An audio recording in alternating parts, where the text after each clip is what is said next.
preview time. So let's take a look at what's coming your way.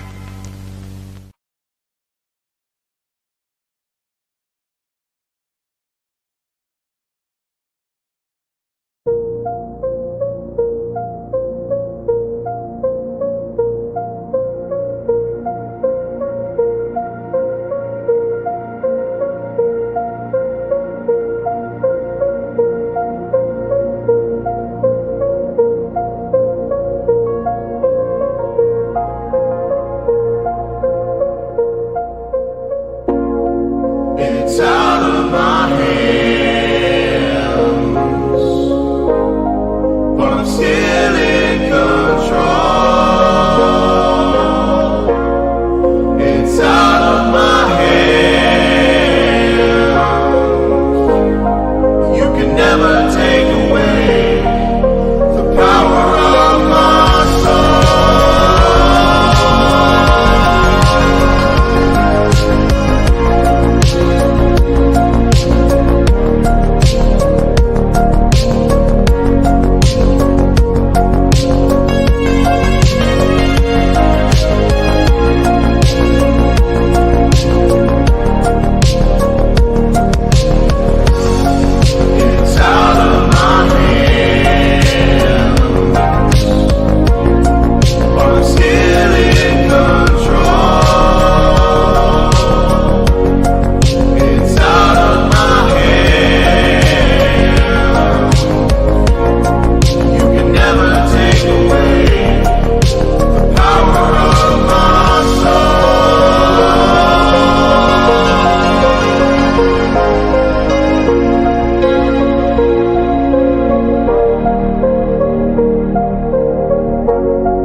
Scan the QR codes to see what's upcoming for FTW Productions and what's available on demand right now. Ben 10 and Danny Phantom series premiere reviews, plus Avatar The Last Airbender episode 1 and 2 reviews. Jay Hebert's Side of Things episode 5, James Hebert's Hodgepodge of Nonsense. Shared experiences re-airing on the new FTW main hub. Retro Wrestling Review Series summer shows, All In Hype and All Out Hype. The Wrestling Rundown and ATW View crossover, available now on demand. Fantasy Booking Series video. If Goldberg stayed in WWE in 2004. Zero Entertainment presents the CAW Grizzly Tournament. All of a Simple Man's Brand Simply Predicting panels. Simple Bracketology season premiere covering the G1 Climax 33. AEW Spark, WWE Aftershock, every show week by week. Indie Force episode 27, available now on demand. Jeff Meacham Network, all watch-along events. FTW watch parties for the go-home weeks of All In and All Out, plus pay-per-view coverage. A Simple Take, WWE Simple Takes featuring Cassidy 18 Studios. Super Mario Bros. Z voice acting, episode 3 coming soon. La Strada 1954 watch-along, available on demand. WYW Intro and Immortal stream. Wrestling with Idiocy episode 8, fast food and restaurants discussion. Plugs have concluded. On to the video.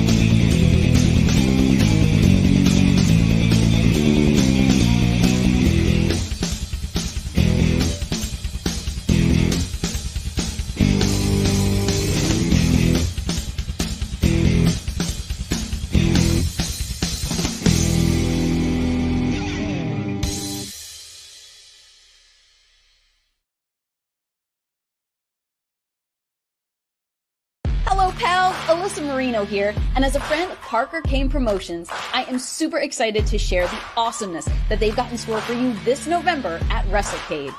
You'll be seeing the world-traveling Capital Championship Wrestling Global Fighting Champ Rebecca J. Scott, a rising star who's been featured on Ladies Night Out, MCW, and more, the stunner Emily J., an internationally traveled talent who you've seen on NXT UK and Stardom, Angel of the Ring Zaya Brookside, and NWA World Women's Tag Team Champion, Chicago's sweetheart Missa Kate, will also be appearing live. It's all going down WrestleCade weekend in Winston-Salem, North Carolina. You can catch these stars brought to you by Parker Kane Promotions on Saturday, November 25th from 10 a.m. to 3 p.m. And be sure to stick around for Ladies Night Out the following day on Sunday, November 26th. You can get your WrestleCade weekend tickets at WrestleCade.com.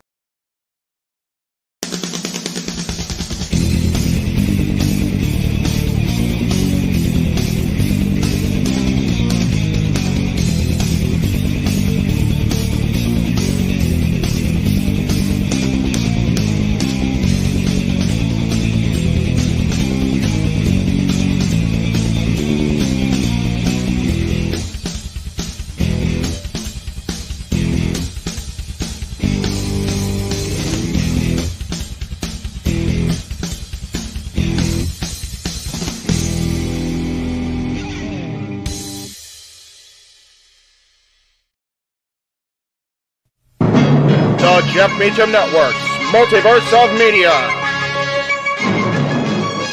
For over 15 years, the recognized symbol of excellence and the standard bearer in coverage of sports and entertainment.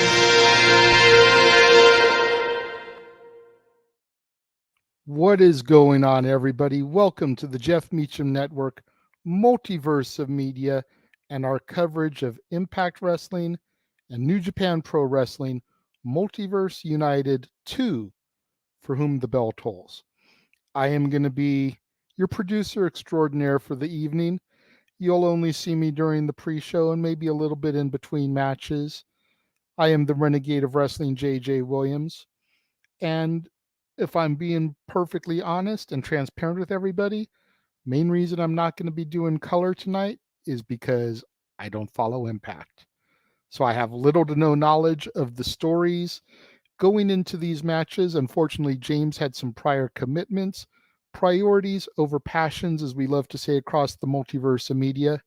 And the man who is credited with that quote is here this evening. He is your play-by-play man extraordinaire. He is the man who put his dignity on the line last night, and you guys totally broke him out of his shell, whether he will admit it or not. Give it up, everybody, for the simple man with the spectacular voice, Noah Foster.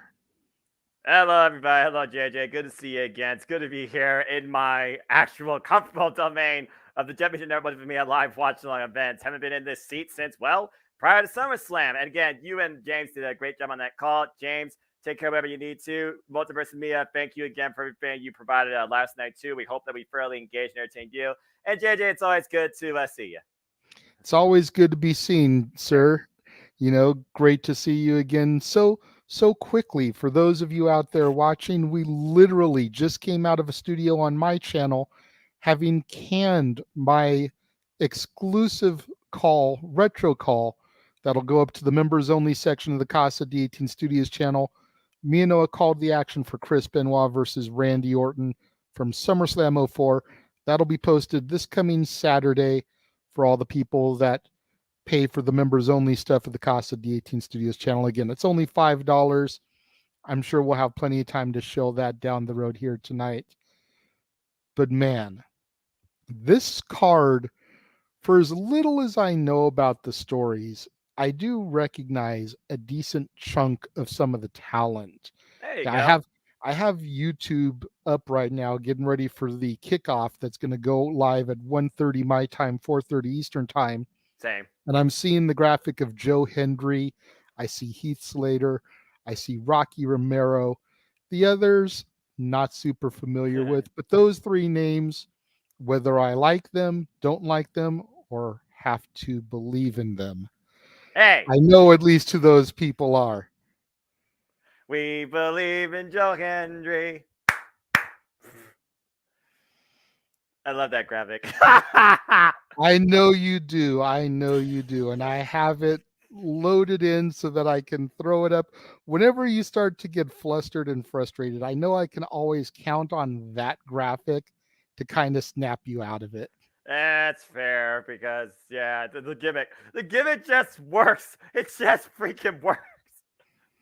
I don't But know I why. figured we'd take the opportunity here, these 25 minutes that we have before the pre-show starts, and we'll just kind of run through things a little bit. I know you gave a simple take yesterday, little predictions. One man went about 45 minutes. I actually did watch it back. Oh, thanks.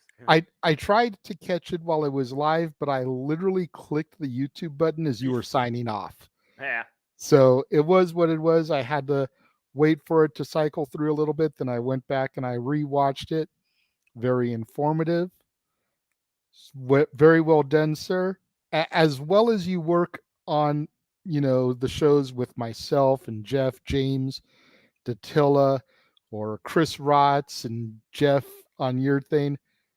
Kind of was cool seeing you do it on your own, and you still have a knack for things. You're very charismatic and informed individual, which is why I know it's not going to be an issue for you calling the action solo tonight Joey Styles style. Hey, it's happened at Rebellion. I'll do it again. I'm just here for the fun. King, shouts to ACW brother. Stay tuned, folks, for me and the King, possibly Cindy, and the bringer of chaos, Eric Brown, the ACW family, and I. We are the ACW crew, and we're bringing you an ACW review impromptu following the go home AEW Dynamite towards AEW All In. And he doesn't believe in Joe Hendry. Never will. Good to see you, bro. And also, you stop that! Doggone hashtag! Stop it! Damn it! Stop it! Don't get me started. Every and then time. Daniel, of course, the first one here said, after a long night singing, it's time for some good old wrestling from Impact and New Japan with Multiverse United again. Absolutely, Daniel. Thank you for riding with us for the insanely long shenanigans last night. We appreciate you and everybody that was there. We truly do. Again, I know I kind of touched on it briefly in the intro. More than likely, I haven't checked the actual numbers. More than likely, our most viewed open mic night ever, and definitely our most successful when it's come to super chats. And it's just incredibly humbling. I know I speak for myself. I speak for Noah and James. I know I speak for the Greg Cherry brand, who was with us last night, as his channel was affiliated with it. And of course, the man whose name is on the marquee, Jeff Meacham himself, the leader of the Multiverse of Media. When I say you guys outdid yourselves last night, thank you. Yeah, bar none, you all are bloody insane. I mean that in the nicest way. That was beyond ridiculous.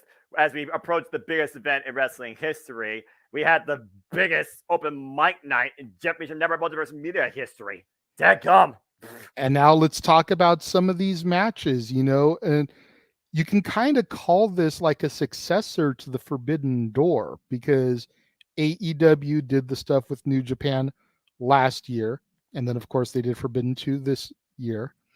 And then this past year at WrestleMania, Impact hooked up with New Japan to do the first ever Multiverse United. And I guess not wanting to be outdone, they figured, well, we got to get the second one in so that we're on an even playing field with TK.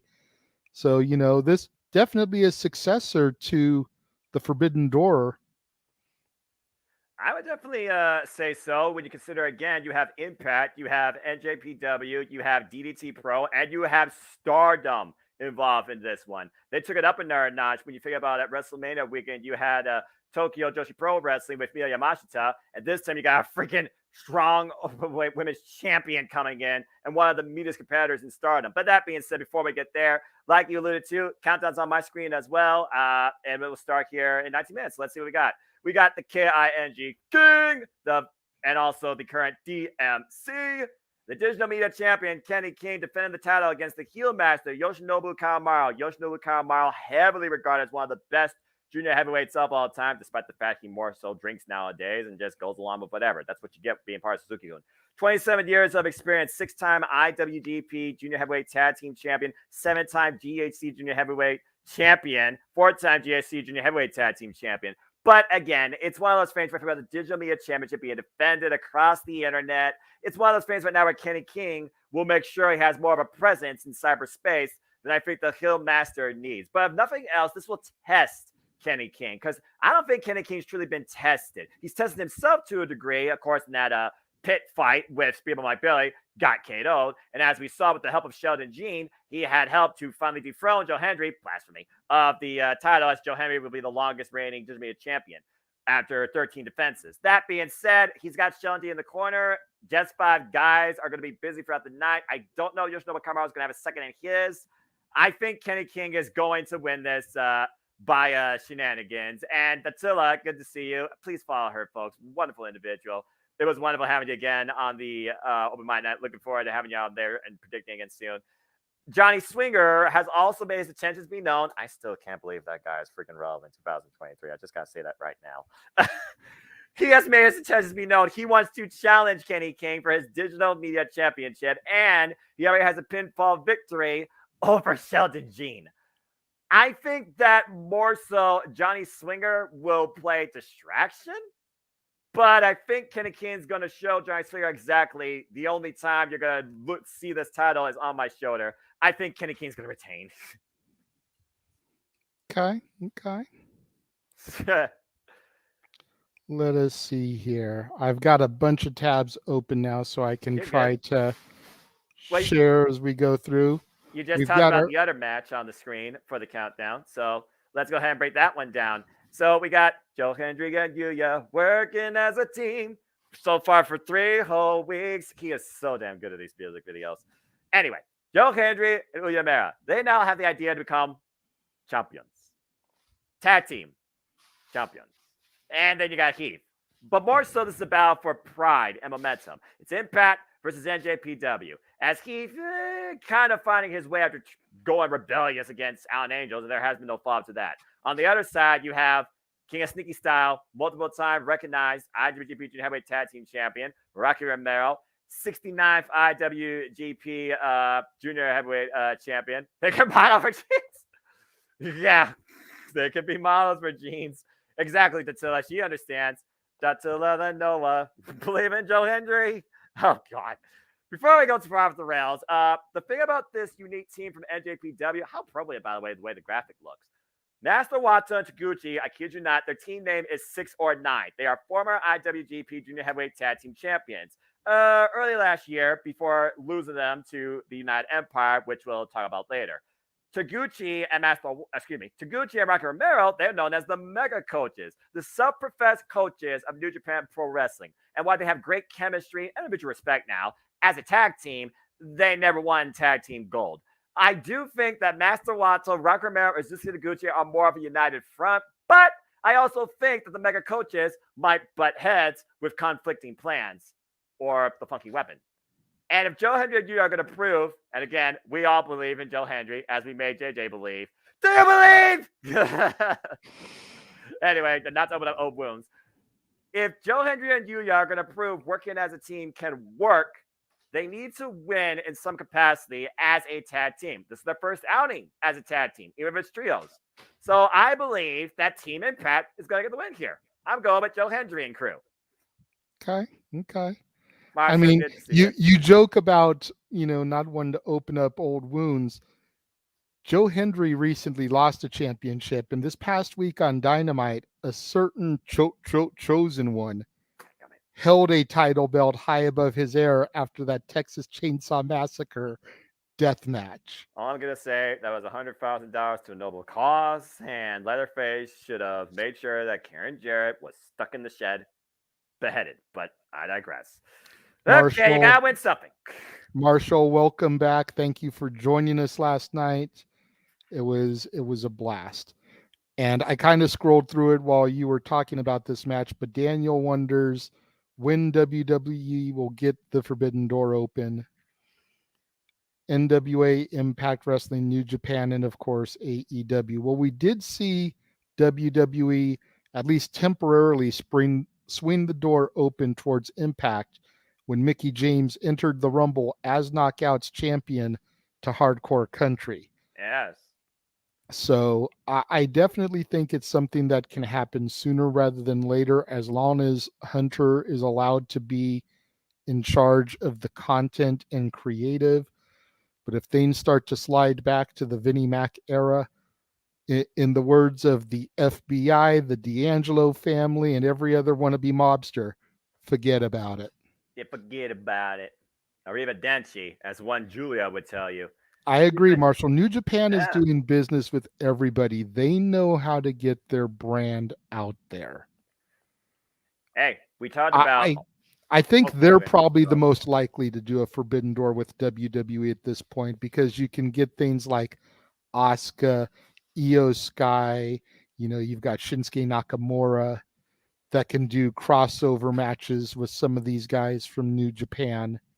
You think about how AJ Styles and Cody Rhodes came through there before coming to or back to the WWE. Yeah. The Good Brothers, definitely some potential there on the table. People that have worked the Japan style and know a lot of the competitors over there, so it would be easy to integrate. Something tells me it would be more of a NXT level thing, though, as opposed to a main brand, because I don't think they would want these guys to overshine their main brand superstars. Yeah. But if they outshined the developmental, if you will, then it's not as crucial, while still being a learning opportunity for these guys that are coming up. Yeah, and they definitely need that. WWE needs to realize not everything needs to be just simply enclosed groom underneath their umbrella. You actually can gain something from being outside of the walls. And that goes right here with, let me just go ahead and say it right now for the record. Women's professional wrestling is booked to the highest degree, properly and respectfully, in single, multi-person, and tag team capacity through Impact Wrestling. Damn it! But I digress. And there's your freaking proof right there, as Impact and Stardom come together for the Strong Women's Championship. This right here is my second most anticipated match of the night. Let's freaking go. Okay, so for those that don't know, I'm sure more people know the two on the right. You probably all don't know much about the two on the left. Allow me to introduce you to Stardom, the all-women's promotion that's now, I believe, in their 12th year. And currently, Momokogo, representing Stars, of course, their leader, Mayu Iwatani, the icon of Stardom, current IWGP Women's Champion, is now facing Donna Del Mundo's leader, Women of the World, for those that don't know what that translates to. You are looking at Julia, who now delivers what's called beautiful insanity. At one point, she was much more technically sound, but she sacrificed and lost everything, including her hair, to Tam Nakano, and developed, after injury, a much more violent, aggressive, physical style. After claiming the championship off Willow Nightingale at the Independence Day preview in Corrigan Hall, in case you're wondering where that title came from, on her shoulder. And her first successful defense, the recent Stardom pay-per-view against Yu of Sendai Girls in Japan too. A Titantron came up, and the Virtuosa, Diana Perazzo, along with the quintessential diva who has to have the spotlight, have called Julia out. For those that don't know Momokogo, she's always been one of those that is the underdog story. Even in Stardom, where they wonder, why are you in this spot? You don't belong here. Prove to us that you actually could be a champion. Even Julia has called her out. But we all saw how far Momokogo was willing to go against Willow at NJ Resurgence, to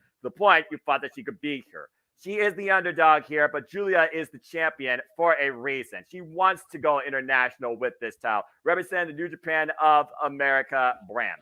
Shelsha, again, has had multiple outings with Diana Perazzo, including multiple person affairs, and has ate the fall at the hands of the Virtuosa. With Diana already having a match for the Knockouts World Championship coming up at Emergence against Trinity, and already beaten one half of the Coven in Kylan King this past Thursday on Impact with the Venus de Milo. I do think, once again here, that there will not be a title change, but you're going to see the first time ever Impact and Stardom collide, which could lead to bigger things. And if one company can book an all-women show with Stardom and Impact together, it's Gail Kim and Impact Wrestling. Just saying. So I do think that right now you got to look at two things here. Momokogo and Michelle Shaw. One of them's in the fall. Because I'll be damned if Julia is going to drop that title to either one of them. And while I love the idea of Deonna making more history, former Ring of Honor Women's Champion, former AAA Reina de Reinas Champion, again, 3-time Knockouts World Champion, I think right now she is more solely focused on getting back against Trinity because nobody beats the Virtuosa twice. And I think to show Deonna still have bad blood return and costly try. I think it will devolve into 2 matches here. I got Julia retaining. But get ready to see something spectacularly beautiful and violent with that current NWW Strong Women's Champion. Yeah, this is one of the matches where, aside from Deonna Purrazzo, who I've seen multiple times in action, pretty much every other female on this match I've heard of in passing by name. Giselle Shaw, I'm sure I've seen once or twice doing some Impact watch-alongs with you. Yep. But not enough to really leave a lasting impact on me. I know her most from the drama that occurred earlier this year with Rick Steiner. Julia, I knew defeated Willow, but I've never really seen her in action. And Momo Kogo, same thing. I've heard you mention her numerous times on open mic night when you talk about women's wrestling and how pathetic pretty much every division other than Impact is. You know, I've heard you throw her name out there, but I've never really seen her. And if I have seen her, it's only been once or twice, not enough to leave a lasting, pun intended, impact on me. And that's fair. That's absolutely fair. And that's so that you are right. I did almost forget that she was tag team. But speaking of tag team, what the hell? This isn't War Games. This isn't Survivor Series. You are looking at a 12-man war. Has this Bullet Club versus the World.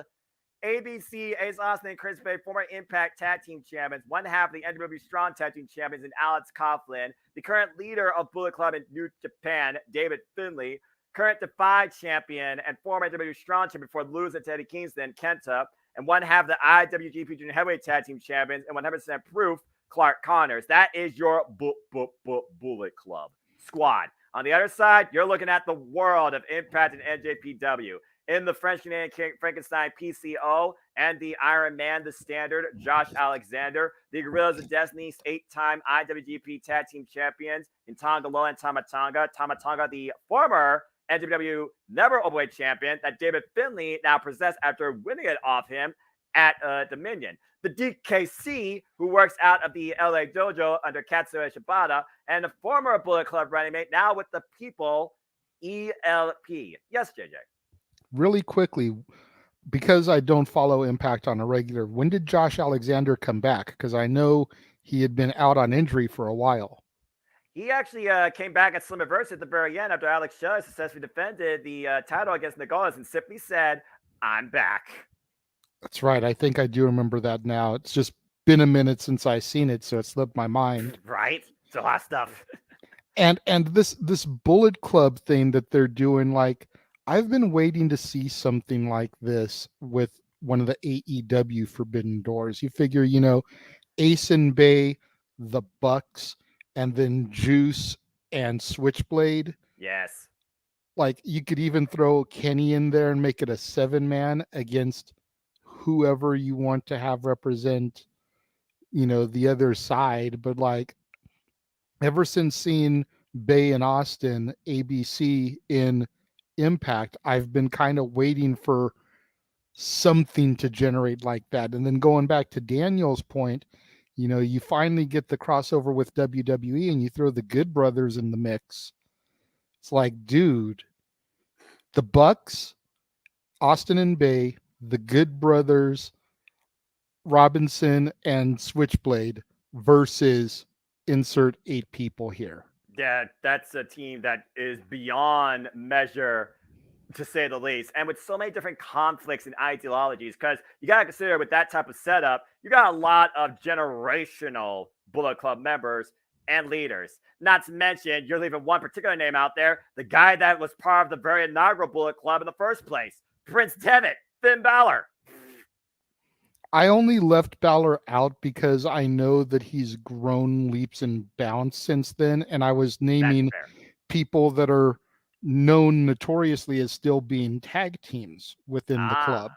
That's fair. So it would be easy to have that chemistry with the 8 of them because they're all tag team specialists. Yeah, and again, Jay White being the former leader of Bullet Club Japan before he got shillelaghted in the back of the head by David Finlay earlier this year at Battle in the Valley in February. And David Is Finlay, this an accurate statement in your opinion, Noah? Because I never really followed Bullet Club until recent years with the exposure that the Elite got in AEW, Austin and Bayer getting now an Impact, and then doing my research knowing about Balor, Rhodes, Styles, the Good Brothers all over in WWE. But would you say this is accurate, that it hasn't been the same since Balor and Omega were the leaders? oh, absolutely. I mean, with Finn Balor, it was just making a stand that we are the guys that will be the focal point of New Japan, and we're taking everything by force. With Kenny Omega, he wanted to bring Bullet Club to a bigger scale and not just take over New Japan, but change the world and take over the world of pro wrestling. And he took a course over from AJ Styles, who basically made Bullet Club even stronger, phenomenal, but only within New Japan. While Kenny Omega took it much more further, Jay White took it globally, and David Finlay is kind of resetting it from the dirt up into his Savage era. I would definitely say Bullet Club has definitely not been the same. It's changed with each generation, but I really think it comes down to, King, you're in the chat, talk to me, bro. Who you think your leader of Bullet Club is, who was the strongest leader, the best presence. But yeah, it's definitely not been the same, particularly since Kenny Omega left. He was the last real great one, in my opinion. But Jay White took it to a bigger scope of success. Speaking And of to success, Sean's question in the chat, I believe that Shelley and Tanahashi are going to be the main event, not Deonna Purrazzo. I think it would make sense for them to be the main event. It wouldn't be the first time I've seen the women main event Impact, because Impact knows how to book women's wrestling. But it's Tanahashi and Alex Shelley. I just think the Impact World Championship needs to be your main event. So If there was more than one women's match on the card, yeah, I'd maybe think that, but I don't think they're going to run all these men's matches and close with that one women's match. No. The thing about the women, not buffer here. Again, they got to prove their spot. But again, you Semi-main, maybe, but not Yeah. the main. Well, yeah, but also Deonna Purrazzo, she is always the main event. She is main event D. Simple as that. Speaking of events here, look at this event of former X Division champions, the current IWGP Junior Heavyweight Champion and the current X Division Champion, Leo Rush, who has Kushida waiting for him to challenge him for his title. Previous X Division Champion Trey Miguel that lost to Chris Sabin. They tag team, by the way, Trey Miguel and Zachary Rents, the Rascals, will challenge Subculture for the Impact with Heavyweight Tag Team Championships at Emergence. Take on the duo of the ticking time bomb, Hiromu Takahashi, current IWGP Junior Heavyweight Champion, who has had this title and defended at least 3 times successfully against Robbie Eagles, Matt Watto, winner of Best of the Juniors this year, by the way, and Leo Rush. So I'm sure there's no love lost with Leo Rush and Hiromu. And then you have Speedball Mike Bailey, one of the best X Division champions this generation, one of the hardest workers this year. Mutual respect between him and the Time Bomb, both took part in Best Super Juniors. And Leo Rush and Speedball Mike Bailey and Hiromu all took part in Best Super Juniors. But Speedball Mike Bailey has also been trying to teach Trey once again to show some respect, show some integrity. And under tag team circumstances, thanks to the Rascal shenanigans, they really haven't been able to do that. This is one of those matches that could go either way, because I could see it leaning towards a championship affair. Now the G1's over. Hiromu right now needs a challenger. I would love to see Speedball Mike Bailey and Hiromu run against each other. If they win, maybe Bailey friendly challenges Hiromu. Leo Rush, he already has a challenger coming for him. Trey Miguel, Leo Rush, yeah, can they coexist? You got these budding Eagles here. And again, Trey Miguel literally put his mark on the X Division Championship. But I do wonder if Zachary Wentz could be here as well and play difference maker. I'm torn on this one, if I'm honest with you. This one right here, though, more so is more mutual, because TMDK, representing NJPW, the current NJPW World Television Champion, Zack Sabre Jr., and running mate TMTK Shane Hayes, they take on Team Impact in Moose and Eddie Edwards. Again, when it comes to Moose, he doesn't work well with others. But it's one of those things where if there is a goal, he will do what he has to get the win. He hates losing. Zack Sabre Jr., of course, Billy Tekas, current NWW World Television Champion, inaugural, has won most of his matches under 15 minutes. Shane Hayes, one half, previous tag team we've seen involved before, challenging ABC for the titles with Big Tito, Bad Dude Tito. I really think with Eddie Edwards right now, gotta focus on Kazarian after this, going to Killer Kowalski's school, going to Personal Affair. Moose coming off that incredible match against Kevin Knight and winning. I think that Moose might take the advantage here as we go inside the 2300 arena. Hey, look at that beautiful LED. And get ready for our first contest. I think that Impact is going to be challenged in that NJPW. And I think Shane Hayes might get speared in the next week. Hard to bet against Moose. Ooh, who's the announcer talking? Hey, Takaro Shibata's back, the Japanese announcer. Well, anyway, folks, welcome to our official coverage here. Good Lord, Record Mail is such a player. Welcome to our official coverage here on the Jeff Meacham Network Multiverse of Media. As action gets underway, you can actually follow along. Good Lord, follow along this action on YouTube for the countdown show as we open up with this 6-man tag. And there's your boy, JJ, the King of Sneaky Style, Rocky Romero with Rizusuke Taguchi, and the current Best Super Juniors wear this year, Master Wato. Yes. Rocky Romero, man, it's always cool to see him on these big stages, having seen him in Legion halls and Jewish community centers in front of a couple hundred people. Whenever I get to see him on these type of stages, man, it just kind of warms my heart. I also want to give a shout out to Veda Scott. Nice to have her here as part of the commentary alongside Matthew Raywalt and Tom Hannigan, it looks like. That's the Wato again, winner of this year's Best Super Juniors 30, came up just short against Hiromu Takahashi. Rizusuke Taguchi with the funky weapon, pun intended. One half of the Mega Coaches, one half of 6 or 9, former IWGP Junior Heavyweight and Junior Heavyweight Tag Team Champion. The Lucha Papi. I like that shirt. Right. Rocky Romero. I'm your papi. Orale. Oh, God. Here we go. Amen. Ladies and gentlemen, do you guys believe in Joe Hendry? I believe in Joe Hendry. Do you believe? I love this gimmick. I don't care. I love this gimmick. I believe in Joe Hendry. And Uya Mare as a tag team. If you guys believe in Joe Hendry, put your 1 emojis up in the chat room. We will put those up showing you acknowledging Joe Hendry. Hey, first off, it's not a 1 emoji. It's wave your hands up in the air or clap your hands. And then you got the Redneck Rebel. You recognize this name, JJ. Remember Heath Slater? Daniel acknowledges Joe Hendry. Yes! And look at them motivating the masses as they sway their hands and still make their ways inside the 2300 arena. Hey, there you go, Heath. Get into it. And the history in this arena, man. This is the old ECW arena. Names like Sabu, Rob Van Dam, the Sandman, Tommy Dreamer, Raven, the Dudley Boys, all honed their craft here under the tutelage of one Paul Heyman. Shane Douglas, the franchise, throwing down the NWA World Heavyweight Championship happened in this building. Oh, hey, look at that. Master Wato, Rocky Romero versus Taguchi with the thumbs up. They're a united front as well. And again, you talk about the history of the 2300 arena, the amount of blood shed and dried on that concrete, the amount of extreme circumstances, incredible interpromotional wrestling affairs, and we stand witness to one here tonight with the Multiverse United as Impact, NJPW, Stardom, and DD Pro for that matter come together in in-ring competition as we got our first contest here among the 6-man dance, which mutually speaking is Impact versus NJPW. But again, I also look at the fact that this is the testing ground for Joe Hendry and Uya working as a team.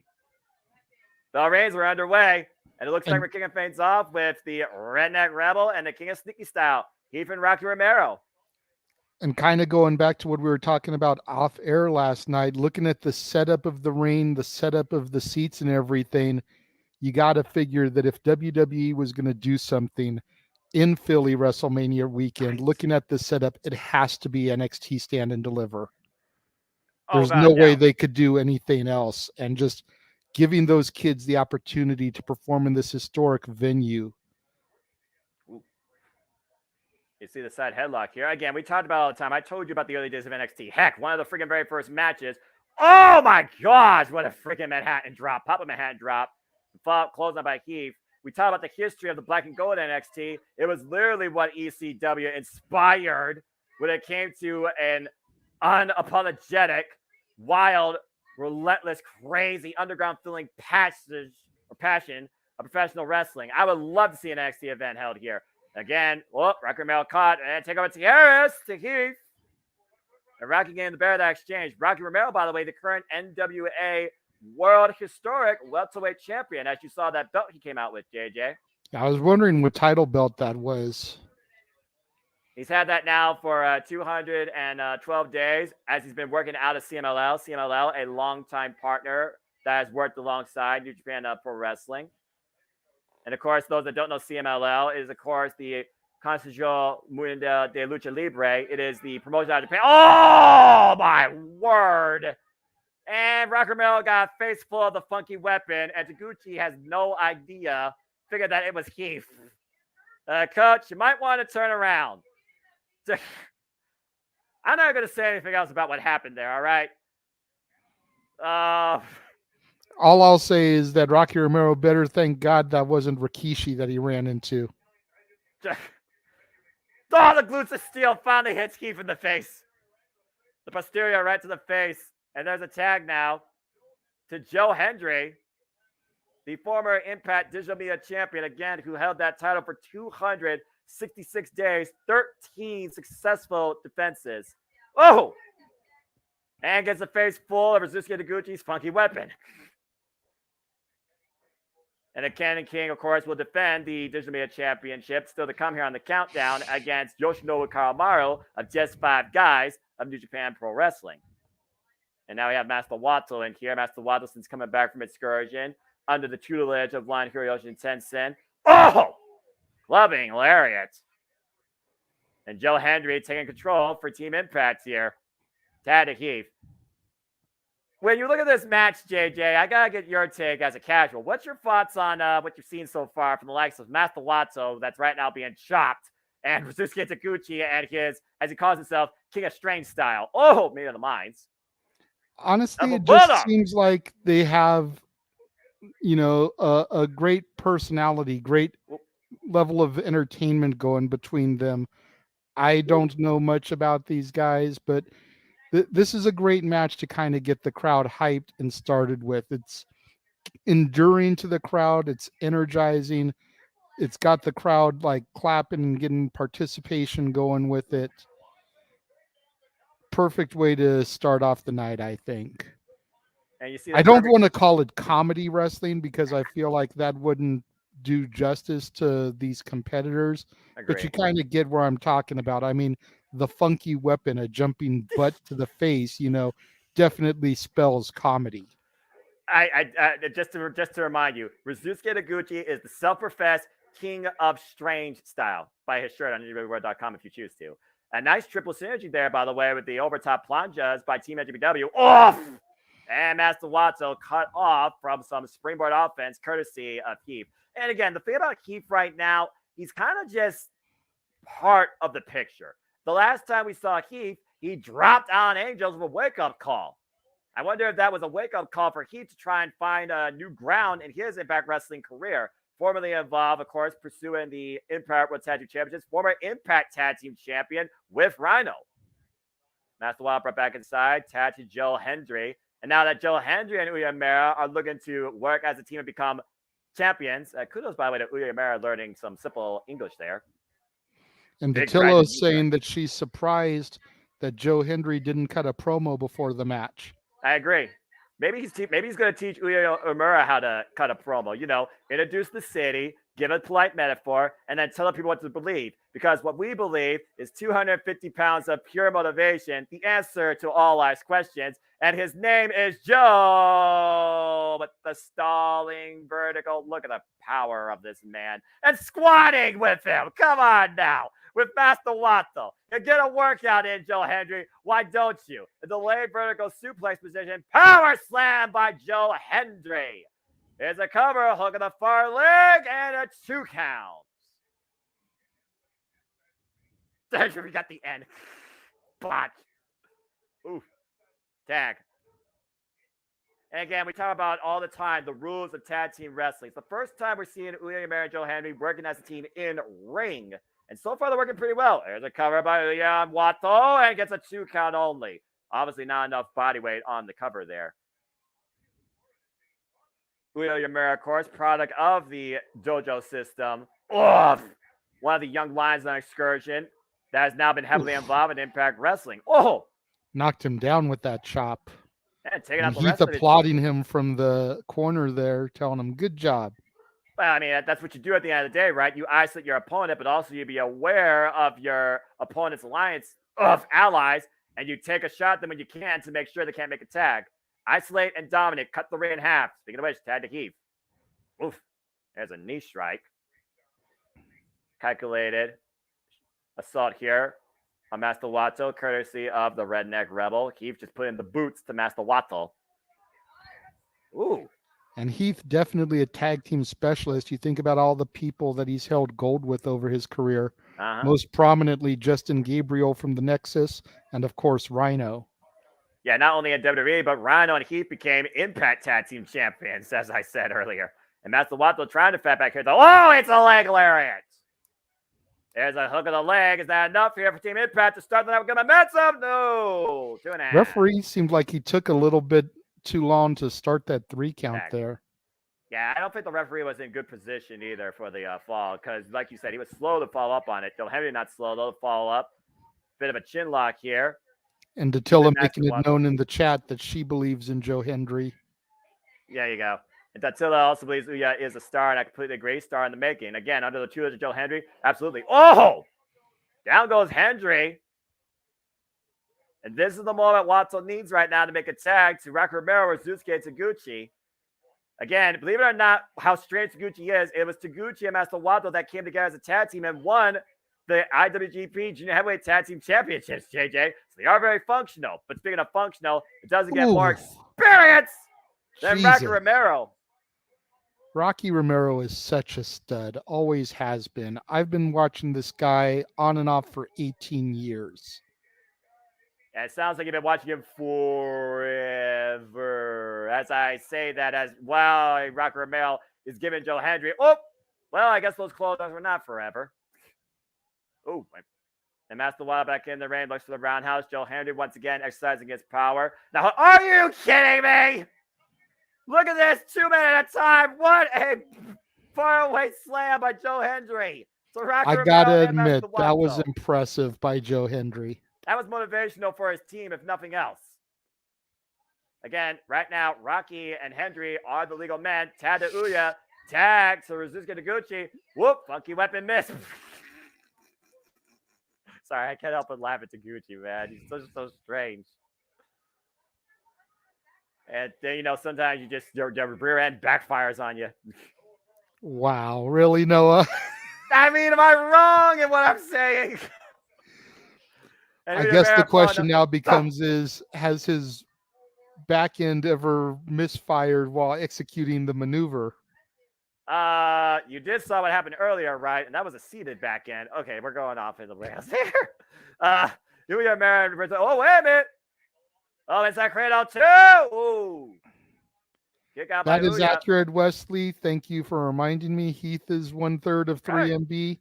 That was during the time when I wasn't really following, which is why I tried to ignore that part. Taguchi trapped the cover. Ooh. That's right. Part 3MB with Drew McIntyre, Jinder Mahal. Oh, Enziguri rocks Uya Uemura. And who would ever thought that Jinder Mahal would be a former world champion and Heath would not be?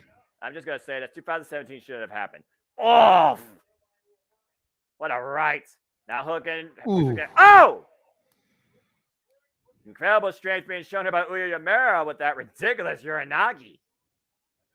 And now going up top to the high risk district.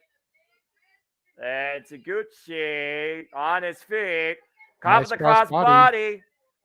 Hook of the leg too. And got him! Uya Uemura gets the win for Team Impact. Well done.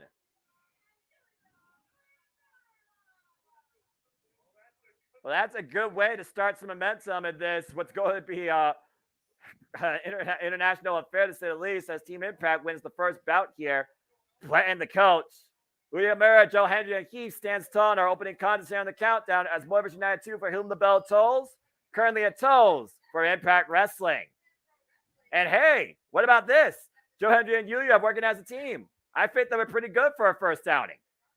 Yeah, very impressive. Can definitely see some good things coming down the pipe. And Dattila is actually absolutely correct here. Yuya had an incredible showing this match. And you wonder what's going through Uyemura's mind, Joe Hendry's mind, and Heath's mind right now. You wonder if you're going to see more of these three maybe in action. I mean, again, we know that Subculture, the current Impact with Tag Team Champions, they are a group of three with Danny Luna, but they already have their next challengers waiting for them. But could the challengers waiting in the wings very well be Uyemura and Joe Hendry? That was a fun first contest. Elizabeth, it's been a while, but always good to see you. And Marshall, I'm glad you're enjoying it. As the countdown continues here, we move on to the Digital Media Championship. As Kenny King, the KING King, defends the DMC against Killmaster Yoshinobu Kawamaru in our first championship contest tonight on Multiverse United 2, for whom the bell tolls. Can you imagine? If Taka Michinoku showed up at the 2300 arena? What would that be? Dude, I would pop big time. I love Taka Michinoku. I think he's incredibly underrated, and I miss that guy. Well, if you don't know, JJ, allow me to introduce you to just five guys. Heelmaster Yoshinobu Kawamaru. The other four guys are the current IWGP Heavyweight Champion Sonata, Doki, who of course we'll see later on in action night against Sami Callihan, El Desperado, who will be involved with that 8-man scramble. And of course, the Holy Emperor Taiji, current KOPW champion for New Japan Pro Wrestling. What you are looking at here, folks, with a bottle of Satori whiskey, don't think he knows how to spray that special, because he does. He is a member of Suzuki-gun, a 27-year veteran with, get this, 10 tag team championships under his latest career and a 7-time GHC junior heavyweight champion. When you think about junior heavyweights, he is an underappreciated, known entity of junior heavyweight wrestling. And he gets it done violently and underhandedly. But you want to talk about underhanded? Talk about this guy from Sin City that stole the Digital Media Championship. And Marshall, absolutely, Taka is definitely underrated. Taka actually is the spokesperson for just five guys in New Japan Pro Wrestling, JJ. But to see him in America again, that's a stretch. Just got to say that for the record. Hey, let me just say that at Barely Legal, in this building, Taka Michinoku wrestled. Fair enough. Again, Kenny King, of course, who absconded away with the Digital Media Championship at Slammiversary with the help of Sheldon Jean, knows that right now he's going to his first defense, but he also has to be aware that a guy from the 80s named Johnny Swinger has his eyes on his price too. And Kenny King, for those that don't know, formerly involved in Ring of Honor, he is a multiple-time Ring of Honor tag team champion. He's also a former 2-time X Division champion. And the thing, since he came back to Impact Wrestling, this is his first golden accolade, JJ. There you go. And of course, the countdown represents the Digital Media Championship, a championship that is literally defended only digitally, which I can truly respect. The rings were underway with referee Daniel Spencer. Again, this is our last contest in the countdown before we head across the world on pay-per-view in Multiverse United 2 for the 2300 arena. Let's we got here. Look at your comments here as we got a bit of a wrist lock exchange here by Yoshinobu Kawamaru. About just five guys, still a little salty about what House Torture did last week. Only Sonata has a version of his belt by month's end. Beware if he faces a guy without his belt. That's very true. I do hope that freaking Chairman Shigebayashi corrects that mistake at G1 Climax. That tragedy.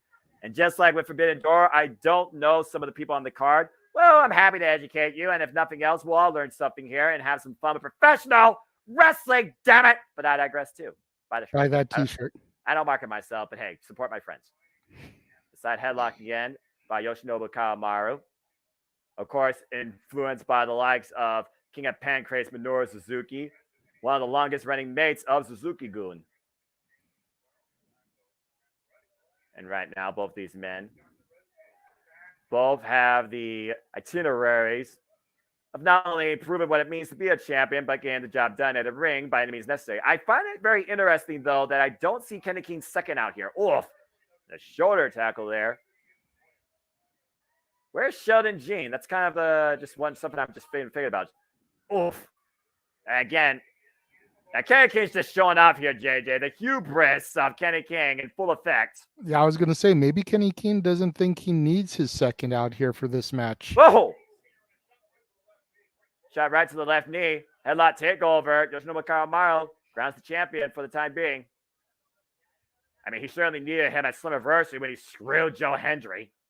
Hey, that was not a screw job. That was a clean-cut finish. No, it wasn't. Shenanigans. The referee did not see Sheldon G with the teeth shot. And repeat what you just said. The referee did not see. The referee can't call what he doesn't see. Okay, look, I know win if you can, lose if you must. Always cheat. I know we're going to Wembley literally in freaking a week.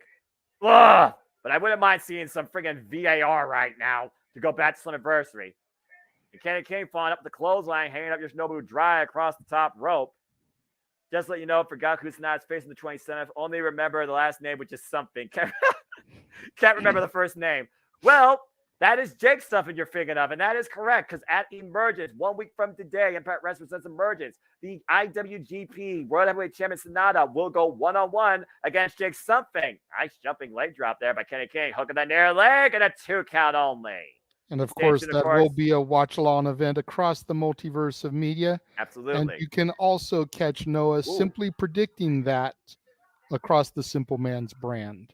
Yep, and all are welcome, of course, so stay tuned for more on that, or who knows, might be a solo expedition, because that was actually very time manageable for me. And right now, you see Kenny King managing Yoshinobu Kanemaru. Shades of an accolade here, camel clutch. And now changing position into just a rear chin lock, clubbing shots to the back of Kanemaru, releasing his hold. And yes, they just confirmed Shibata Tanahashi will main event, JJ, so there is your answer. The Impact World Championship closes the show. As it should. In all honesty. Yeah, we'll tell more about that here later when they run down the card for sure, because that is our marquee match with two of the greatest of all time, but I digress. The scoop slam. Oof. And you see Kenny King right now. Kenny King is always a guy that loves to talk about himself. Springboard off the bottom rope. Oh, went for a page on Kazarian's playbook and paid for it. And Kanemaru right now with an opportunity to bounce back in this match. I still can't believe that Yoshinobu Kanemaru goes to this day. Oof. King falling in, though. Gets nothing. Gets to the midsection here. Trying to wear down the digital media champion. And again, Kenny King is one of those that knows how to manipulate the field, take advantage of a situation most times. Reverse DDT. And Kanemaru, again, he knows how to take opportunity when it presents itself.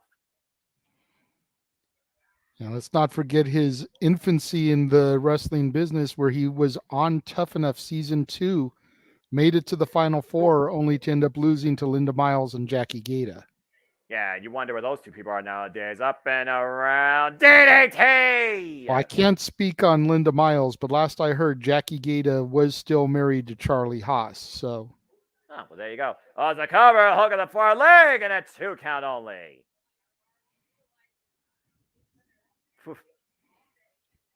Yeah, Yoshinobu Kanemaru, for those that don't know, he's not really a striker. He's more of a mat-based manipulator. Beautiful moves off the top rope, though. Cover. Do we have a new champion? No.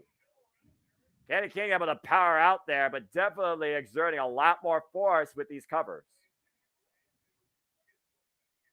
Can you imagine Yoshinobu Kanemaru coming out here and winning the Digital Media Championship and taking that back to Japan? Maybe he could challenge Zack Sabre Jr. title for title.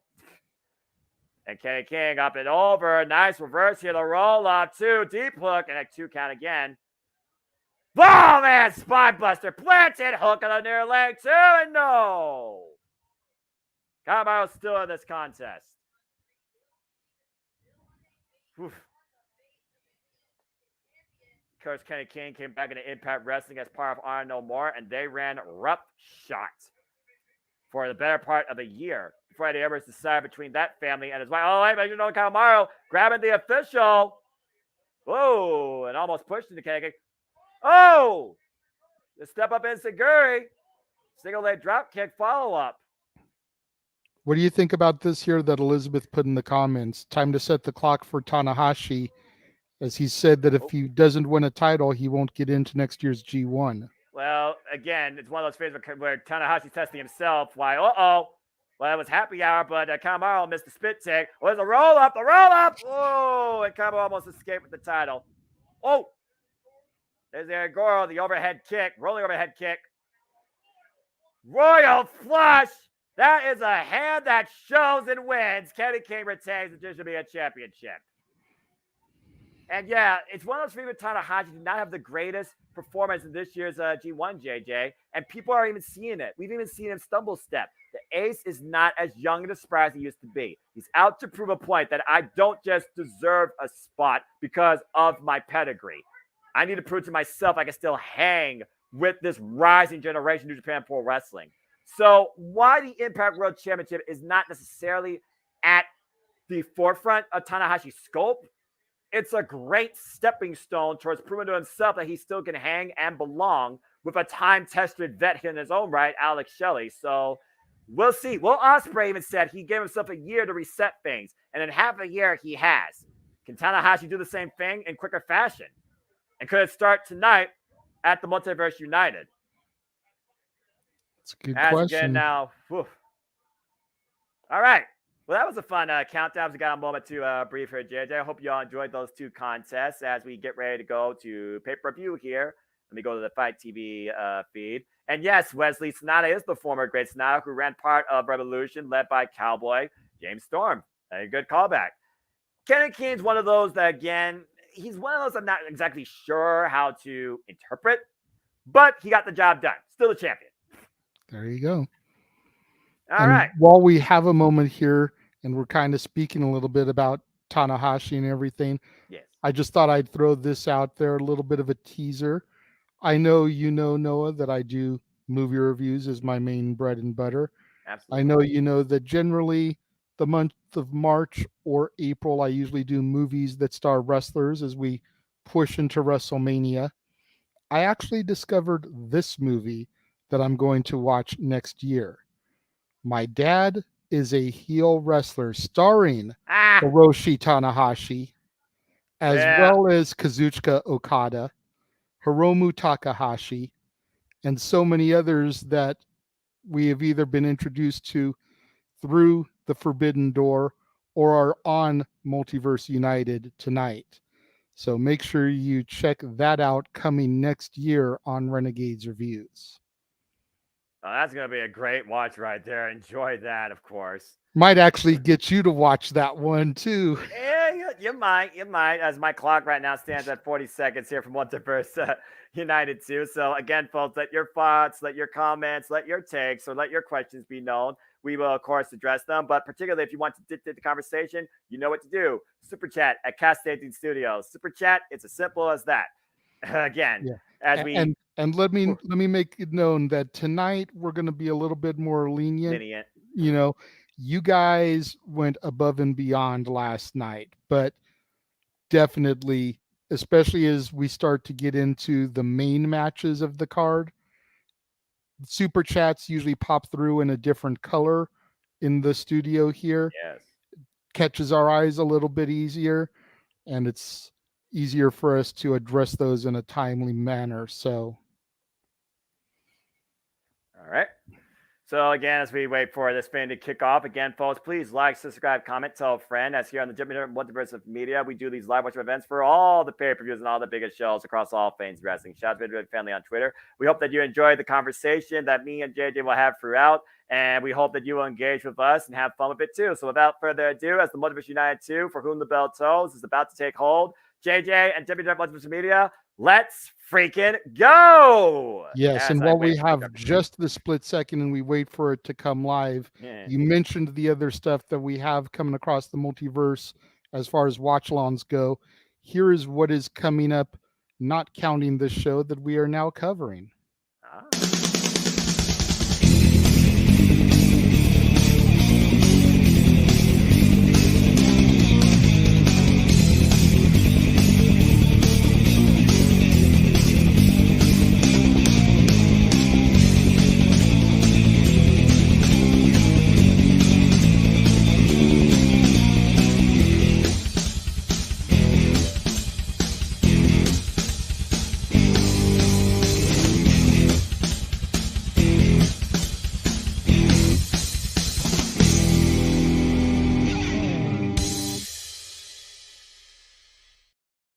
all the wrestling, all the wrestling, all the wrestling, all the professional wrestling, and sports entertainment. Damn it! But I digress. Oh man, it's gonna be fun on the bun. And we are going to have a lot of fun here tonight as NJPW and Impact Wrestling collide under one roof as the multiverse stands united once again, too, for whom the bell tolls. We have two championships on the line. It's Bullet Club versus the world. It's Impact versus NJPW in a battle of pride and brand supremacy, quite to a degree for several of these contests. 8-man X Division Junior Heavyweight Scramble, tag team affairs with NJPW's TMDK, Aussie Open, and so much more too.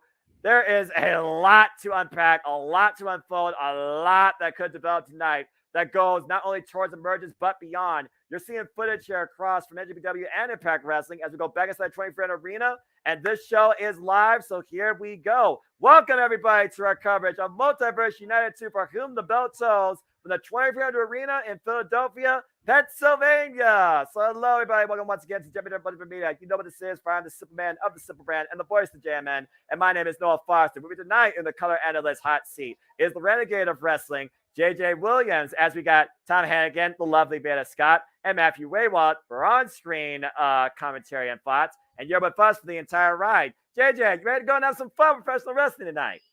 I definitely am. You know, I don't know if I'm going to stay on camera for every single match because, like I said, I've made it completely transparent. I don't really follow Impact, so I don't know a whole lot going into the stories of these matches. But if a match has enough people that I am familiar with and am knowledgeable about, then I will join you for those. Otherwise, you're going to be Joey Stylesing it. You're going to be calling the action solo as only you can, sir. All right. Matt, it's good to see you. Thank you very much for showing up. We are doing well. And Elizabeth with a rousing review saying, My Dad is a Heel Wrestler is one of the best movies she has ever watched. So that is awesome to hear because I had never heard about it until I started looking into more movies starring wrestlers, and that one popped up. Okay, this match I can definitely be involved in because I have got a history with a few of these gentlemen. About to say, you want to talk about wrestlers? How about this field of eight that's coming towards the ring? Oh, by the way, shout out to Takora Shibata, the Japanese announcer, and I think that's Emily May for the NW America brand. It is time for our first contest. It is an 8-way dance, junior heavyweight X Division Scramble, DDT Pro, New Japan Pro Wrestling, and Impact Wrestling all presented here. And here's the most unique factor for those that don't know. Ladies and gentlemen, please say hello to Mao of DDT Pro. He is a multiple-time, thank you for that, Japanese announcer, Mao. I'm not going to say it like that because I'm not Japanese. He's got a background in judo. He's 7 years in the game. He is a technician and a high flyer to a degree. And believe it or not, in his home promotion, he's a current 10-man tag team champion. Please fasten your seatbelts and have your seats set upright for the jet takes flight tonight as we welcome in Kevin Knight, the newest student underneath Kushida, one half of the former IWGP Junior Heavyweight Tag Team Champions in the Intergalactic Jet Setters. And Kevin Knight, for those that don't know, go back and watch Impact Wrestling this past Thursday. Incredible showing against Moose. This guy makes LeBron James vertigo look like child's play. Of course, Kevin Knight also was previously involved in the first Multiverse United Scramble match that was actually for the X Division Championship. A student out of the LA dojo, by the way, too. Trainer to Katsuyori Shibata. Okay. You've got to wonder if some of these guys have got butterflies in their stomach, if they've got goosebumps coming into this arena here tonight, knowing the history of the 2300. But again, you talk about the blood that was shed, the moments that were created, the champions made, and the people that found their way on the rise. Talk about this guy coming into the ring, bringing a whole different level of partying tonight. Rich Swann, former Impact World Champion, former multiple-time Impact X Division Champion. But unfortunately, he and Sami Callihan came up short in the finals of the tag team tournament this past Thursday. And now Rich Swann looking to bounce back with some momentum here with this 8-way dance. If Rich Swann brings the party, he's got a heck of a party guest list here tonight at the Multiverse United. Elizabeth saying she's going to pull double duty listening to us while watching N1 Victory because she loves professional wrestling. Damn but she digress. Appreciate you. Yeah, I know. Welcome to the party, Paul. Speaking of which, my friend Paul Mead has arrived, folks. Don't worry, he's off screen. He might come in What later. is up, Paul? JJ says, "What's up, Paul?" He said, "What up?" Not like Team 3D. And Ryan, apologize if I say screwed your name. Thank you, by the way. We're happy to provide this for you. And yes, I'm extremely hyped for Julia. And for those that don't know what Elizabeth is referring to, the N1 victory is the variation of the G1 Climax tournament that Pro Wrestling Noah hosts. And we will have Pro Wrestling Noah influence like we've already had here tonight on the countdown during the show of one particular Eric Edwards. But this guy right here is one half of a former multiple-time IWGP Junior Heavyweight Tag Team Champions. Irapungi 3K, no longer a thing. This is Yo, a member of Chaos, former participant involved challenging for the IWGP Junior Heavyweight Championship against Hiromu Takahashi. The funny thing about Yo, he's kind of found his own way with the help and influence of Leo Rush. And I wonder if he's going to show any of those type of mannerisms and in-ring mechanics tonight. Of course, Yo and Leo Rush came up short at Wrestle Kingdom. Now, I don't need to say anything about this next person because, JJ, you guessed it. I'm a little bit behind you, so I got to wait. Here we go. That's the your boy. Coolest guy in the world, the future, the heavy metal rebel, Frankie Kazarian. And a 5-time X Division champion. That's too late. No, Datilla, it's actually not raining that hard at all over here. It's been pretty quiet for the most part. It looks like it started raining again, but it's not as near as bad as what Jeff has been experiencing. That's good to know. I just want to know that the weather let up for you all. And Datilla taking notes. Please follow the her channel. Plus, SG will have, of course, her simple take, I call it, but simply her Rangers level review of tonight's festivities too. Maybe you and her can get together and do a simple take on Wednesday. Datilla and Noah working as a team. Datilla and Noah reviewing wrestling. Don't give her ideas. Hey, I know you've been talking about branching out and reviewing and doing your simple takes on Impact. Yeah, you've been kind of wanting to do it with somebody. Me and James can't really do it. Datilla watches Impact. She's watching the show. She's taking notes. I know Tuesday is off the table because we're going to be doing Heat Wave NXT watch along.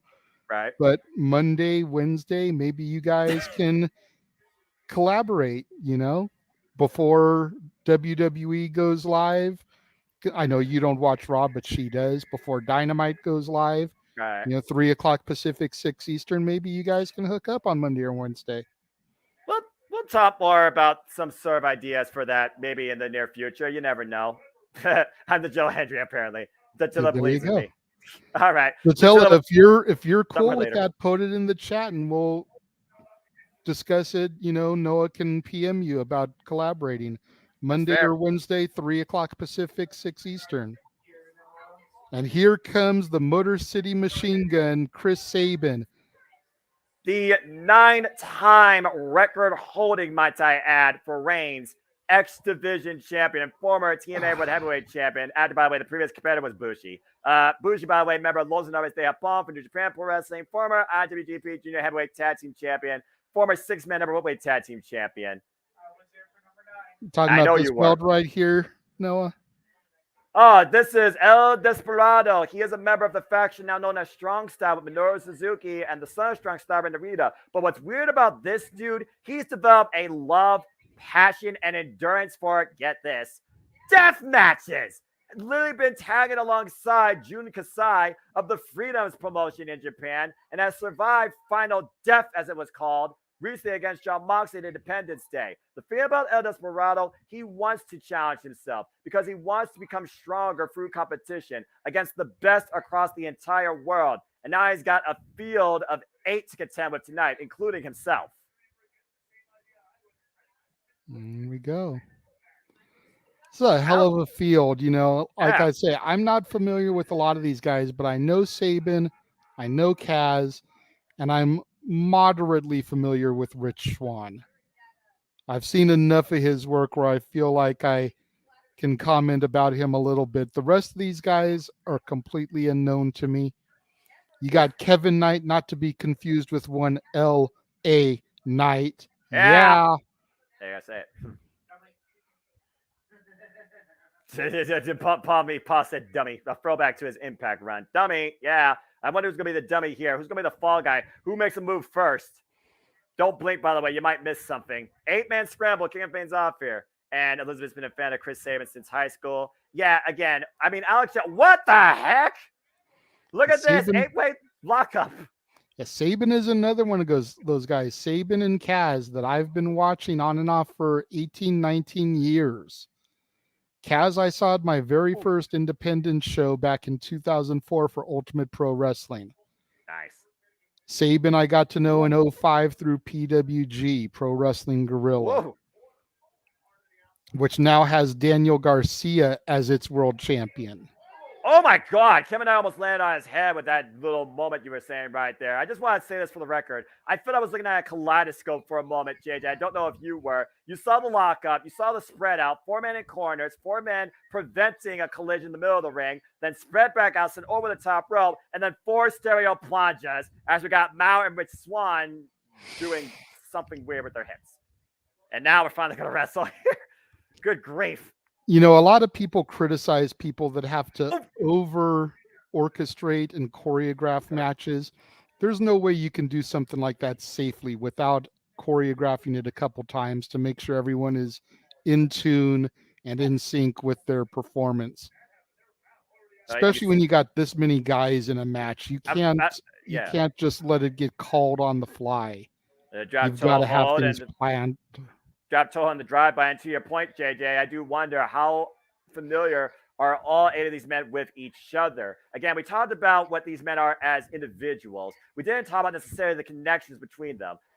Again, Kevin Knight, El Desperado, and Bushi, they, of course, represent New Japan Pro Wrestling. Whoa, nice inside-out splash. Pop jump a splash, a cover hook on the near leg, and a 2 count only. Is that Joe Fritz? And you figure both Frankie Kazarian and Chris Sabin at one point in their careers was calling themselves the Future. So there's definitely long tenured history between those 2 men going back to the early days of NWA TNA, which of course morphed into the Impact Wrestling we now know today. Exactly. And of course, the TNA Heavyweight Championship was officially retired by Christian Cage. There's a follow-up back elbow strike, uppercut source by Chris Sabin. We got Sabin and Kevin Knight in the middle of it right now. I wouldn't mind seeing this one-on-one.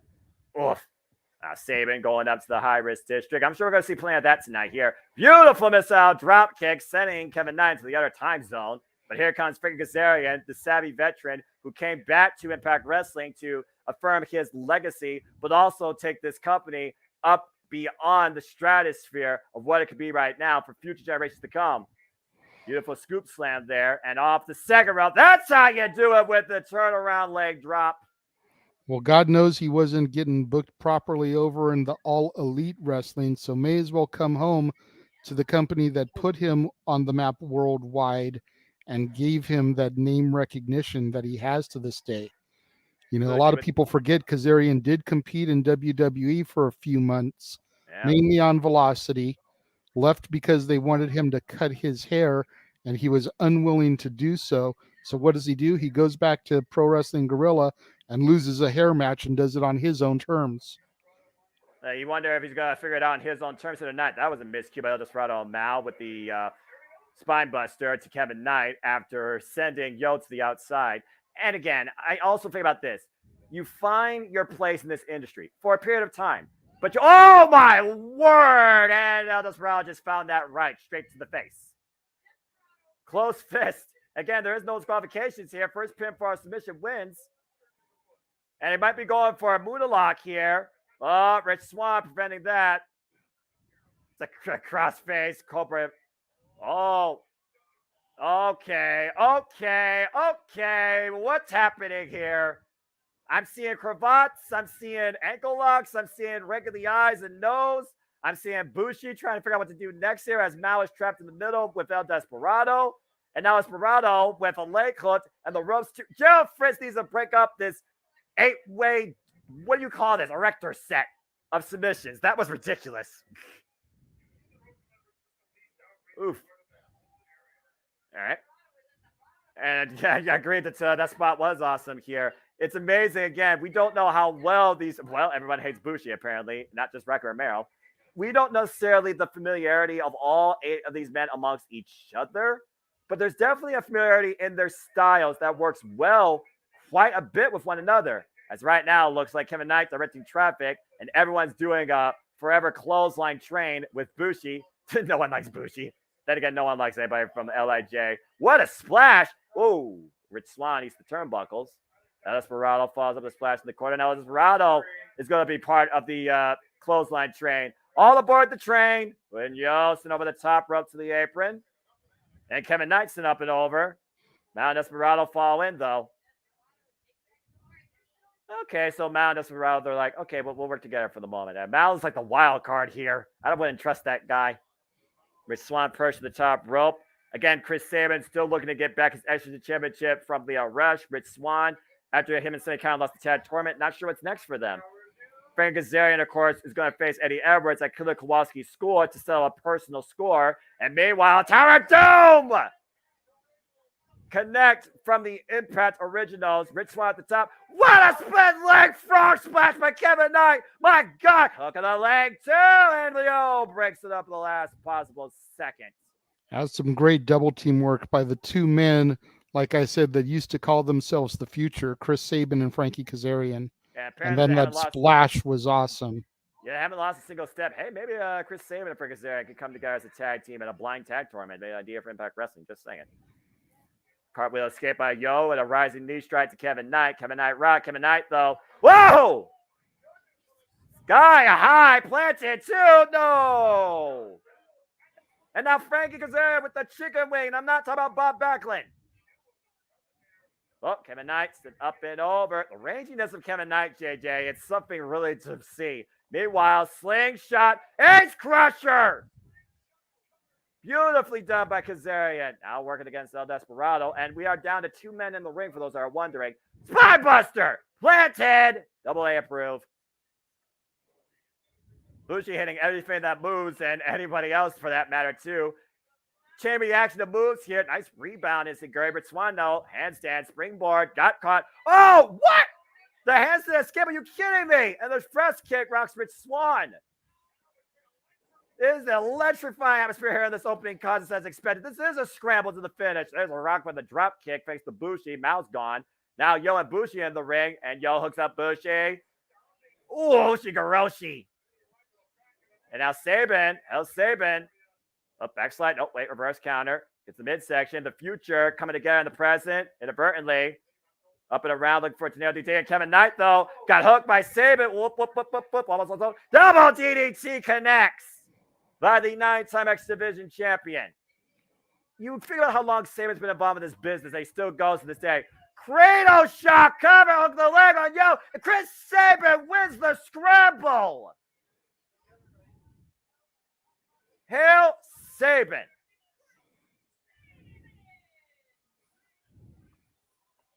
Well,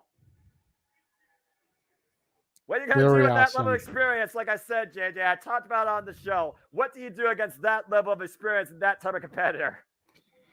Yeah, I mean, it's hard to prepare yourself for somebody that's got the experience of a Chris Sabin or even a Frankie Kazarian.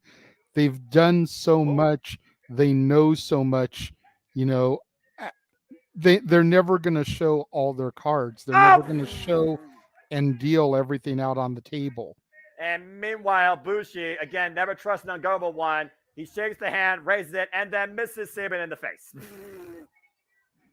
That's what happens when you deal with Los Gobernables de Japón. And that's why everybody hates Bushi, particularly. That was not tranquilo. Someone get water for that man's eyes. That has to sting like who knows what. Ask Tajiri, ask Great Muda. Well, help Sabin. How about that? Dadgummit.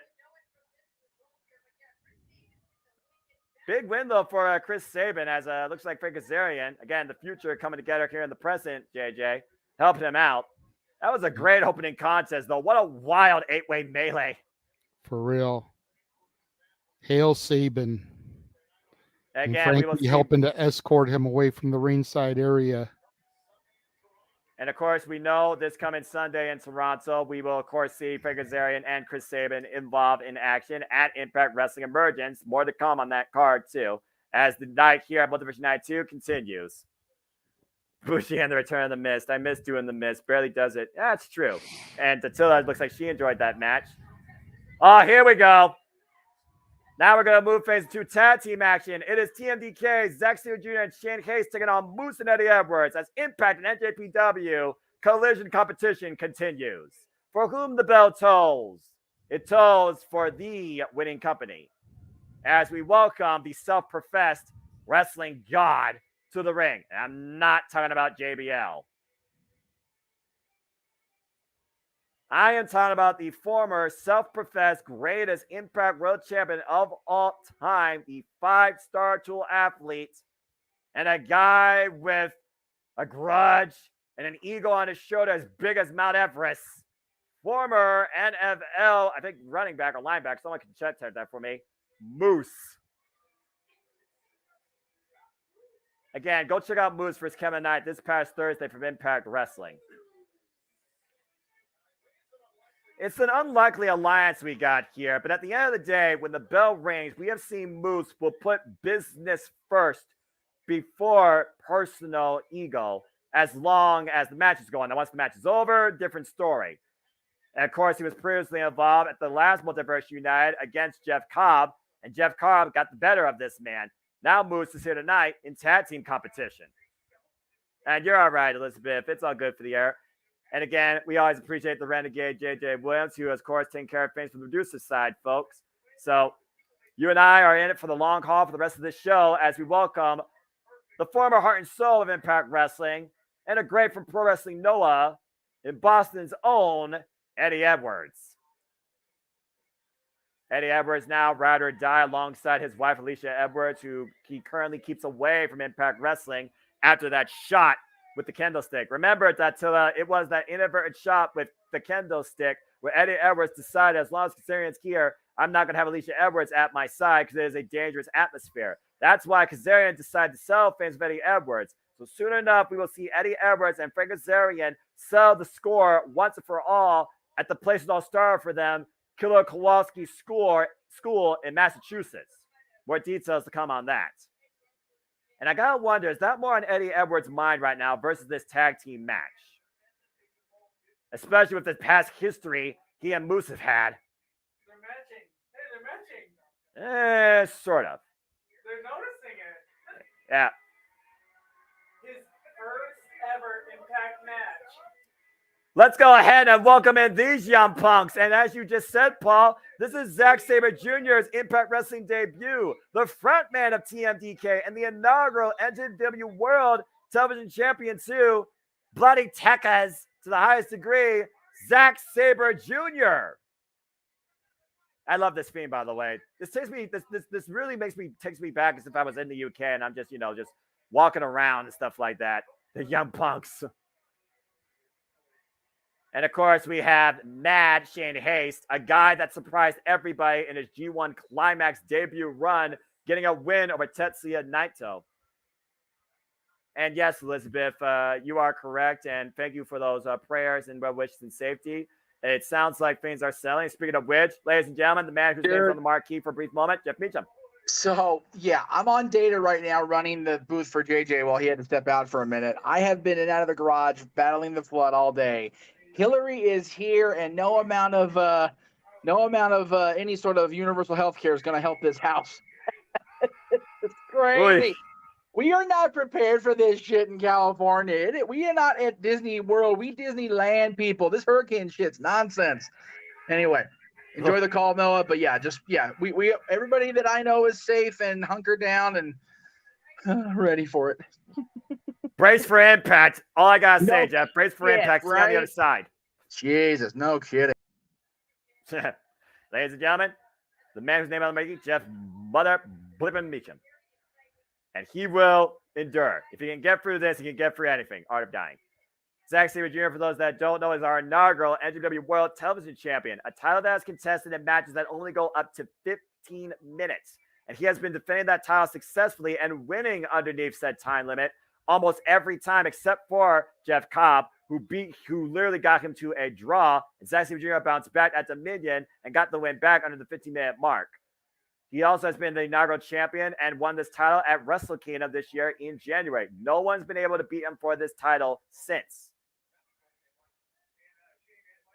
And happy birthday to, I guess, Mikey Nichols here, as we got the other half of TMDK, former challengers for the IWGP Junior Heavyweight Tag Team Championships against Aussie Open. Let's see here. With this being the fourth match, there are 6 matches left after this one. Bell rings and we're underway. First time ever encounter, Eddie Edwards and Zack Sabre Jr. Zack Sabre Jr. may call him the vegan Hydra because give the man a limb and he literally will wrap around you like a boa constrictor. Former student under Minoru Suzuki and, of course, Taka Michinoku, the submissions master, one of the best technical wrestlers on the planet, and yet still has to face Bryan Danielson to settle the score. Headlock takeover and the head scissors counter. Whoa! Went for the leg kick, blocked the shot, went for another high kick, and a stalemate so far in this opening. Woo! We got a brawler and a technician here. Who do you think gets the better of this exchange? Shane Hayes waiting eagerly on the apron. Still waiting for Zach Sola debut song. They're taking too long getting that song. Yeah. I mean, Young Pucks, you can probably find it on YouTube. I mean, because it's not like, public domain, but it is a licensed music track. As far as this other one, though, that Bones one, I don't know if he used that anymore. Tag to Shane Hayes right now. Of course, Shane Hayes and Bad Dude Tito, formerly involved in Impact Wrestling, trying to get the Impact World Tag Team Championships from ABC. What a drop kick to the back of the head. There's a cover that will press like a disco, to say the least. Gets a 1 count only. And Shane Hayes might be a little bit on the wild side, but I would not play around with somebody like Moose waiting for you on the other side if he gets tagged in. Then right now a tag to Zack Sabre Jr. Isolating Eddie Edwards, working the left wrist and arm ringer. Ooh. Bit of a modified ground cobra and joint manipulation. Oh, God. Ah, man. The human anatomy is not meant to bend like that. I don't care what you tell me. And right now, Eddie Edwards, words for wear, needs to make a tag. Tag to Shane Hayes once again. Again, Zack Sabre Jr. has defended the NWA World Television Championship against the likes of Jeff Cobb, Clark Connors, Action Andretti, let's see here. I'm trying to figure the other names. There's been so many names. Tomohiro Ishii. And has been absolutely dominant since taking the reins of the frontman of TMDK. Since Jonas in WWE. Oof. And again, pinpoint accuracy on the ball and elbow joint. And now working the upper arm here. Oof. Nasty kick there by Shane Hayes. One half of the former TM61 for those that remember the black and gold NXT. Oof. Now Edwards right now just taking it and catching Shane Hayes. Manhattan drop, pushes him off of the rope. Belly to belly. Overhead throw. But again, trying to get feeling back in that left arm. And might finally be looking to make the tag to Moose. Now let's see what Moose can do here and what Moose and Eddie Edwards can do as a team. Again, this is a battle for pride, brand pride. This is Impact Wrestling versus New Japan Pro Wrestling. Irish whip right now by Moose. Moose rushes in, catches 2 boots. What a drop kick from a 250-pound man that's 6 foot tall. Backpack stunner connects. Now Moose with the cover, hook of the near leg. It's not enough here for the 3. Quick, explosive offense being demonstrated here by Eddie Edwards and Moose. As Moose with the ground and pound. We saw how well Moose and Brian Myers worked together and what they were willing to do to try and get the win during that tournament, let alone in the Fatal 4-Way for the Impact World Tag Team Championships at Slammiversary. And so Subculture was able to take advantage of the field and get the win. Again, Subculture will defend those titles against the Rascals, Trey Miguel, and Zachary Wentz at Emergence. Big chop. I wonder, with Tetsuya Naito being the winner of the G1 Climax this year, but Shane Hayes having a win over him, was Shane Hayes trying to make a name for himself during the Destruction Tour and challenge Tetsuya Naito for his spot at Wrestle Kingdom? We know Jeff Cobb has plans to. Knife edge shot right now by Shane Hayes to Moose, wearing down the wrestling god, and Moose with a right to the eyes. There's a tag to Eddie Edwards. Again, the enemy of my enemy is my friend. The parts of the sum versus the sum of the parts. Big knife edge chop again by Eddie Edwards, wearing down Shane Hayes, who finally loses the base. There's a cover, lateral press, 2 count only. And Dyson Jr. right now trying to wheel Shane Hayes back into this affair. And of course, as I said earlier, Frank Kazarian and Eddie Edwards, they have a rubber match to sell the personal score once for all in a battle of locker room leaders for generations and great Impact Wrestling veterans. And they decided to sell it at Killer Kowalski's school, where it all began for them in Massachusetts. Oh, gosh. And that chop just rocked Shane Hayes to his knees. And now Eddie Edwards just punking the young punk with a tag to Moose once again. It's one of those fans right now where I look at Moose, and it's one of those fans where at the end of the day, he just wants to make sure that he is the guy you talk about off when it comes to Impact Wrestling as he drives Shane Hayes to their corner up against Eddie Edwards' body. The scoop slam there. Weird thing just happened. My TV just restarted itself, and I only had it on 4 hours and 2 days. Haven't been on all week due to the thunderstorm we had last Tuesday. I'll say it once, I'll say it again. Mother Nature is a fickle, I'm going to be nice, opponent that many people don't know how to get the 3 count against. So again, I just hope that you stay safe here. So far you haven't missed a whole lot. We had the 2 matches for the countdown for those that don't know, because we don't have the ticker updated. We had Yoshinobu Kamaro fall short against Kenny King for the Digital Media Championship. We had Team Impact Wrestling and Joe Hendry and Uya Umura and Heath beating Rizusuke Taguchi, Master Wato. Oh, big chop. And Rocky Romero. And the 8-way scramble, Chris Sabin got the better of the field. Oh, and Shane Hayes the better of Eddie Edwards with that takeover at Tijeras, and now has a chance to make the tag. And right now, Eddie Edwards not blocking his opponent to the tag. There's the tag to Zack Sabre Jr. And Eddie Edwards and Zack Sabre Jr. exchanging once again. Up and around, maybe look for a Blue Thunder Bomb counter. And tied up right now on the ground, Cobra, but whipped off Eddie Edwards. That's Zack Sabre Jr. with the snapmare, though. And the neck crank. Golly, that looks like it sucks. Single leg boot. Just irritating Moose. And Zack Sabre Jr. is not afraid to go against bigger foes that are stronger than him, too. Moose sent up and over, taking advantage of Moose's short temper, looking for a follow-up PK. And it's good here in the 2300 Arena. Eddie Edwards falls in, though, but Zack Sabre Jr. traps him in the ropes. Draping armbar, and he can do a lot of damage with that 5 count there. Can't win like that, but definitely can hurt your opponent. Again, bloody Tekkas. That's a Tekkas, the technitional stylings of Zack Sabre Jr. Sends it to Edwards hard in the corner, falls up again with a run-in. Eddie Edwards falls in, though, with his own running lariat, hooking Zack Sabre Jr. up. Nice suplex. Eddie Edwards uses the strength to his advantage to counter Zack Sabre Jr.'s technician. And again, you see the stinger effect still within the arm of Eddie Edwards. Zack Sabre Jr., he's got to consider the fact that he's also got to defend the Heavyweight World Television Championship upcoming against young lion Oscar Loibre. And I'm sure there's going to be other challengers, golly, to his freaking NWA World Television Championship.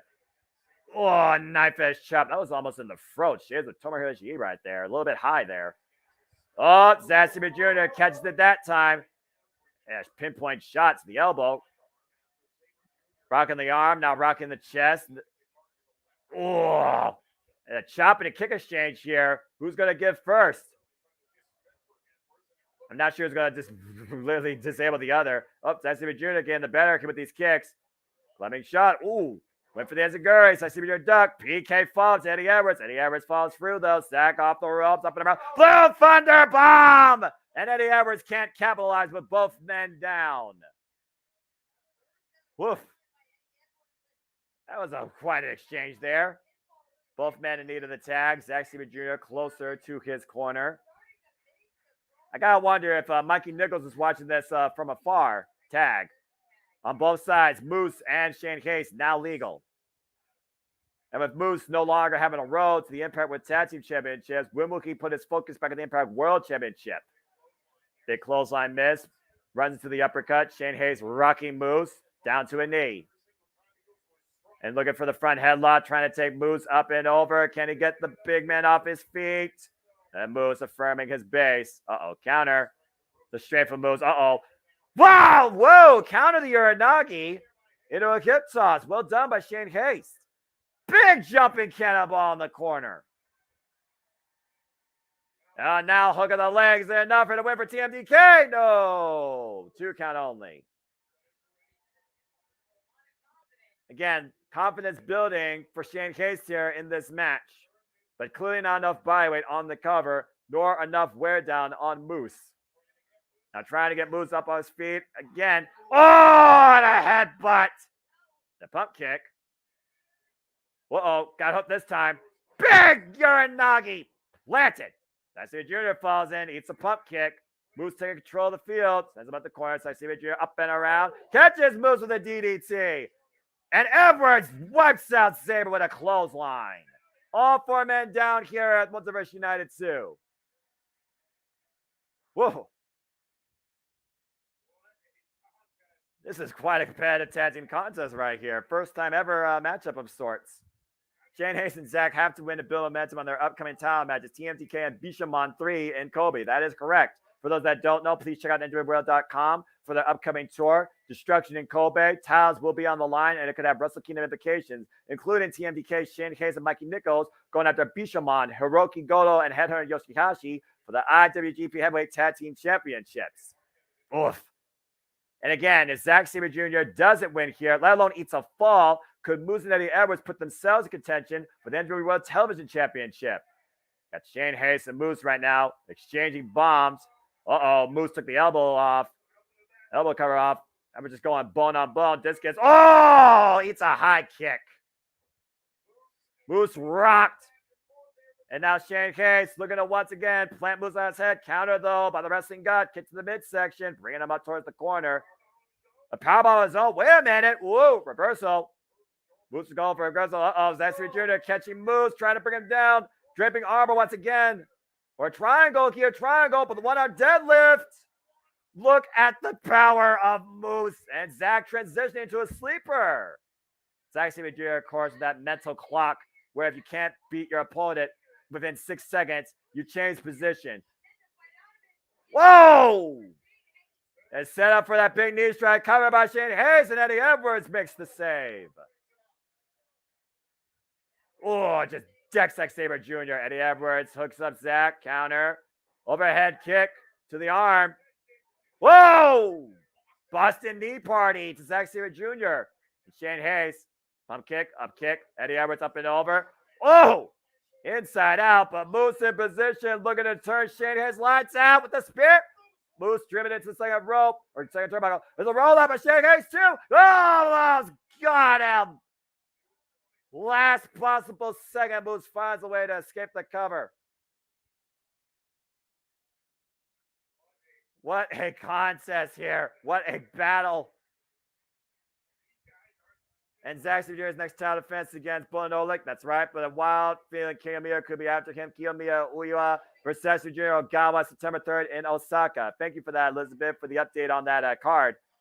And right now, might be looking for that. Oh, no. Counter again. Shane Hayes. Oh, driven into Eddie Edwards. Dropped with the knee. There's a spear! Lights out for Shane Hayes. Moose with the cover. Team Impact with the win. And Moose and Eddie Edwards win over TMDK, pinning Shane Hayes.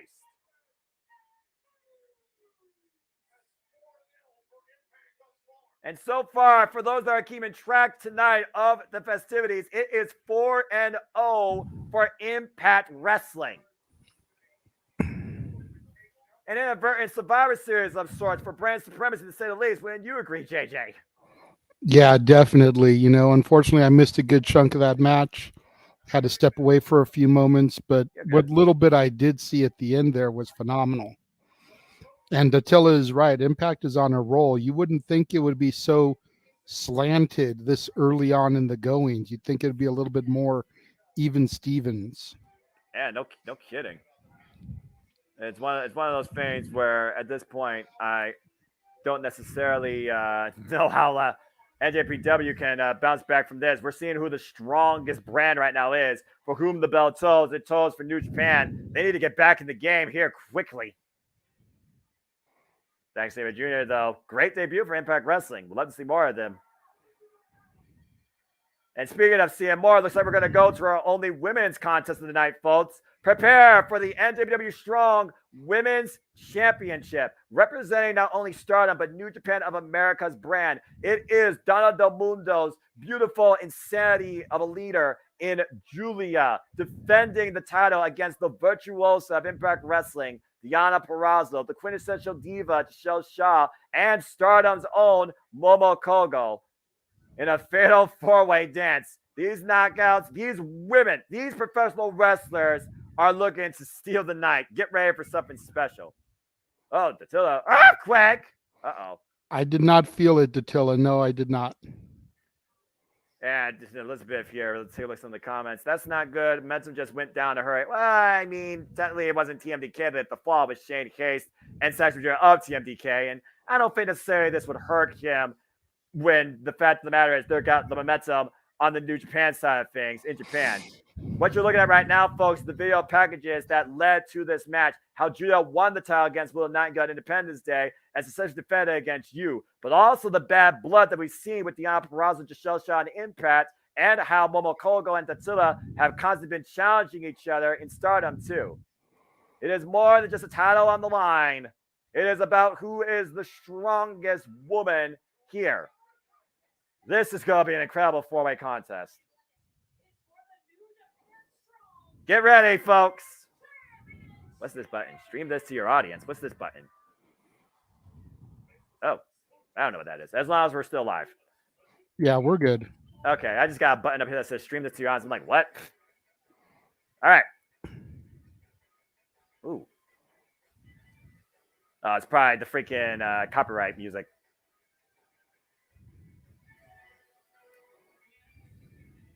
All right.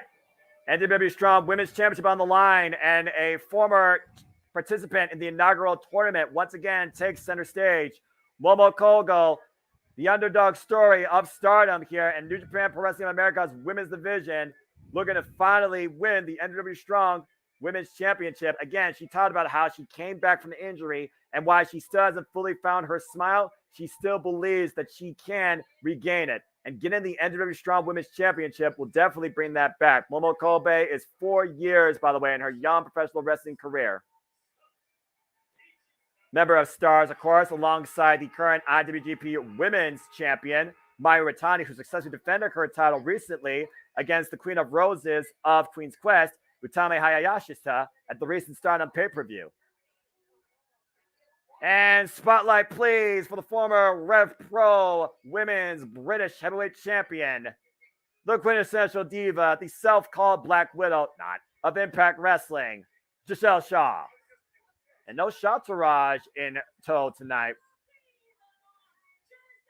Giselle Shaw looking to lead by example, maybe get it done on her own. But once again, Giselle Shaw, she knows how to put herself in the spotlight and now finds herself at the center of possibly becoming the new NJPW Strong Women's Champion.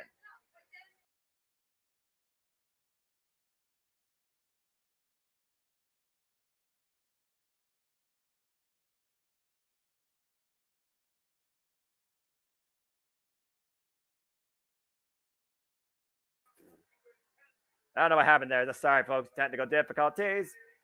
And now we welcome, adorned as only she can be, the magnificence of technical excellence, the 3-time Knockouts World Champion, the virtuosa Diana Purrazzo, the standard bearer of the Knockouts division since Slammiversary 2020.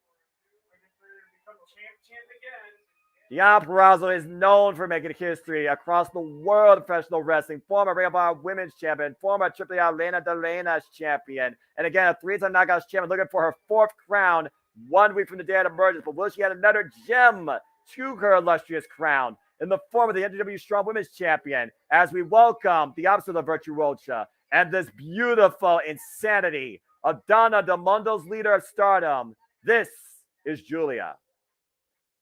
Beauty, violence, a destructive passion. British-born, Japanese-Italian. Donna Del Mondo's leader, the Gaijin, Julia, has arrived at the Multiverse United, and what an entrance. The former World of Stardom champions.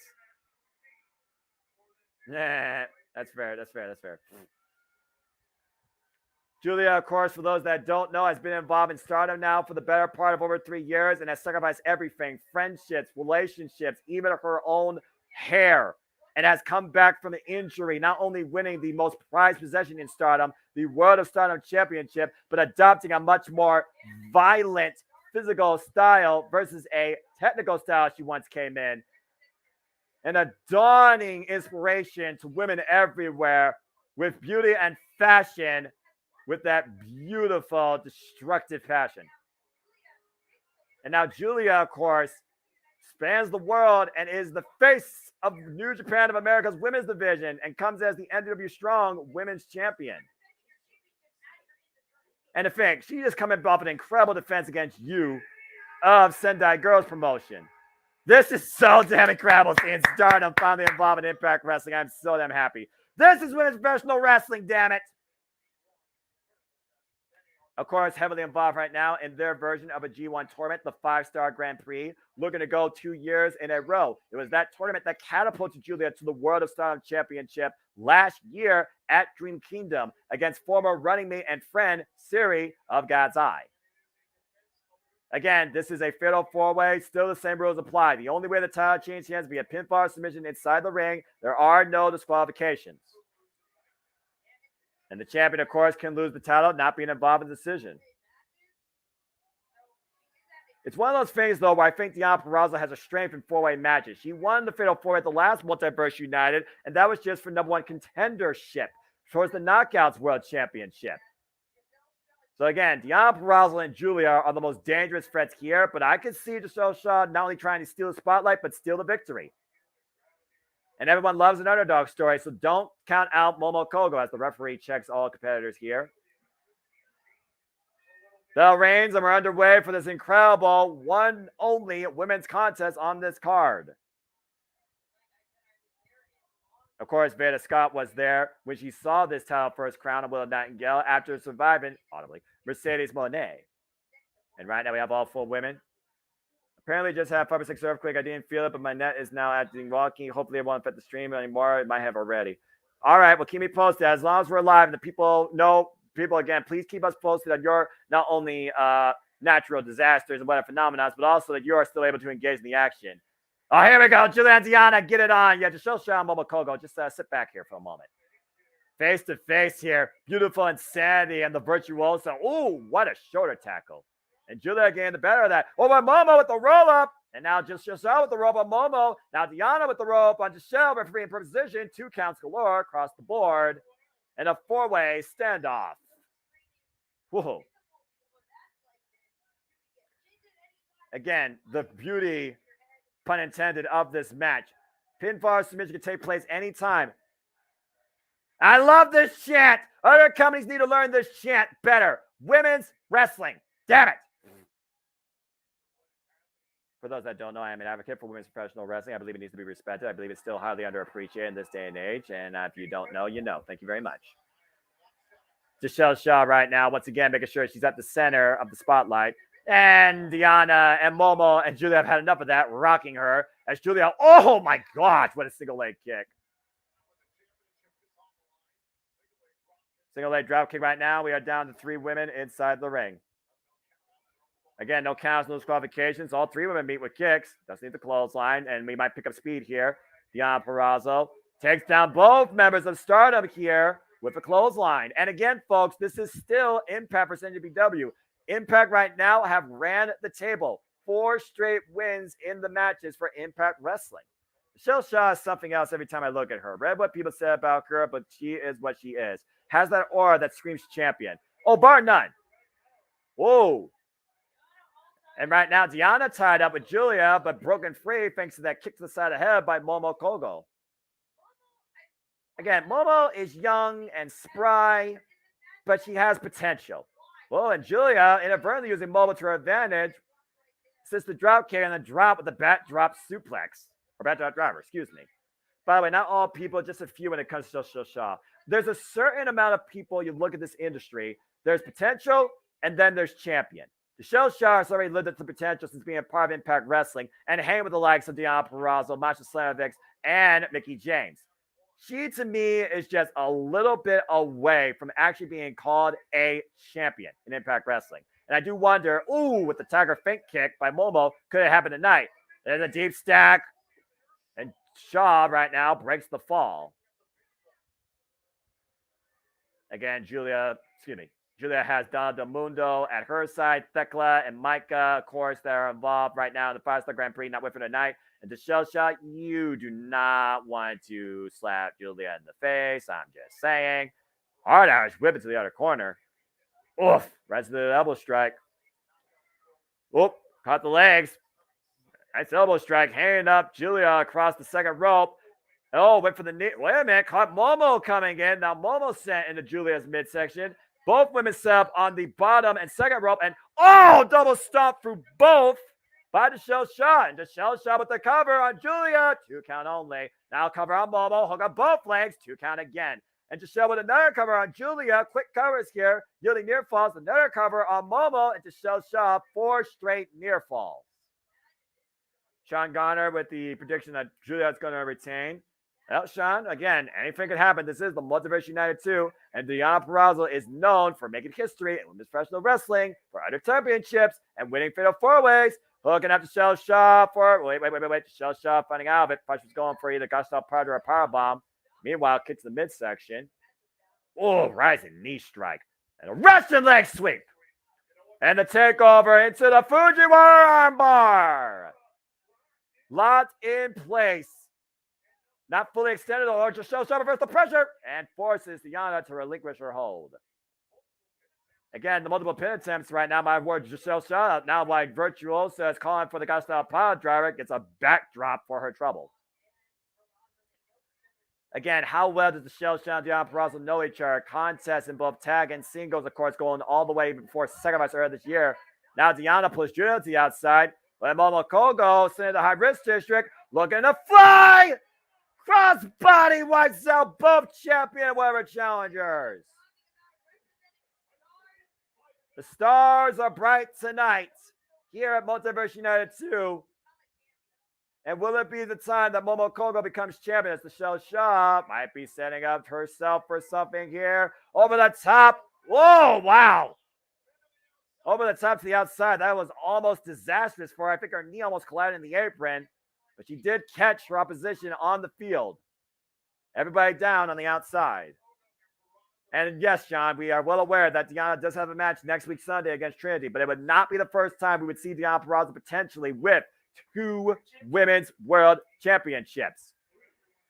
Again, it's extremely rare to beat the Virtuosa 2 times in a row, let alone for the gold. It's another thing to discount Deonna Purrazzo in any capacity. And once again, Deshelle Shaw isolating herself with the champion. But again, I think she's bolstering way too much here and not taking advantage. Julia could be very dangerous on the mat. Ask Tam Nakano. Ask Saya Kamitani. Hell, ask Mayu Iwatani if you want to get real here. And meanwhile, up on the shoulders again. Whoop. Now Julia, counter. Kick to the midsection. Deshelle Shaw hooking Julia up. Beautiful suplex there, hooking the near leg, and a 2 count only on the Get Strong Women's Champion. Call it strange that Julia is already having the second defense of the Strong Women's Championship, while Mayu Iwatani has treated the Attitude Women's Championship as nothing, as more an accessory. I don't think that's necessarily the case. I think Rousey has different intentions, and Mayu Iwatani did just defend that title against Utami Hayashita. Sean with already with a quick pick, so stay tuned for City Predicting. I'll give my thoughts more on that, Sean. And feels like Julia Boutin here. She's booked for Vegas. That is true. But we'll see here soon enough. Again, internationally bound, Julia is of Donna Del Mundo, Women of the World, and rightfully so. But Julia is looking to hook Deshelle Shaw for a hard, rough ride. Showing off her beautiful insanity. Positive a double underhook. Butterfly. Avalanche suplex. What a superplex, super butterfly suplex. Well, Momo Congo with the springboard missile drop kick. What a pump kick by Diana Purrazzo. Ooh. And a high kick in response from Momo Kogo, and all 4 women are down.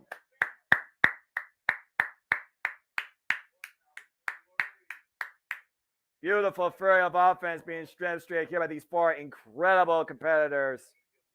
Again, this is for the NWW Strong Women's Championship. The defending champion, Julia of Stardom, of Donna Del Mundo, defending against Stardom Stars member Momo Kogo, and Impact Wrestling's virtuosa Diana Purrazzo, and the quintessential diva Giselle Shaw. And you see right now these women grabbing a handful of hair respectfully.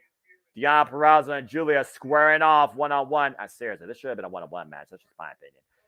And Giselle Shaw and Momo Kogo exchanging 2 mini bouts here, carrying out in the middle of the ring. Oof. I'm not sure who's going to get the better of these forearm exchanges. And right now, Momo and Julia Stardom getting the better of Impact Wrestling. Oh my gosh, that one rocked Diana. Now looking for stereo offense. And stereo counter offense by Impact. The standing waist lock. Meanwhile, Giselle Shaw. Spear to Julia! As Diana Purrazzo got out of the way. Cazadora by Momo. Diana takes advantage with the lawn blower. Oh my gosh. Chain reaction of offense here by everybody. And the virtuosa stands tall. Diana Purrazzo standing tall right now, taking out Giselle Shaw. Again, Diana Purrazzo is the main event. She is main event D. She is the standard. She is the virtuosa. She is the leader of the knockouts in Impact Wrestling. For 3 years. And right now, Giselle Shaw looking to slow down Diana Purrazzo. What the hell is going for Giselle Shaw's mind? Oh, boy. Shaw right now hooking Diana up. And oh, my God! Spanish fly off the top rope. Cover by Giselle. Is it enough? Broken up by everybody else. Shaw could have literally been within an inch away of seizing her first championship here in Impact Wrestling, technically. That close to a new NWW Strong Women's Champion. And that is the risk and lengths these competitors are willing to go to win Multiverse United 2 tonight and leave with the gold. And Giselle right now rocking everybody. Oh, what an open face palm strike to Julia. We are 10 minutes in. As of course, traditional by Japanese wrestling standards, we have timestamps for these matches just to show how far the endurance really goes. And for the history books, of course. Now, Momo hooking up Giselle off the ropes. Oh, nice tornado DDT. I probably shouldn't say tornado knowing what Jeff and JJ are going through. Sorry.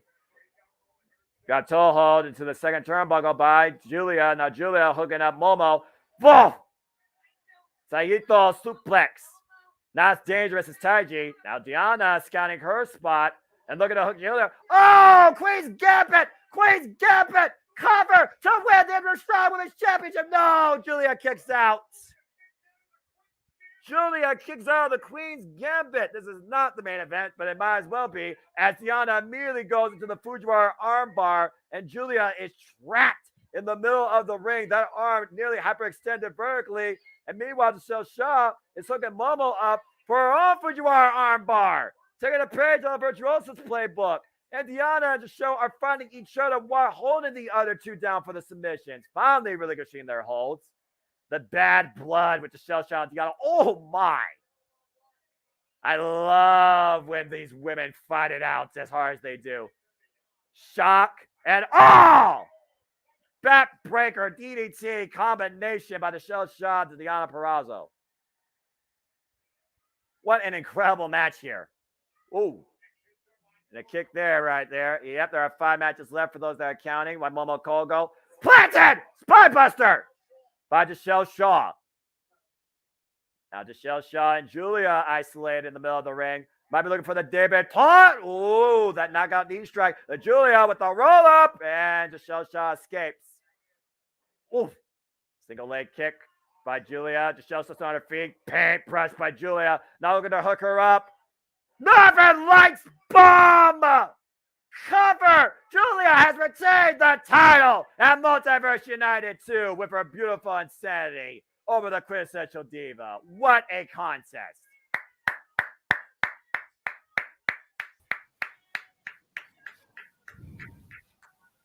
Oh, and Momo and Julia, still no love lost there. And Momo, Momo is furious. I mean, Momo and Julia at this point, this is what Momo, again, has been tested to do. Oh, she might pay for it. Up and around. Uh-oh. Oh, no. Oh, glorious driver. Glorious driver. Michinoku driver by Julia drops Momo Kogo. Julia stands tall. An extra exclamation point here at Multiverse United 2. And that's one, finally, for NJPW. What a match and what a champion. Yeah, definitely. That was some insanity. Beautiful insanity, wouldn't you agree? Yes, yes. And dominant as always, as the women of the world are by name. Donna Del Mundo, Julia, the leader of the said faction, being presented the championship. Still, our NJPW Strong Women's Champion. And let me go ahead and take a moment here to introduce the man whose name is on the marquee, finally being able to tag in and join us for a little bit as the weather kind of does its thing out here in SoCal. The man, the myth, the legend, the West Coast professor, and another main proprietor of women's wrestling. Damn it. But Jeff Meacham in the house. So good to see Jeff. You're muted. Bosh. Is what it is. Yes.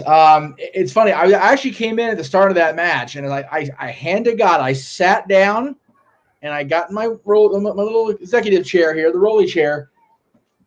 Fucking things started moving on its own. It's like, whoa, okay, we're having an earthquake. Cool. All right, we're gonna sit here for a minute and relax because holy shit. So yeah, it's definitely earthquake weather as we call it here in California, and the earthquake it came.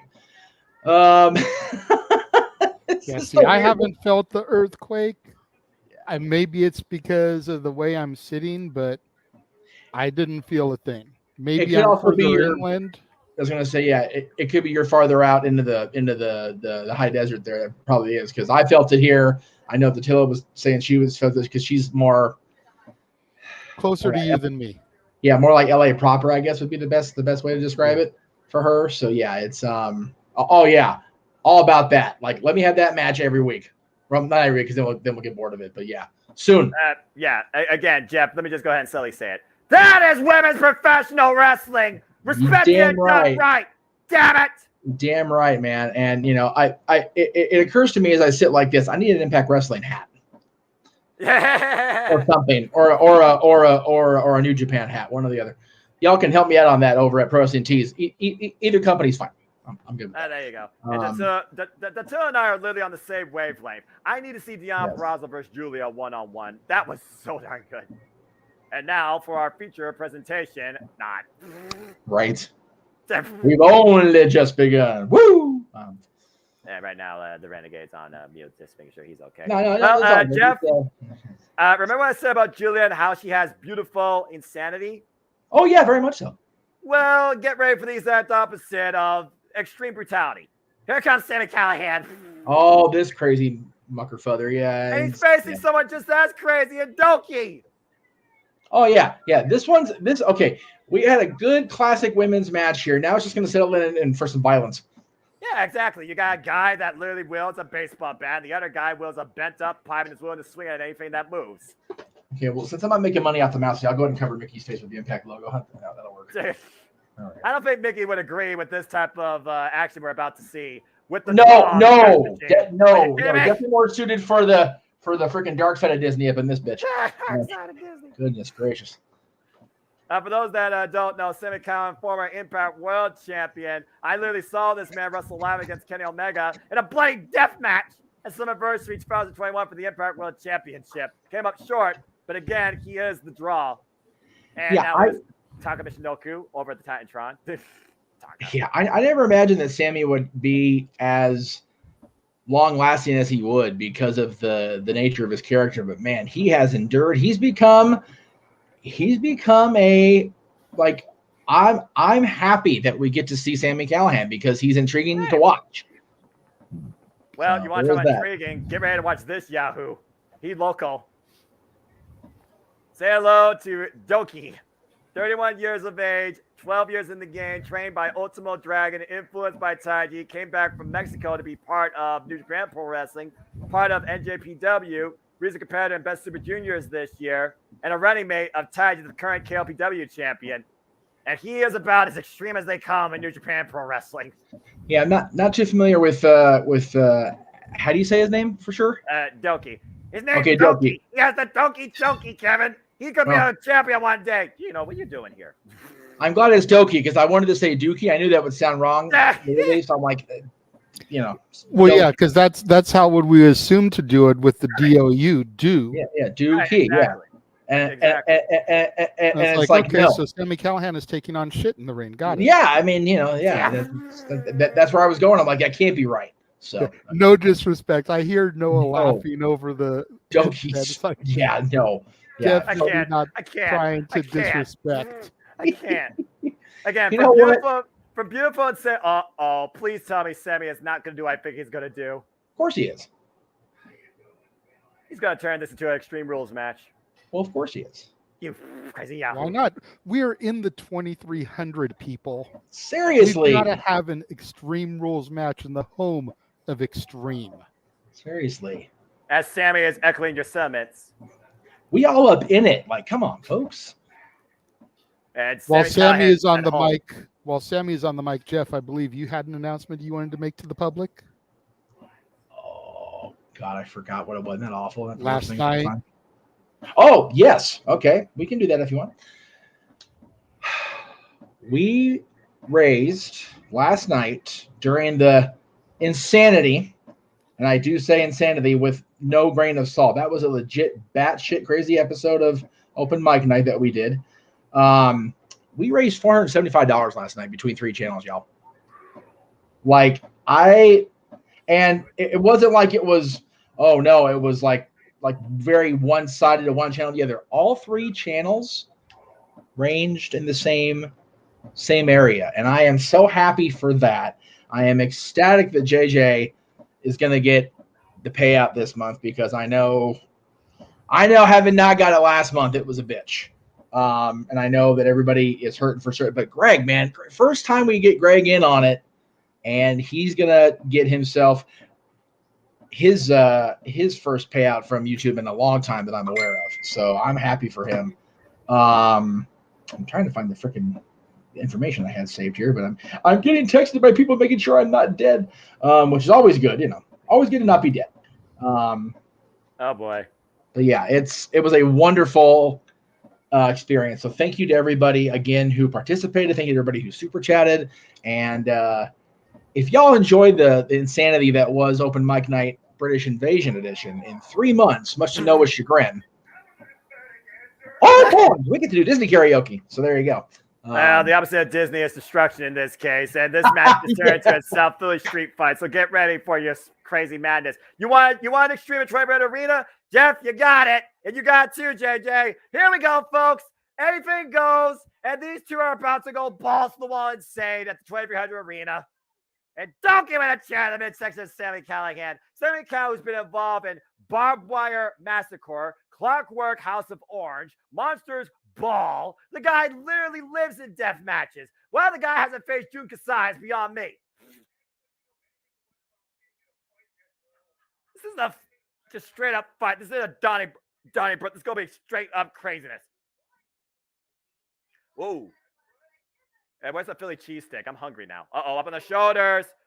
Oh, Death Valley Driver on the floor. And shout out, by the way, to the promotion up north here in Michigan, ran by Rhino, Insane Wrestling Revolution. For your initial need for Extreme, go check them out, folks.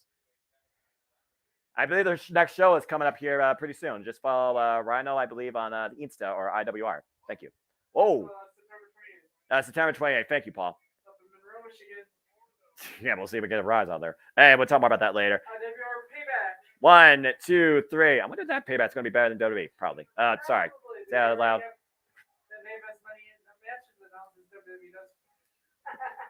Oh, trust me, we're gonna crap all over that after this show. Stay tuned. So we got 1, 2, 3, 4, 5 chairs. How many chairs is too many chairs in the 2300 Arena to put inside a wrestling ring? You tell me, Multiverse of Media. There's 7. The heck? 8. Wait.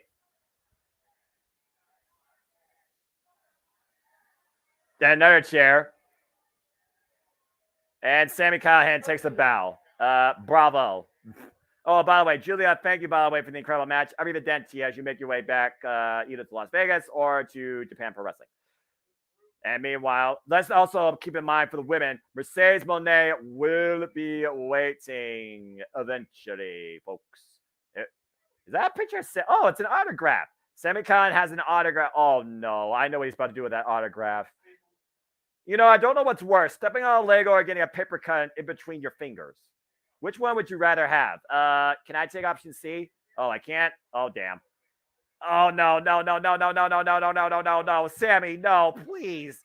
No. Oh, gosh. No. Ah! Ow! Ow! Ow! Ow! The "You Sick Up" chance running out proudly as the side of that picture now is braced by Doki's blood. Oh, my gosh. I don't give a damn who you are. Paper cuts suck. But why would anyone choose to paper cut someone else's fingers in between them? No. Not the, oh my gosh, the armpits.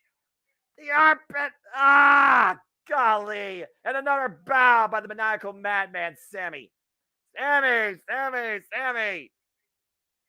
Cactus, the Funker, Public Enemy, about too many chairs. 20, accurate. Too many chairs is around 8 because the impact is higher than 8. Too much for me to handle. Okay, so on the scale of extreme, 8 is too extreme for my friend. Okay. Well, we got 1, 2, 3, 4, 5, 6, 7, 8 chairs in the ring, and one is stood up, and Sami Callihan's looking at suplex Doki on this chair. So far we've had chairs and a picture. How extreme are we going to get here? When do we get the barbed wire? When do we get the bat? When do we get the pipe? Oh! Shote. Take a seat. And meanwhile, oh! Exploder into the chair! Here's the cover by Sami and a kick out. And probably just convulsion. I'm assuming you're looking for a different answer than Sami as a psychopath or a paper cutting someone else. Yes, that's correct, producer man. Thank you. Don't know what's worse for me right now. Timothy Thatcher tearing Kino apart or Sami Callihan plans to demolish Doki. Well, at least Timothy Thatcher is just, not using steel chairs to a degree. As Sami just slammed another steel chair on the back of Doki with another steel chair on his back. Chair on chair, impact. Every time I say impact tonight, take a shot. Don't do that. You'll live better. And right now, Doki just trying to grasp his lower back. And again, Doki's no stranger to being extreme. I mean, this crazy Yaku has made extreme rules a thing with freaking Suzuki-gun on multiple occasions when he fought for the 6-man Doubleweight Tag Team Championships at times. And Doki has yet to be a champion in New Japan Pro Wrestling. Again, Sami Callihan, another bow as this deathmatch genius, if you could call that oxymoron that, is planning for even more violence. And we are 5 minutes in, folks, for those that are keeping track. 5 minutes in. And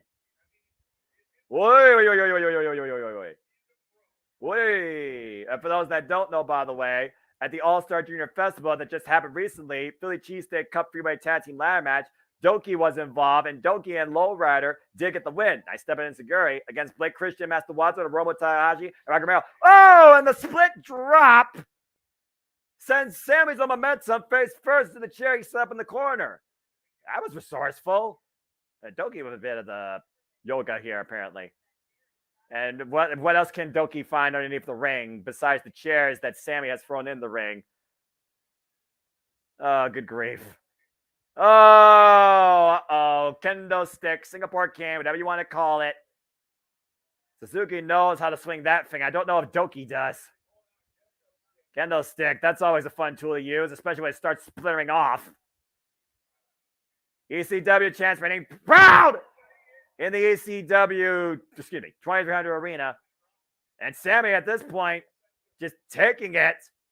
Him over the head, Doki, okay? You gotta hit the man over the head. Uh-oh. And right in the eyes, and Sami with the kendo stick in hand. Guarantee you he's gonna hit the man over the head. Whoa! Chair versus stick. Chair wins.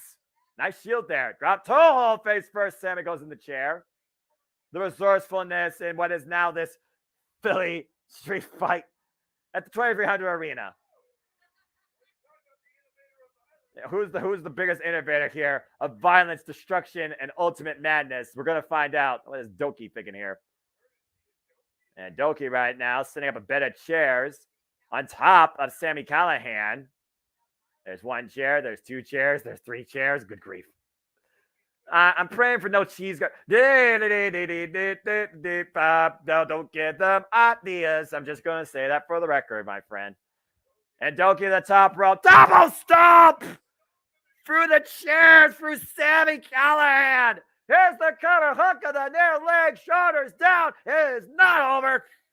2.5. And Doki grasping his lower back.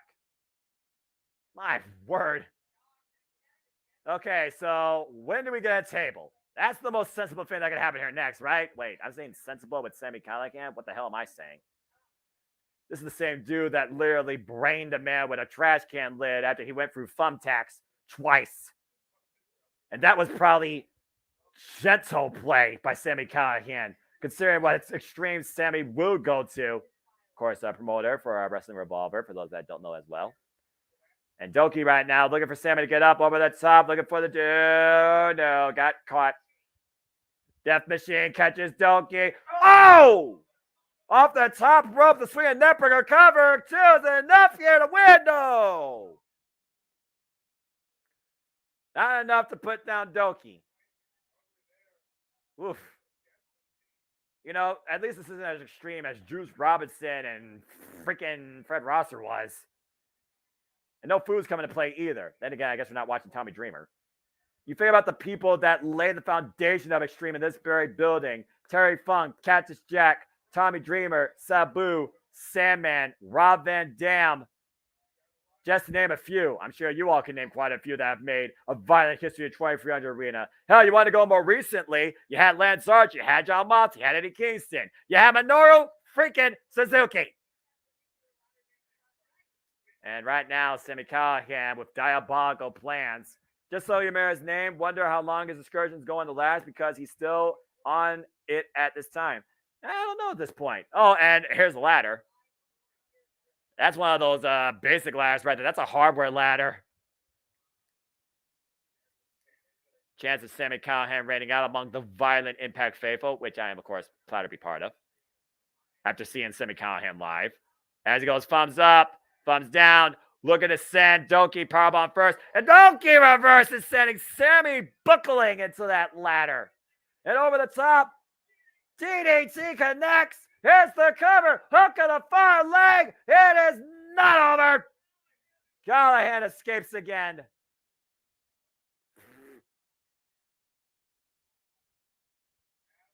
Oof.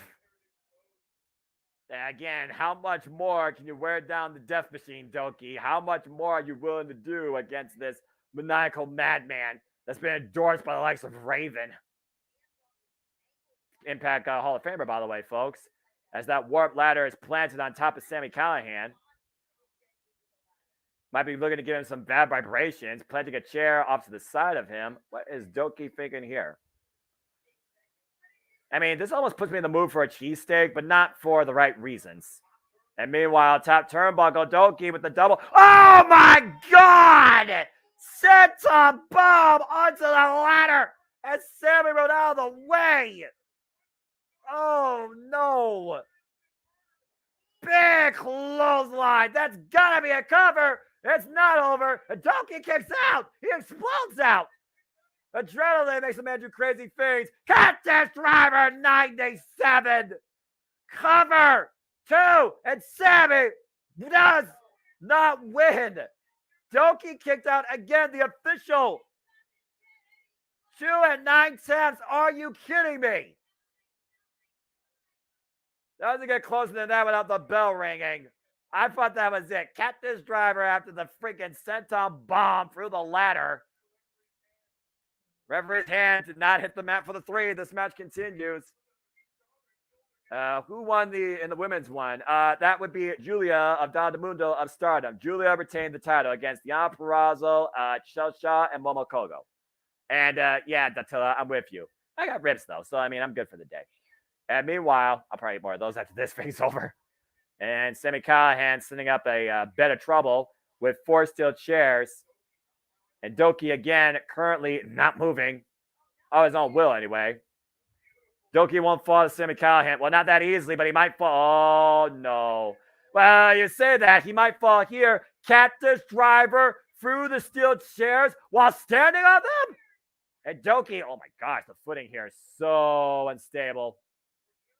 Precarious situation right now with Sami and Doki. Headbutts galore. If one of these two men lose their balance, they could literally break a leg here. Pun intended.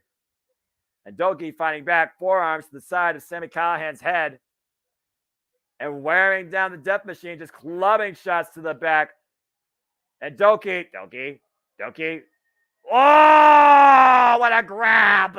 I'm not calling that. Hentai grab and the rig of the eyes. And Sami, Cactus Driver 97 from the chair, damn it. Hook of the leg, 2. And Sami gets the win in this Philly street fight madness. And that concludes our feature presentation. Take a look at the wreckage here. Look at the way that chair is warped and bent. Yeah, JJ, Jeff, Sami, he's crazy. You're muted, Jeff. No. I was muted. I was still stuttering over.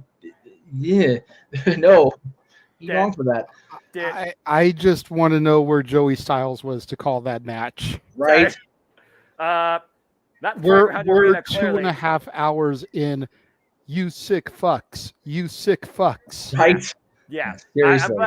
I'm trying to remain professional here, but I'm glad you said it. We appreciate that.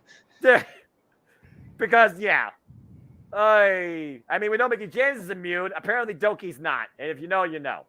Yeah, that's fair. Very. Well, that was your dose of extreme. Let's hear it for Doki, who still somehow is on his own 2 feet.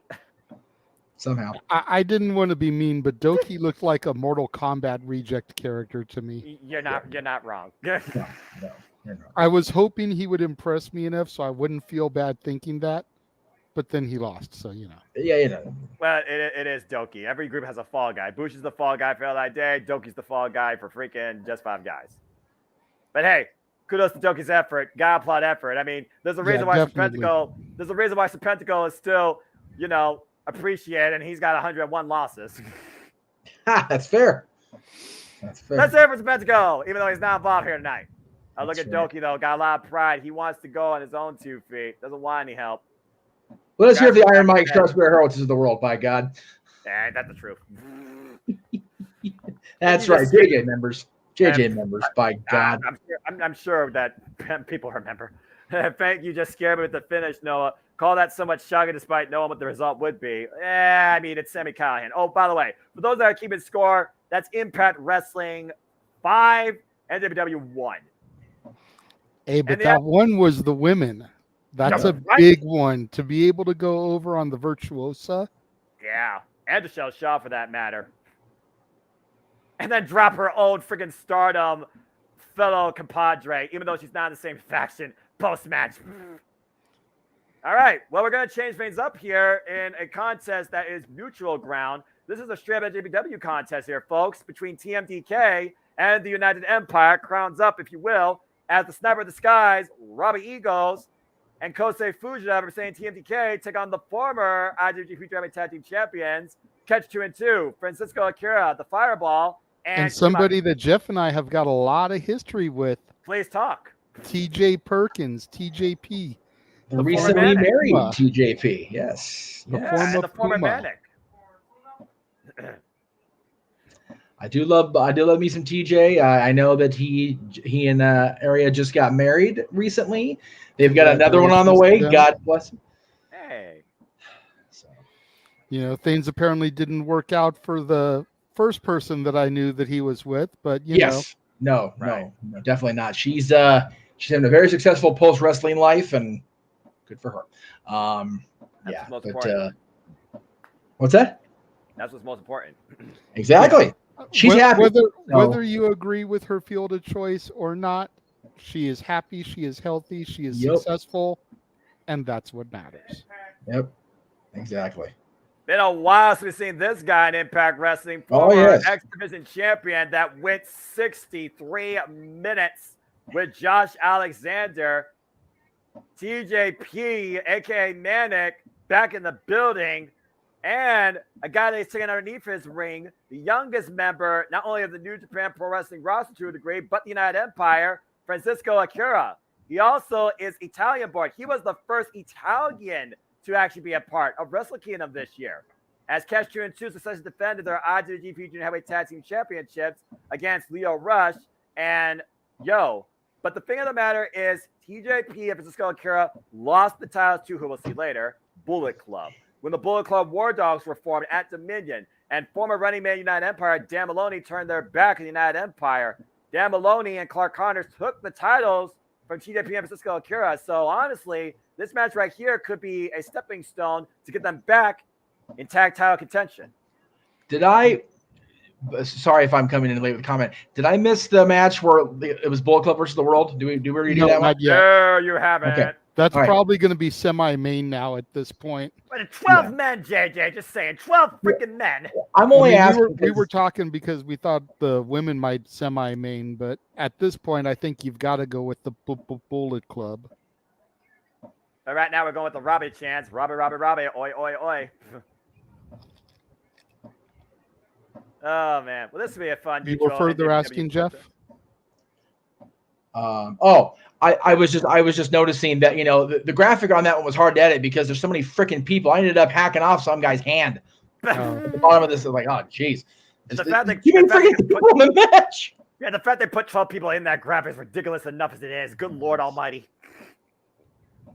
Anyway, we're kicking things off with Kosei Fujita, the Ichiban sweet boy of TMDK. Currently, the young boy for Zack Sabre learning his tekkas. Squaring off against Francisco Akira, who definitely demonstrated his heart and will during the Best Super Juniors earlier this year, especially against El Desperado. Nice wrist lock exchange there and an escape. Still made the early going.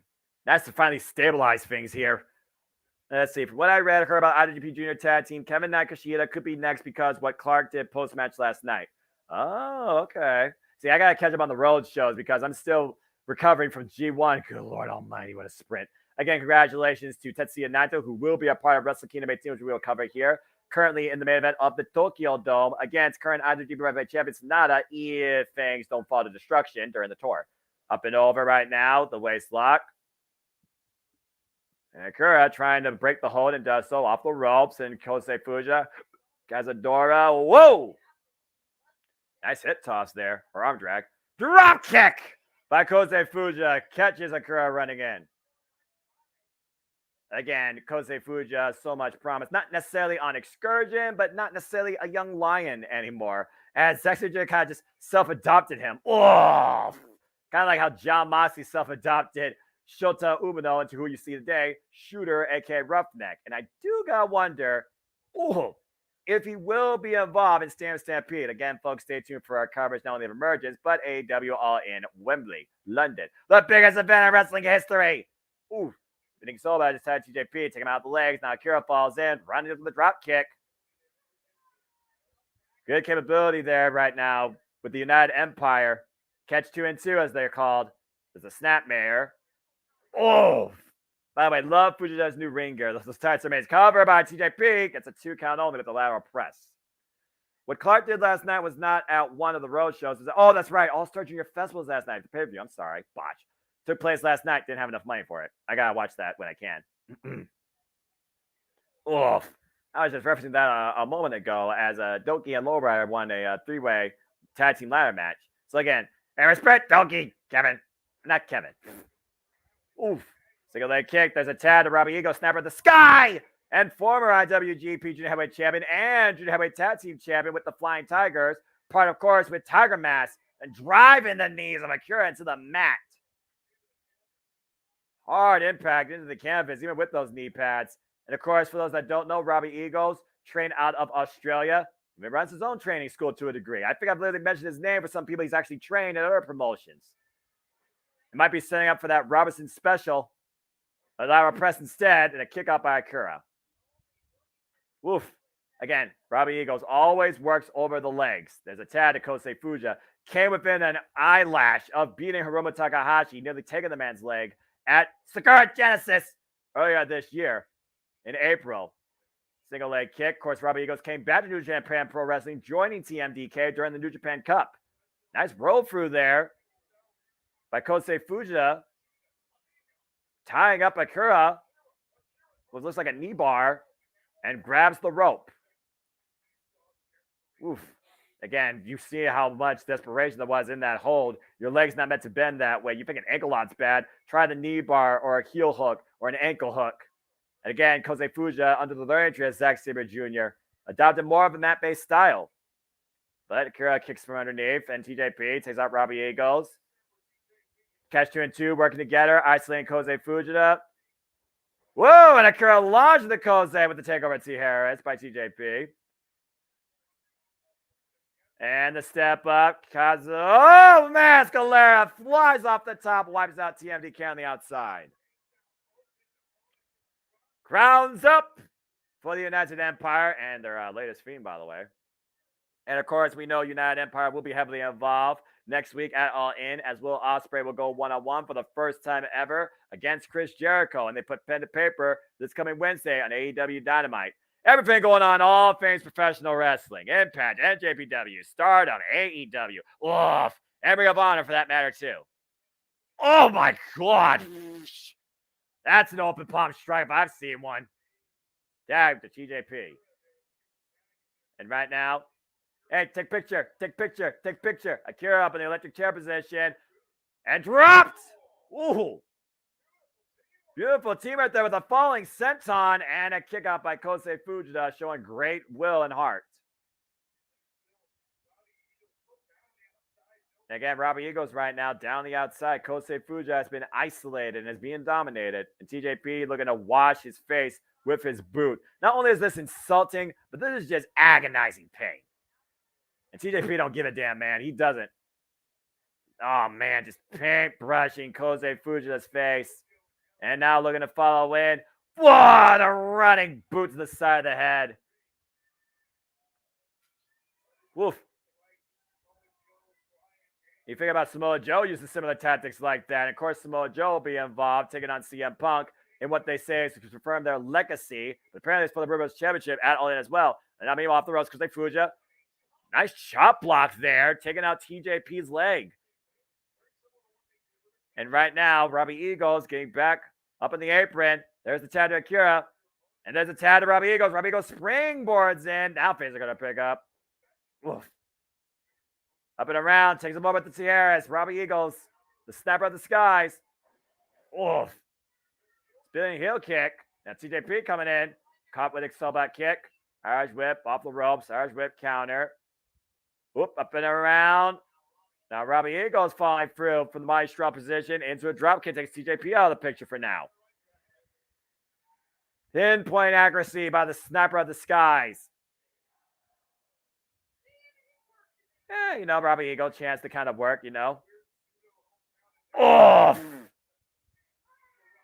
Robbie's feeling it. Of course, Robbie Eagles last recently involved here. Those that remember took on Claudio Castagnoli for the Ring of Honor World Championship. Irish whip.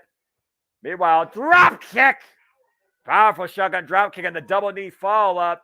2-for-1 special on Akira Tozawa. Francisco Akira cover. 2. I almost botched. I know. I caught myself. Thank you, Paul. I almost botched. You know, I'm just going to say this for the record because this is sad. Akira Tozawa wishes he was in Impact Wrestling, probably. Springboard. Oh, man. Pinpoint kick. Drop to the leg. Looking to trap him. And there's the Rob Miller special submission hold.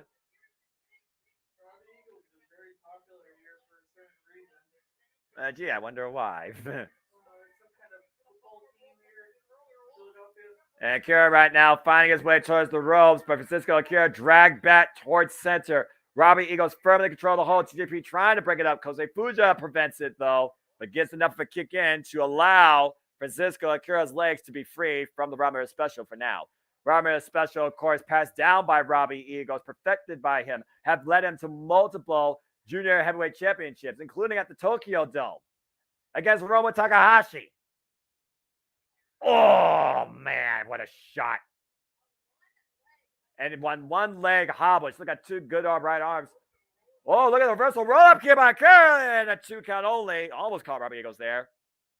Oh, went for the super kick. Robbie catches it, though. Might be looking for the turbo backpack. Wait, Akira. Poison Rana! Oh. And literally stop Robbie Eagles in motion and in time for a few seconds. Now Akira has a chance to make a tag TJP. Same thing for the other side of the ring as Kosei Fujita's in. TJP and Kosei Fujita meet one-on-one once again here. There's a waist lock. Looking for the suplex. Counter. Back elbow strike. Again, TJP, formerly involved in Best Super Junior, Super J Cup, former multiple-time X Division champion, IWGP Junior Heavyweight Tag Team champion, and for those that remember, WWE Cruiserweight champion. Nice drop kick there by Kosei Fujita. Actually, the winner of the Cruiserweight Classic back in 2016. Try to familiarize again with these people in case you forgot them. Cazadora lift, maybe wheelbarrow suplex on counter. TJP with the roll-up, 2 count only. And now looking at TJP. Oh, man, what a super kick by Akira, Francisco Akira. And now going up top. Alley-oop connects the double stop reverse DDT and the plunge on the top rope to Robbie. And now TJP in position. Mamba splash! Cover 2 and 2! Kosei Fujita kicks out. Wow. Kosei Fujita showing how much he has grown, surviving the Mamba Splash that has put away many opponents in the past. Another great game tag team contest here at the Multiverse United 2 as TJP is calling the play. And again, at this point, Kosei Fujita, electric chair position, might be looking for a doomsday device. Oh, Robbie pushes him off. And Kosei Fujita, a roll up on TJP, deep roll up, 2 count only. And TJP, runs through super kick by Robbie Eagles. Oh, double offense by TMDK, rocking TJP to the corner. Looking to follow up again. Izaguri, back of the head. Now into Kosei Fujita. Belly to belly suplex cover. 2, it's enough, no! And near fall again on TJP this time. Whoa. Both these teams put out all the stops, trying to prove their worth ahead of the Super Junior Tag League, the Destruction Tour, and so much more as we come off that incredible All-Star Junior Festival. Once again, Kosei Fujita with the waist lock at TJP. Oh, no! And Robbie goes just kick Kosei Fujita in the face. A rare miscue right now. The first miscue of this match, for being honest. Francisco Akira takes Robbie Eagles out of the picture for now. Alley-oop! Face first. What a freaking face buster. Uh-oh. And look at the setup in the middle. There is the knee for the catch 2-2 for the 3. And Francisco Akira and TJP with the victory. Crowds up. United Empire puts down TMDK. Catch 2 and 2, showing what brought them to the dance in the first place as former IWGP Junior Heavyweight Tag Team Champions, putting down TMDK's Kosei Fujita and Robbie Eagles. Whoa. You love to see it. Game tag contest there, right there. Oh, yeah. Rounds up. United Empire rules the world. Yeah. The one that part Until about you started saying crowns up today, I always was trying to figure out what the hell this was that they did. But then you started saying crowns up. I was like, you know what? That does look like a crown. That makes perfect sense now. Yes. Yep. The one botch against United Empire this week is the segment with Jericho and Will Ospreay on Wednesday going into All In as a contract signing. Aaron has to give a letter grade down by default.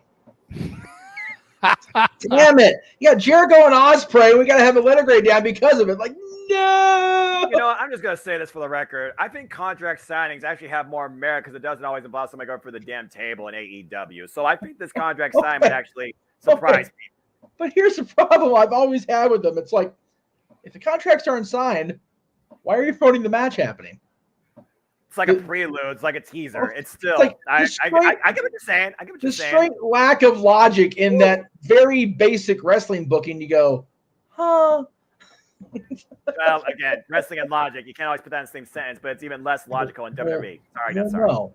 And yes, by the way, we are hoping Coach Demore and the team can do us a solid here and get us off the air by 8 o'clock so we can actually all join in on the craziness of No DQ review episode number 250 tonight. But we'll see.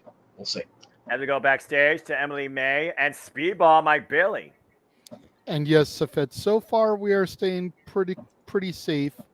Out where I am, because I'm more inland than Jeff, it's basically just been some heavy rain, little bit of dips in the internet, but not enough to knock me off the live stream or anything.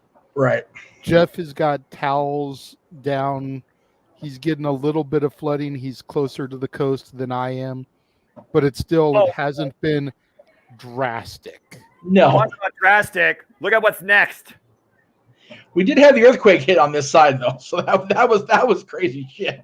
Well, this is going to be a disaster, I think, of epic proportions because you got 12 men about to go to war. It's Bullet Club versus the world.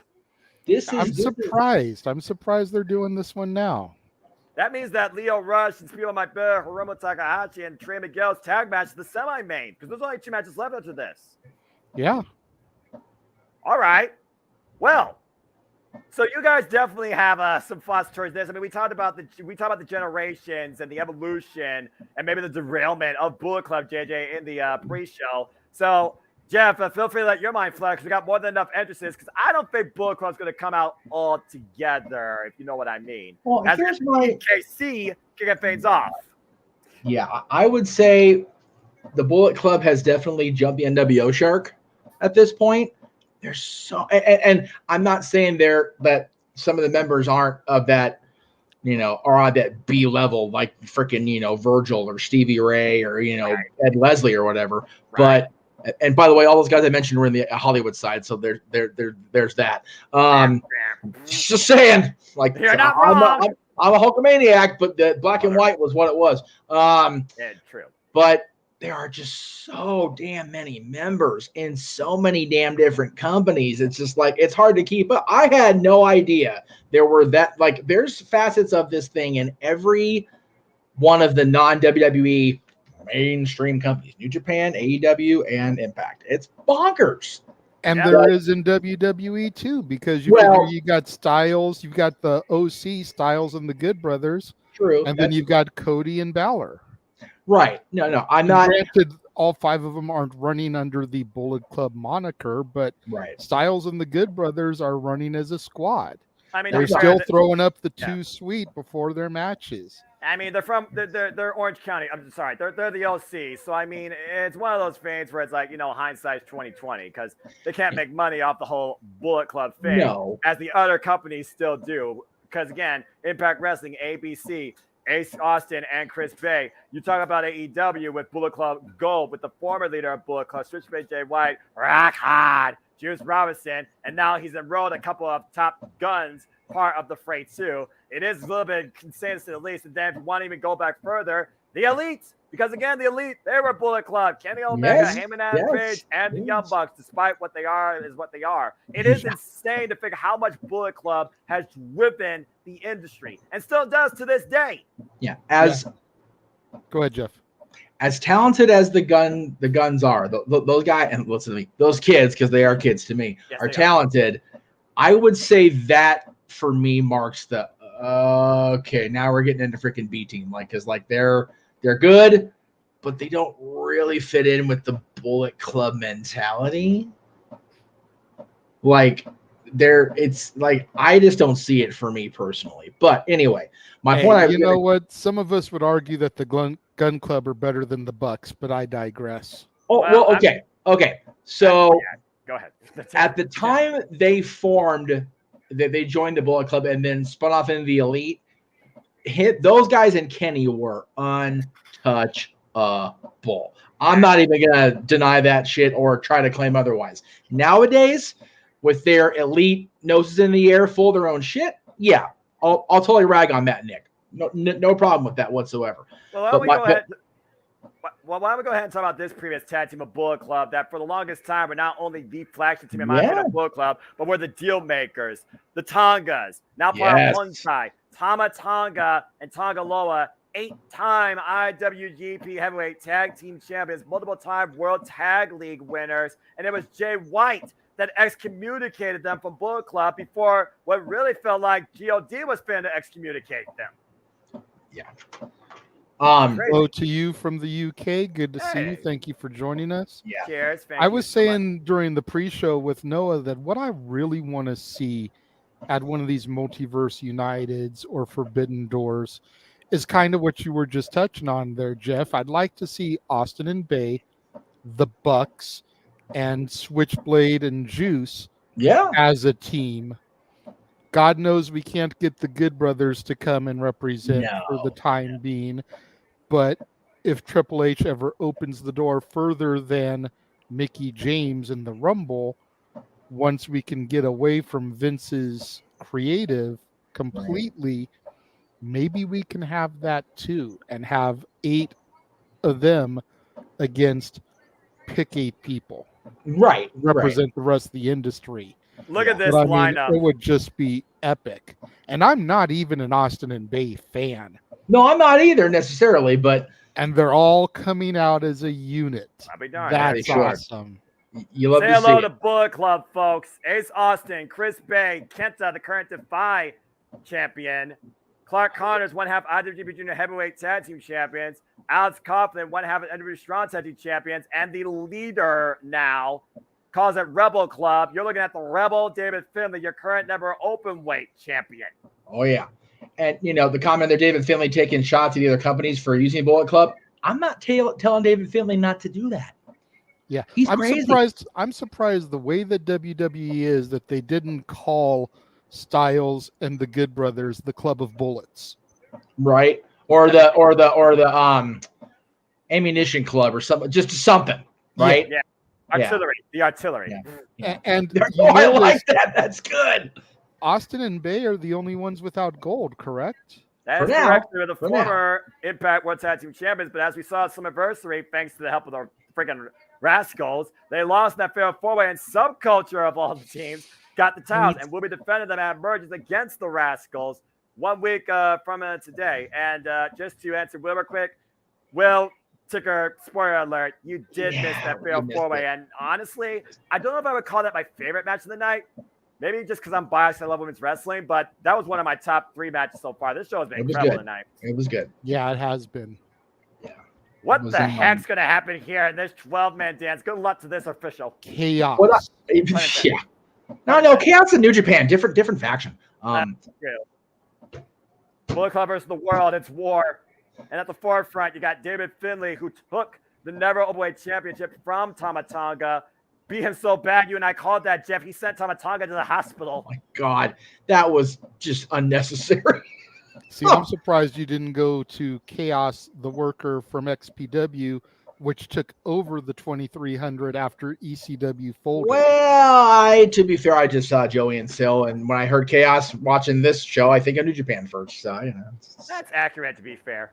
But yeah, shout out to our Santino brethren, Joey and Sil, and Mongo, who I saw at the WoW show not too long ago, along with Watts, if y'all remember Watts from Tough Enough.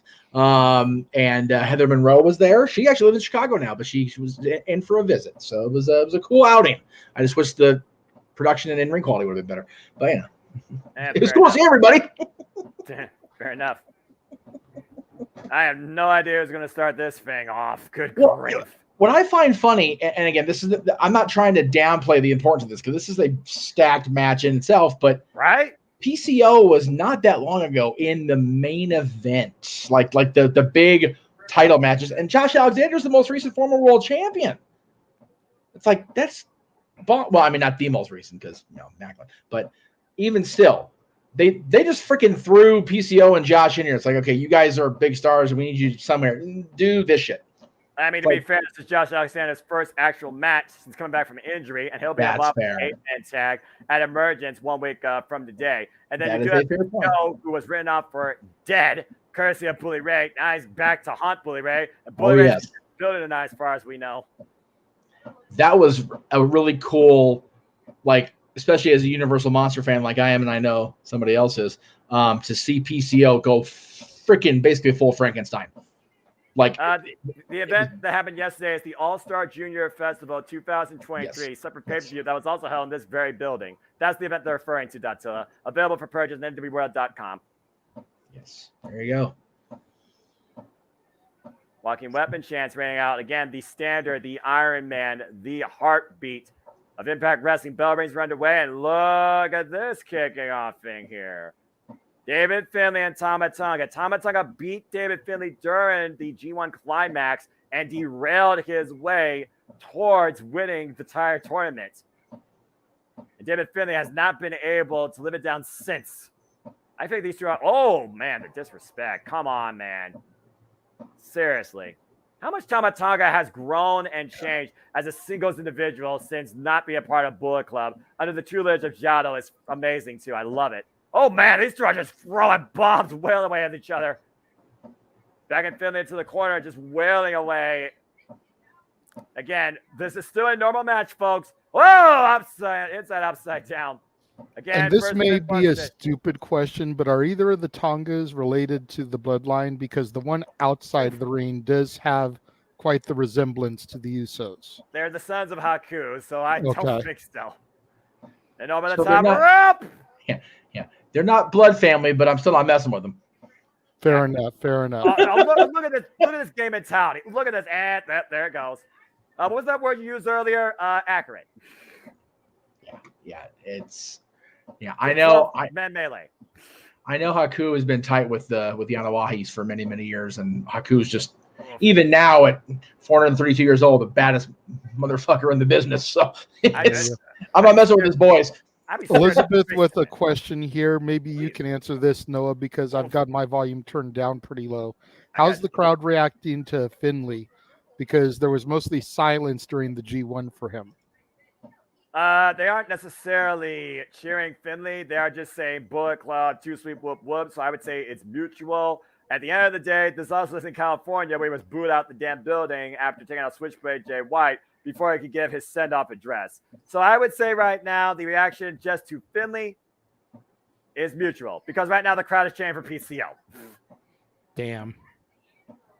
And the thing, who would have thought that PCO would still be relevant in 2023? How about still alive in the wrestling business? Period. He and freaking Rougeau at this time of year, 30 years ago, were the WWF Tag Team Champions. Right? But I remember them beating the Steiners on Raw in like September of '93 in that province of Quebec or whatever the hell rules it was match. Like, what? And now here he is, 30 years later, a main eventer of Frankenstein wannabe, and I say that with love as a Universal Monsters fanatic. Yes, but exactly. That's crazy. Former Ring of Honor World Champion, by the way, in case you forgot. And I didn't know because I didn't follow ROH back then. Look at the strength of that Coughlin. Oh! Yeah. It wasn't him that won the Crockett Cup with Jesus. Whoa! Hang on.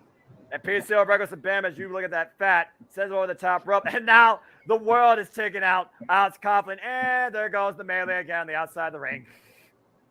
Coughlin's holding on there for a minute. I thought he was going to skin the cat, but he eventually lost his grip there. I think, at the end of the day, if you don't have that upper arm strength, you ain't skinning nothing.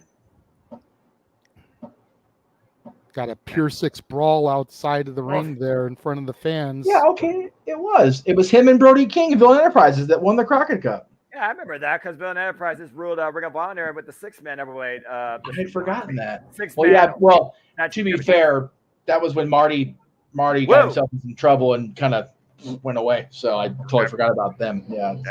Elizabeth says the only way to keep PCO down is to put him behind a brick wall because nothing can stop him right now. That's accurate, man. No, I think PCO can bust through the brick wall because we've seen this guy now buried, hit with a shovel, hit with a van, drink battery acid, lit freaking on fire, and PCO still lives. Oh, yeah. I was going to say, he survived fire, which is more than Frankenstein monster could deal with. So, there was that. Well, I mean, he's the French-Canadian Frankenstein. Doesn't mean he's the original Frankenstein. Well, maybe the French-Canadian. He survived fire, which is better than Wild Wind could say. Damn. Accurate. I love this out of you for that. He's not wrong. You can say he's out of line, but he's not wrong. I'm not out of line he's very either. much in line. Very much in line. That's okay. Okay, as long as we're out of the there. It's almost hockey season. Yeah, soon enough it will be. And my mom was over summer. And PCL still relevant in 2023. He's still wrestling. Yes, Marshall, that is correct. Yeah. Seriously, Carl, just for references, Carl is freaking 55 years old and moving around like he was still a freaking 25-year-old non-cruiserweight size cruiserweight style wrestler. But bananas. And flies off the top rope, throws his body on the apron, and just, short circuits at times, and just randomly just gets up out of nowhere. Bullet Club with the quick tags, keeping the fresh man in the ring, signaling out DKC, it looks like there. Well, I find it interesting because when David Finlay took over Bullet Club, he said he was going to build it from the ground up, that it was going to be ruled from the dirt, and he was going to have savages. He was building a weapon. And so he has his war dogs here. Alex Coughlin, Clark Connors, and then, of course, Gabriel Kidd, who's not here tonight, and Dan Maloney. Then you have Kenta, who's been a long-running member of Bullet Club, and Ace Austin and Chris Bay. Easy for me to say. But I think that Ace Austin and Chris Bay fit the former mode of Bullet Club more than this one because they're flashy, they're outgoing, they're like ELP. And when the ELP did all those shenanigans, David Finlay wouldn't have none of it. And ELP had enough of, basically David Finlay's salty demeanor to the point that he got excommunicated from Bullet Club. And that's why you see ELP as a good guy now. Because he would attack Josh Alexander. Now this is going to get good. Suplex, golly. Now that's a suplex machine right there, JJ. I'll tell you that right now. Get ready for a suplex machine. Get your heart out, Kurt Angle. Chris Bay just bounced. And it's absolutely. That's 4 for those that are counted. We are just a little over 5 minutes in. Oh, Kenta, you should not turn around. Oh, God. That's 5. It's David Finlay. Uh-oh. Whoa, David Finlay flying back, though, back elbow strike. Again, oh, my God. Belly to belly, overhead, exploder suplex. Josh Alexander is back. Yeah. Josh Alexander is back, folks. If you haven't figured it out, as JJ so elegantly put it. With ease. Steamroller to Chris Bay. Rap's coming down there. He's in a zone. Yeah. I'm a good little chunk behind you, Noah. Just an FYI. You don't have to worry about pausing it, so it may take a minute for me to react to stuff that you're talking about. Oh, absolutely. Oh, uh-oh. Oh, it put the ankle, but Chris Bay saves his partner. And again, Chris Bay and Ace Austin is coming together as a tag team last year, overcoming the Motor City Machine Guns in February. And winning the Impact World Tag Team Champions had a tremendous run. Here's Clark Connors with the cover of a Bullet Club. Daryl Press gets a 2 count only. So many Connors elements and in Bay this match. doing a lot of double teaming there. So many elements in this match. It is ridiculous. So, Elizabeth, I feel like as long as it turns out anything better than Jason X, we'll be okay with that horror monster going into space. I think we'll be okay. X is going to give it to you, is what you say, right? X evolved into something that almost was unstoppable. Let's not try and morph PCO into something even more volatile. I'm just saying. Jason X is the only horror movie I know of to this day that everybody that I know has tried to walk out and get their money back. Just goes to show you can't put everything in space and make it great. Hello, Call of Duty. I do like this comment though. That's fair. We'll see where Ace and Chris fall here with Jay having recruited them. Russian leg sweep. And look at this. Ooh, wow. Somersault. Moonsault combination. Here's the cover on Josh Alexander. Look at the near leg. It's a 2 count only by the ABC. Not quite too sweet. Ooh. And stopping the hand.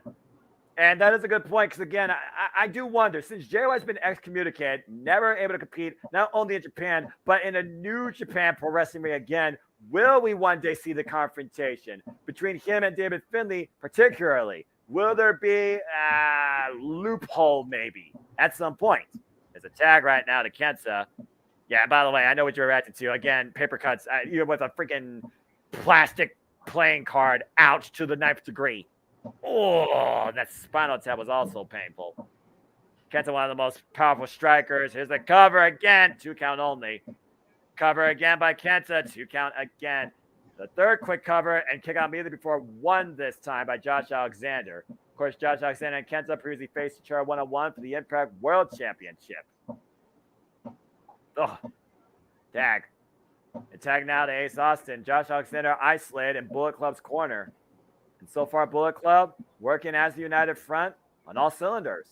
And Ace Austin and Chris Bay doing most of the work. Oh. Nice faraway throw there. The fake out into the leg drop cover, hook at the near leg by Ace Austin, excuse me. Gets a 2 count. Quick tags in and out. That is great strategy in any form of tag team wrestling. Don't overexert yourself. And always keep the work on the opponent. Don't let him build any distance. Uh-oh. Whoa. Chris Bay, Sim, and Ace. Ace and Bay. Kicks to the midsection. Looking to hit Josh Alexander up here. Maybe for a suplex. Josh. Uh-oh. And Josh with a 2-for-1.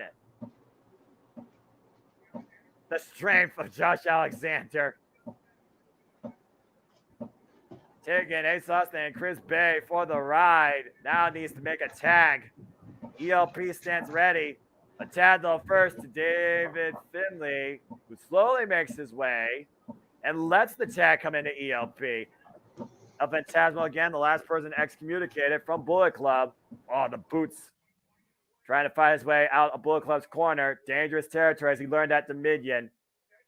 Off the second rope. Nice crossbody springboard variation. Dwayne Atkinson, good to see you. Thank you again for your contributions towards last night. We greatly appreciate you.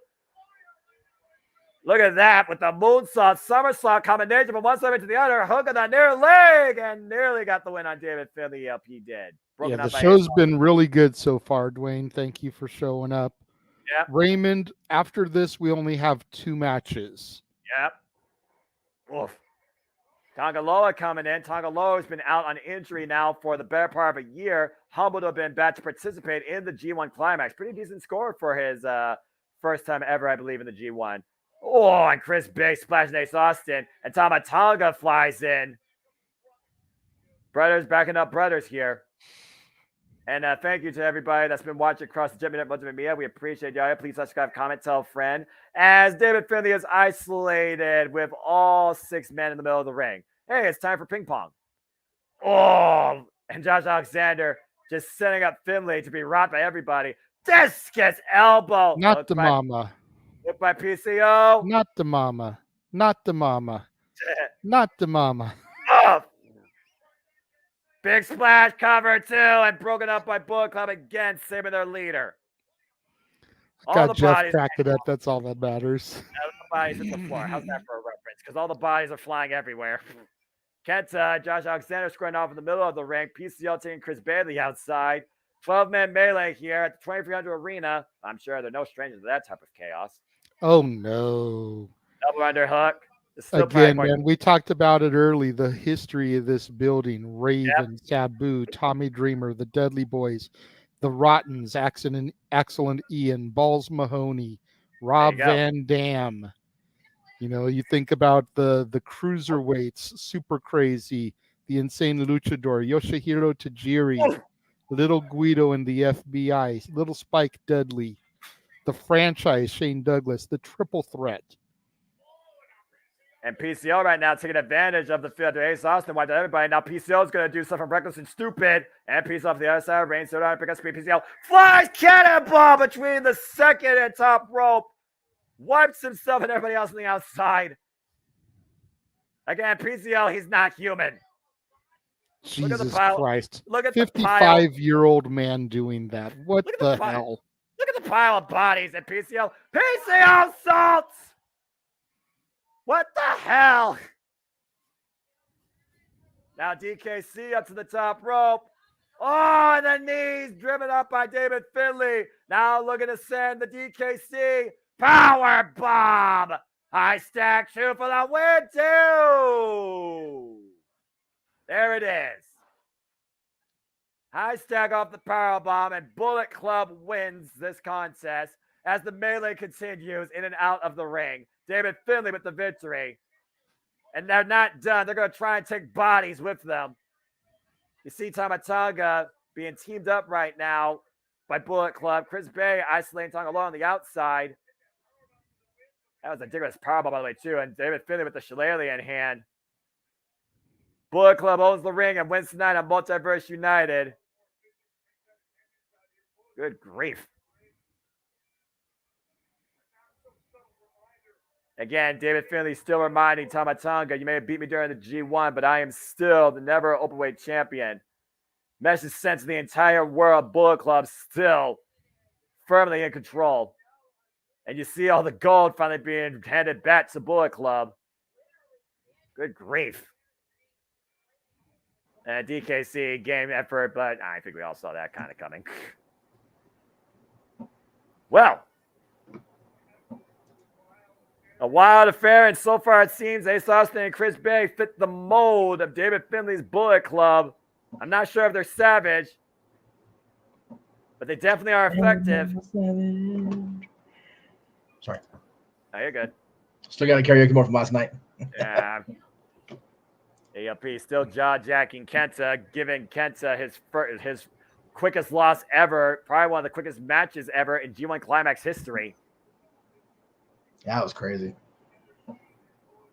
Well, you said it yourself. Parts of the sum for some of the parts. Bullet Club came out as a united front, and they stand united in the ring. With the guns up. Yeah, but I think these guns have a heavier artillery that might be stronger than anything Bullet Club Gold can throw at them. Maybe so. It would be interesting to see Bullet Club Gold connect up with the Elite, though, in AEW, and then have a faction war. Well, David Finlay's War Dogs rule the 2300 arena tonight with the assistance of Ace Austin and Chris Bay as Bullet Club wins this 12-man melee. Bullet Club overcomes the world, at least tonight, at Multiverse United 2, for whom the bell tolls. Wasn't Finlay in this match? I think he means, the original Fit. Finlay. Fit. I think he means fit. Oh, okay. Yeah, I think clarification would be good then, because there was a Finlay in this match, which kind of to be fair, they're both named David Finlay there, so it's a little bit of confusion there. Just second generation or third, multiple generations of Finlays being involved in the industry, of course. But as we go along through Multiverse United 2, I do again want to thank everybody who was on last night in the Multiverse of Media craziness that was open mic night. I mean, just I'm on the wrong window here, but we'll go ahead and scroll over there. Where did it go? Oh, here we go.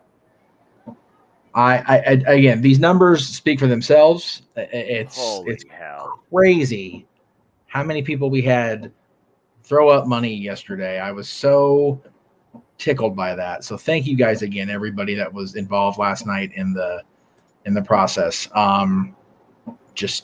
It's humbling. JJ called it mind-numbing in chat, and it really is. It's very humbling to know that enough of you are entertained by enough of us and our crazy bullshit. We got that kind of super chat action last night. So thank you guys again. Please, Noah will tell you to save up your money for, Thanksgiving meals and holiday gifts and whatnot. But November 18th, when we do our Disney karaoke, Christmas is right around the corner from that. That's a hell of a Christmas present to give your loved ones. The gift to Disney karaoke from the Multiverse of Media. I will rant more about that at a later date as the 419 of Toledo represent in the ring. Time for our star-studded tag team semi-main events. Trey Miguel and the current SWC champion, Leo Rush, taking on Speedball Mike Bailey and the ticking time bomb, Hiromu Takahashi. Buckle up, folks. All I know is if I have to super chat it myself, I want to hear Noah do I'll Make a Man Out of You for Mulan. Yes! That would be a combined effort. That would be epic. Yes, it would. By God. Oh, good Lord Almighty. If for no other reason than you've got Noah singing the Donny Osmond song, that's just great in and of itself right there. Just throwing that out there. I don't have that type of smile or that type of attitude. Or freaking, to be fair, Donny Osmond's heat is so bright, they glow from space. That's true. Yeah, that's crazy.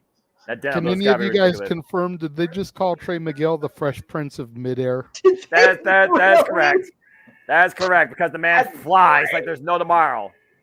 That is great. And Brilliant. Datilla, we never got your response in the chat earlier. Are you down to do a simple take with Noah Monday or Wednesday, 3 Or later. Pacific, 6 Eastern, regarding this show that's on right now? Let us know in the chat. Yeah, she don't need it. She could always answer that also in private. Let her enjoy the show. We could always do some collaborative stuff later. She's already been collaborative with Super Predicting and Open Mind Night. We'll see what the future holds. It all comes down to time. But right now, I figured if she wanted to agree to it, then we'd be able to promote it come the end of the show. Oh, I see. I got you. Marketing. Freaking marketing. Exactly. Marketing. All right, I got you. Well, we'll see what's ahead soon enough for that, but also what's ahead for this young man right here, the current X Division champion, the bad child, Lio Rush. With the ups and downs that Lio Rush had, the fact that he has this championship, and the way he won it, by the way, at Slammiversary in ridiculous quick fashion. Lio Rush exploded on the scene in Impact Wrestling and immediately seized the prize for the X Division. Trey Miguel, a former X Division champion. Speedball Mike Bailey, a former X Division champion. And on the other side of this match, Lio Rush will be facing a guy he previously fought earlier this year for his title and came up short. Ticking Time Bomb, those who know him as the Hapong, New Japan Pro Wrestling's Hiromu Takahashi. So is this every man for themselves or is it tag team? Because it's confusing me that Lio Rush and Trey Miguel didn't come out together or even back to back. Well, Trey Miguel came out, then Mike Bailey, then Lio Rush. The way they're doing the entrances here is kind of throwing me off. It's one of those things where it's a all-star tag team match. There are not necessarily a united front as entrance goes, but there's mutual respect and egos. And when you consider the 4 individuals in this ring and their star power, the 4 individuals just make a lot more sense to me, especially with this guy. This guy is a wild firecracker. Say hello to Hiromu Takahashi, the ticking time bomb, and the current IWGP Junior Heavyweight Champion, who has defended that belt successfully a number of times. Jeff and I called one of his recent bouts against Master Wato. He's also defended successfully against Robbie Eagles and Lio Rush, as I said earlier, in a 25-minute banger during the New Japan Cup. After coming back from debilitating, career-threatening neck surgery, where we thought would be paralyzed, and beating Will Ospreay at Wrestle Kingdom a few years ago, once again claiming the top prize of the junior heavyweights, Hiromu Takahashi comes in here with one ambition left. He wants to put the junior heavyweights in the Tokyo Dome main event. Lofty goal. Yeah, you see Daryl's in the crowd, by the way. The Cats and Cindy knows more about those and can tell you more about that. Of course, Speedball Mike Bailey and Roma Takahashi, mutual respect for each other. They, of course, had their outings during the Best Super Juniors 30. And again, I look at this match. You have a champion on each side. Lio Rush has faced Roma for his title, came up short. Speedball Mike Bailey, of course, held the X Division title previously. A great 10 defenses across 160-plus days. Speedball Mike Bailey and Trey Miguel have also exchanged in tag team bouts where Speedball is trying to teach Trey, remind him what respect is. Trey, a former X Division champion, and I don't think Trey has ever been in the ring with ticking time bomb Hiromu Takahashi. And Speedball Mike Bailey, definitely an MVP in professional wrestling this year, especially you think about all the matches that he had on WrestleMania weekend, 2 or 3 of them in the same day. He bloody insane. Yeah, he's nuts. Kota Ibushi, Hiroshi Tanahashi, just to name 2 people he faced in a single day, to your point, between Josh Willet's Bloodsport and Multiverse United 1 that me and Jeff called. Yeah, this one is going to be all you, sir. Yes. Bell reigns are underway. Here we go, Lord Almighty. And right now we're kicking things off. Hiromu Takahashi and Trey Miguel. Of course, Lio Rush also has to consider he knows who's coming after his championship next, the X Division Championship, and that is the winner of Ultimate X from Summerversary in the Time Splitter Kushida, one of the best junior heavyweights, formerly a leader of this division. And yet, like Tanahashi, he had one of the worst win-loss records in this year's Best Super Juniors. And Trey Miguel putting the boost to Hiromu in the corner. Still saying Hiromu Takahashi should have been this year's G1. He's shown he's ready for heavyweights despite being a junior. Well, again, it's his choice. He wants to ascend the junior heavyweight division, not necessarily ascend beyond the division himself.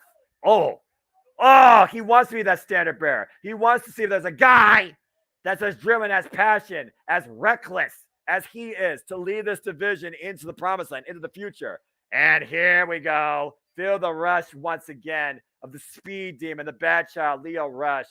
Hiromu learned firsthand how hard it was to keep up with this man. The Magic Kawada versus Nakajima would be Dangerous K beat the menace to pro wrestling. Hey, absolutely. I mean, we've already seen AJPW and, of course, NJPW working together as Hiromu takes his way outside. And now we have Lio Rush and Speedball Mike Bailey in the ring one-on-one. This should be an interesting encounter. And we get a handshake here. And good to see you, Zero. Go follow him, folks, at FTW Productions, of course. And, of course, color analyst on AW Spark. Well, no respect shown there. And right now, Lio Rush with the misdirection. Just sending Speedball. Look at the body language of Lio Rush. And yet the striking IQ of Speedball. One of those strikes hit. Whoa, good agility there. Up and over. The handstand. Kip up. Got him finally. With a big kick. Took Lio Rush off his feet. Stopped in dead in his tracks. This is Fast and Furious. That's not overrated 10 times over. What? Anyway. Oh, a bit of combustible elements here with Trey Miguel, Hiromu Takahashi. Whoa. And Gun Miguel, very active, of course. He has a tag title match coming up here shortly with running-mate Zachary Wentz, who is not here tonight. Oh, what a drop kick by Speedball. Right to the face. Tag to Hiromu. Of course, Hiromu has had incredible contests this year alone, winning the IWGP Heavyweight Championship at the Tokyo Dome at Wrestle Kingdom against former champion Taiji Ishimori and Master Wato and Desperado in fatal four-way action. And so far, Speedball and Hiromu working very well together. Of course, Speedball had an incredible run in his Best Super Juniors debut. I think he's right now either surpassed Masha's matches for this year or trying to surpass his own record. Lio Rush trying to crawl underneath from Hiromu for the tag. Again, who's going to upstage the other here between Trey Miguel and Lio Rush? That's the question with this team. Oh, axe kick. Yeah, Veda Scott learning that you have to focus on the action of how quick Lio Rush is as Lio Rush slows down with the ground and pound. I love hearing Veda Scott. I think she would just be great to just have as a permanent on-can analyst, particularly for the Knockouts division in Impact Wrestling. I do hope that she finds what she's looking for in a permanent location, but enjoys the journey everywhere.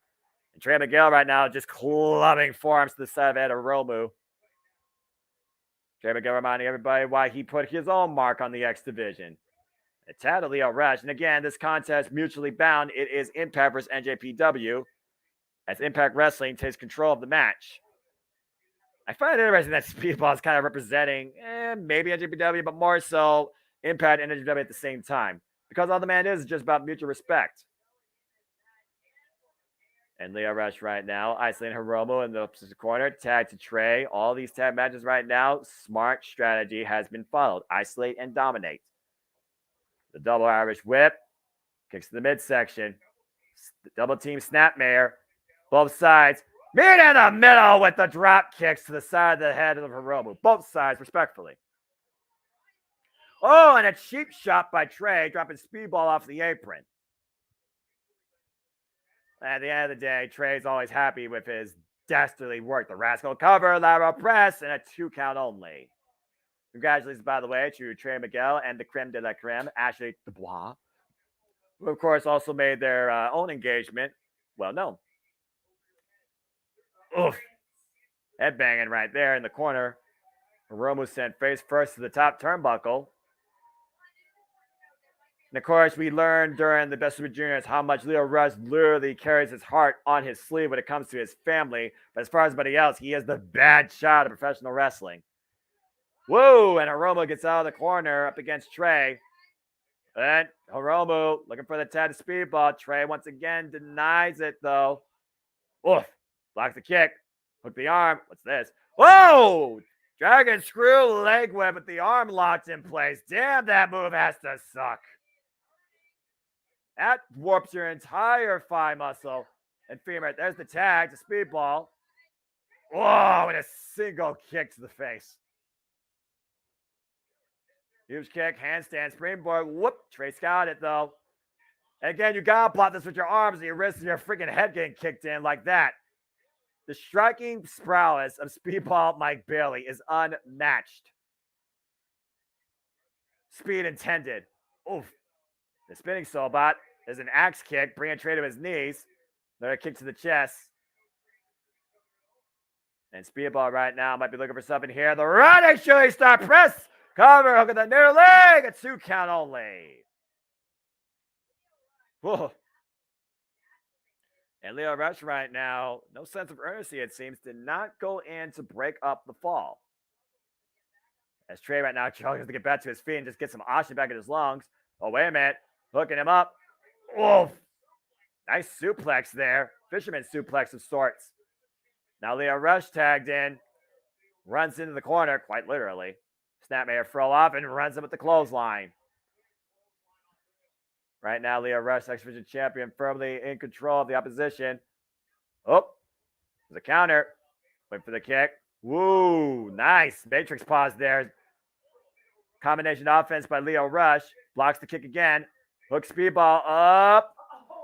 Oh!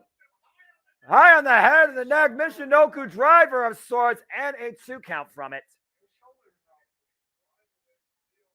A referee not in position for the 3 count there. And I do think you're right, Paul. I think the left shoulder was up on his leg, but still. Again, the ref can only look at what he sees.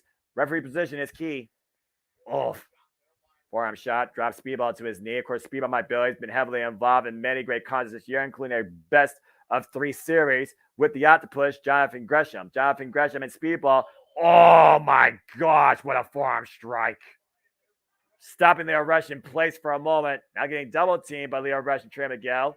Oh, look at this. Whoa! And Hiromu Takahashi coming in for an interception. Gets caught by Leo Rush, though. Speedball picking up speed. Triangle moonsault to Trey Miguel on the outside. And Leo Rush, handstand kick. Takes Speedball off the apron. And Leo Rush, filling the rush, picking up speed with a tope. I see it. I'll wipe it out. Speedball Mike Bailey. All the way in between the chairs up the entranceway. Oof. And again, you think about the lightning fast offense and shortcuts used by Leo Rush against Chris Sabin at Slammiversary. It was that handstand kick perfectly to the eye. And the final hour that led to Leo Rush becoming the new Exhibition champion in incredibly quick fashion. And meanwhile, Leo Rush, and Speedball looking for ultimate weapon. Ooh, rolls through, lands on his feet. Took out the knee. Went for the roundhouse kick. Ducks to their knee. Single leg kick. Right to the face. Blocks again. Spinning heel kick. Oh, spinning back heel kick by Leo Rush. Both men down. That is crazy. California. Don't exactly know what y'all are doing out there, but at least you all know how to handle that madness. Please stay safe. Anything, all this Toledo deals with once in the blue moon is just heavy rain and a tornado. My prayers out to anybody still affected by those events that happened in that 5-minute span at Point Place. Leo Rush crawling to his corner. Speedball Mike Bailey crawling to his corner. That was ridiculous. We are very fortunate. Tad to Hiromu Takahashi. Tad to Trey Miguel. And Hiromu's all about having fun. Moto.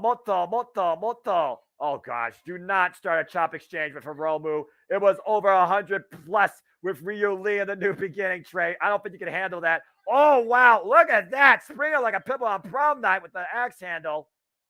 Oh, falls in with the uppercut. Now Trey Miguel falls in the Hiromu with uppercut of his own. Hiromu caught with a scorpion kick, Taking it up and around. Oh, Falcon Arrow. Has he done the deal? Deep hook in the leg. 2 count only. Whoa. Offense quicker than you can call. Innovative thoughts quicker than you can think. And Leo Rush right now up in the apron, playing distraction. Lord Hiromu in. Now Trey Miguel looking to take advantage. Kicks in the midsection again. And both Leo Rush and Trey Miguel working on Hiromu. Double stop to the small of the back. Good Lord. What a rush with that roundhouse kick. There's the cover by Trey and Speedball with the save. Good grief. Star-studded, all-star, pun intended, redundancy implied. Tag team match here. Semi-main event of Multiverse United 2. And right now, Leo Rush wearing down Speedball Mike Bailey on the outside of the ring with a sleeper hold of sorts. Oof. Speedball still fine back though, but Leo Rush not letting go of the hold as the two legal men are in the ring. Hiromu Takahashi and Trey Miguel. Impact, NJPW. Whoop. Missed the shot. Scorpion kick. Might look for the lightning spiral. Counter. Then a pop-up. Power bomb! Whoa. Missed that kick though. There's the roll-up by Trey. The roll-up too. Ooh. And Takahashi survives again. Oh, what a high kick by Speedball. Double super kick by Hiromu and Speedball hustling Trey. Tornado kick in the corner by Speedball to Trey. Now Hiromu looking to follow up. Up in the fireman's carry. What the hell is this? Oh, boy. Oh, boy. No, no, no. You gotta be kidding me. Ultimate weapon! From the fireman's carry position to it. Oh, Leo Rush with the save at the last possible second. Holy hell. Double impact there. Argentine backbreaker, ultimate weapon combination, and Leo Rush refuses to let the match end like that. That was brutal. Here we go. Be lucky to walk straight after that. But the match continues. Oh, big elbow strike. Rocks Leo Rush to the outside. And again, it's Takahashi and Trey Miguel that are legal. Now, Hiromu, what's he thinking here? Looking for his next move. He hasn't put out Dynamite Plunger or Time Bomb 2. Up in the fireman's carry. Oh, right in the eyes! Right in the eyes by Trey Miguel. Desperation coming into play. And there's a blind tag by Leo Rush. Is Hiromu aware of it, though, as Trey comes in, does the clothesline. There's the Lope. DDT! The Speedball by Billy by Trey on the outside. And Leo Rush. Oh, God. With the rush hour, by God, what a stunner. Cover to it. No. Takahashi survives the rush hour. That bottom rope springboard stunner was not enough to put out the ticking time bomb's fuse tonight at Multiverse United 2. What is it going to take? Split second decision making here. And Leo Rush is getting even more and more frustrated. While Hiromu Takahashi might be in the drops. Ooh, hold that thought. Hiromu rolls to the outside. Again, you can't get the win on the outside of the ring. Leo Rush is well aware of that, trying to bring Hiromu back in. Hiromu, though, might be luring him in. Wait a minute, Trey Miguel, up and over the apron. Watch Trey, watch Trey. Step over Meteor out of Speedball Mike Bailey. And Leo Rush right now rocking Hiromu's head off the bottom rope. Oh, corkscrew kick. And again, Hiromu and Leo Rush are the legal two. And right now, Leo Rush might be looking for the final hour. Is time up for Hiromu? Knees up! Takahashi got him. And the roll through. Up in the fireman's carry again. Might be looking for time bomb. Death-Fire driver running in the corner. And once again, up in the fireman's position. Well, time bomb counter, looking for a roll-up. Wait. Whoa, look for the low blow. Oh, low blow hits behind the red's back. Trey with distraction. Dig stacked by Leo Rush. And Leo Rush and Trey steal the win. And Speedball can't believe it.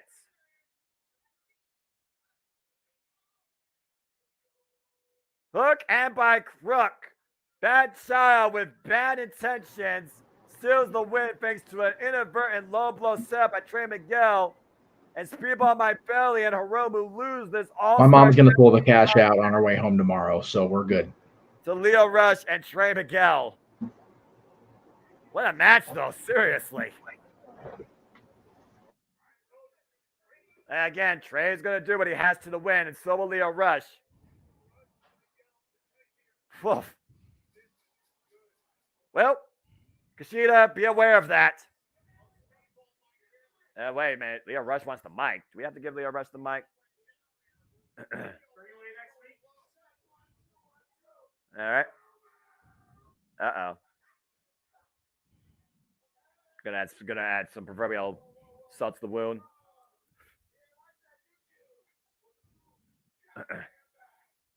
Jeez. All right. Talk about Hiromu.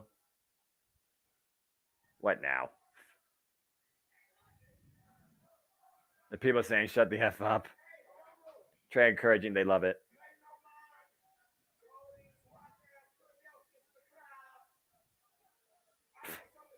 Do you have to say something?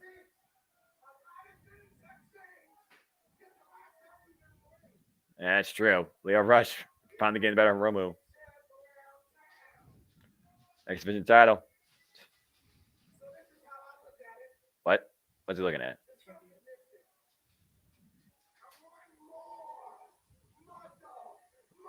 Leo Rush wants Moto. Leo Rush wants more? What do you mean? Does he want Hiromu Takahashi?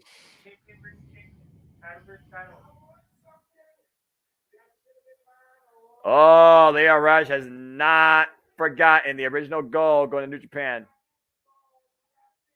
Oh, boy. Oh. Leo Rush wants a chance at Hiromu's IWGP Junior Heavyweight Championship again. Ooh.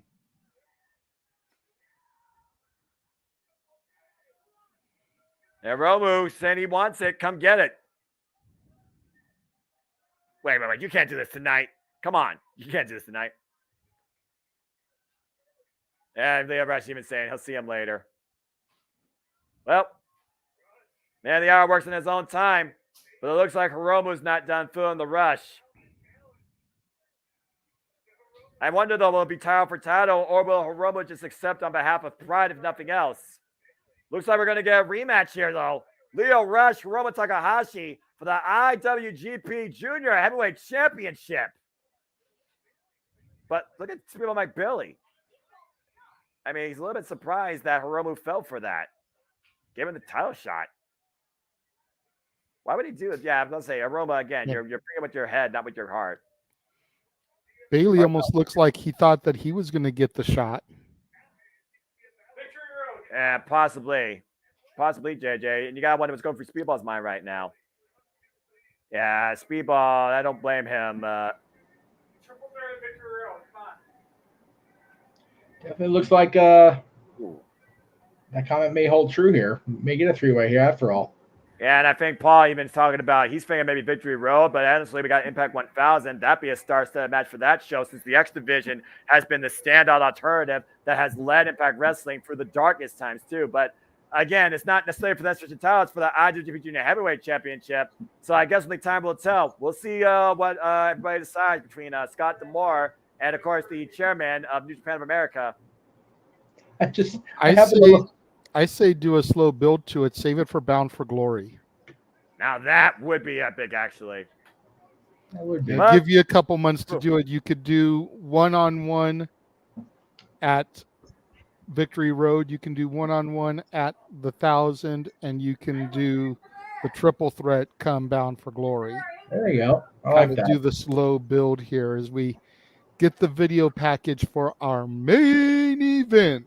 And what has been absolutely incredible night is the Multiverse stood united once again with Impact, NWW, DDT Pro, and Stardom. I hope everybody's really enjoyed the festivities, the verbal shenanigans, and just the overall chat. We really appreciate all you as always here on the Multiverse Media. And as always, I'd like to encourage you to like, share, comment, and tell a friend. But JJ, Jeff, you both called it. You ready for this? Jeff, you and I have talked about this man since we talked about New Japan together. JJ, you know very well the capability and the lengths Alex Shea was willing to go to get to this moment, and finally has. We are looking at two absolute best of this generation colliding for the richest prize in this company. It is time for Alex Shea defending against Hiroshi Tanahashi, the Impact World Championship.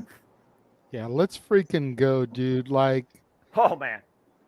Thanks to AEW and their Forbidden Door events, I've gotten to know Tanahashi a little bit in his work, and every time I see him step in the ring, he impressed the living fuck out of me. As he should. That's why as soon as I saw that, when I was doing my research for movies that star wrestlers for next year, I don't know if you saw the graphic in here, Jeff. I did. My dad is a heel wrestler, starring Hiroshi Tanahashi, starring Kazuchika Okada, starring Hiromu Takahashi, Ryusuke Taguchi. I apologize if I botched that. You got it. Yuji Nagata. All names that I've seen recently here through these multiverse Forbidden Door style events in that movie, part of next year's movies that star wrestlers on Renegades Reviews. So, it's a couple things. I was dealing with a phone call when the match was over. A couple things I noticed. Number one, the fact that you can say Okada's first name so easily pisses me off because I can't do that shit yet. Number one. Number two, could there be a worse spam name than Roman Trump? I was never like, what the shit? Man, that's really stupid. That's a hell of a spam name on a wrestling channel. Like, God bless lack of creativity. You just like let's just say red alert, like dumbass. Yeah, right? Like I just timed him out the first time, but then he went to other channels, and I was like, okay, you're banned, dude. That's enough out of you, Hammer. Skippy. That's it. That's enough out of you today, Skippy. Hey! There we go. Hammer. Sledgehammer Recreation, non-copyright. Hey, that's Tiger Hattori. Oh no. Hey man, Jeff, relax. He's not the referee. He's not in referee clothes. But I was just like, hey, look, it's Tiger Hattori. He's still a crazy man. He's still he's there and he's crazy. You don't know. Accurate. We got Dan Spencer with the stripes. I think we're safe. This is for the Impact World Championship, not IWGP Heavyweight Championship, Jeff. Just saying. And Elizabeth, once again, with the glaring recommendation for my dad as a heel wrestler. Earlier, before you joined us, she said it was one of the best movies she's ever seen. Oh, wow. So definitely has me even more so looking forward to it. Oh, man. Good crop of stuff for you coming up here in the next little short here as we head to WrestleMania. Oh, yeah. Me and Noah were already discussing we need to start the ball rolling, doing all the WrestleMania calls that we have to do. Yes. Well, we can talk more about that after this match because here comes Detroit-powered Impact World Champion for his generation. 20 years in the game, finally got the big one, Alex Shelley.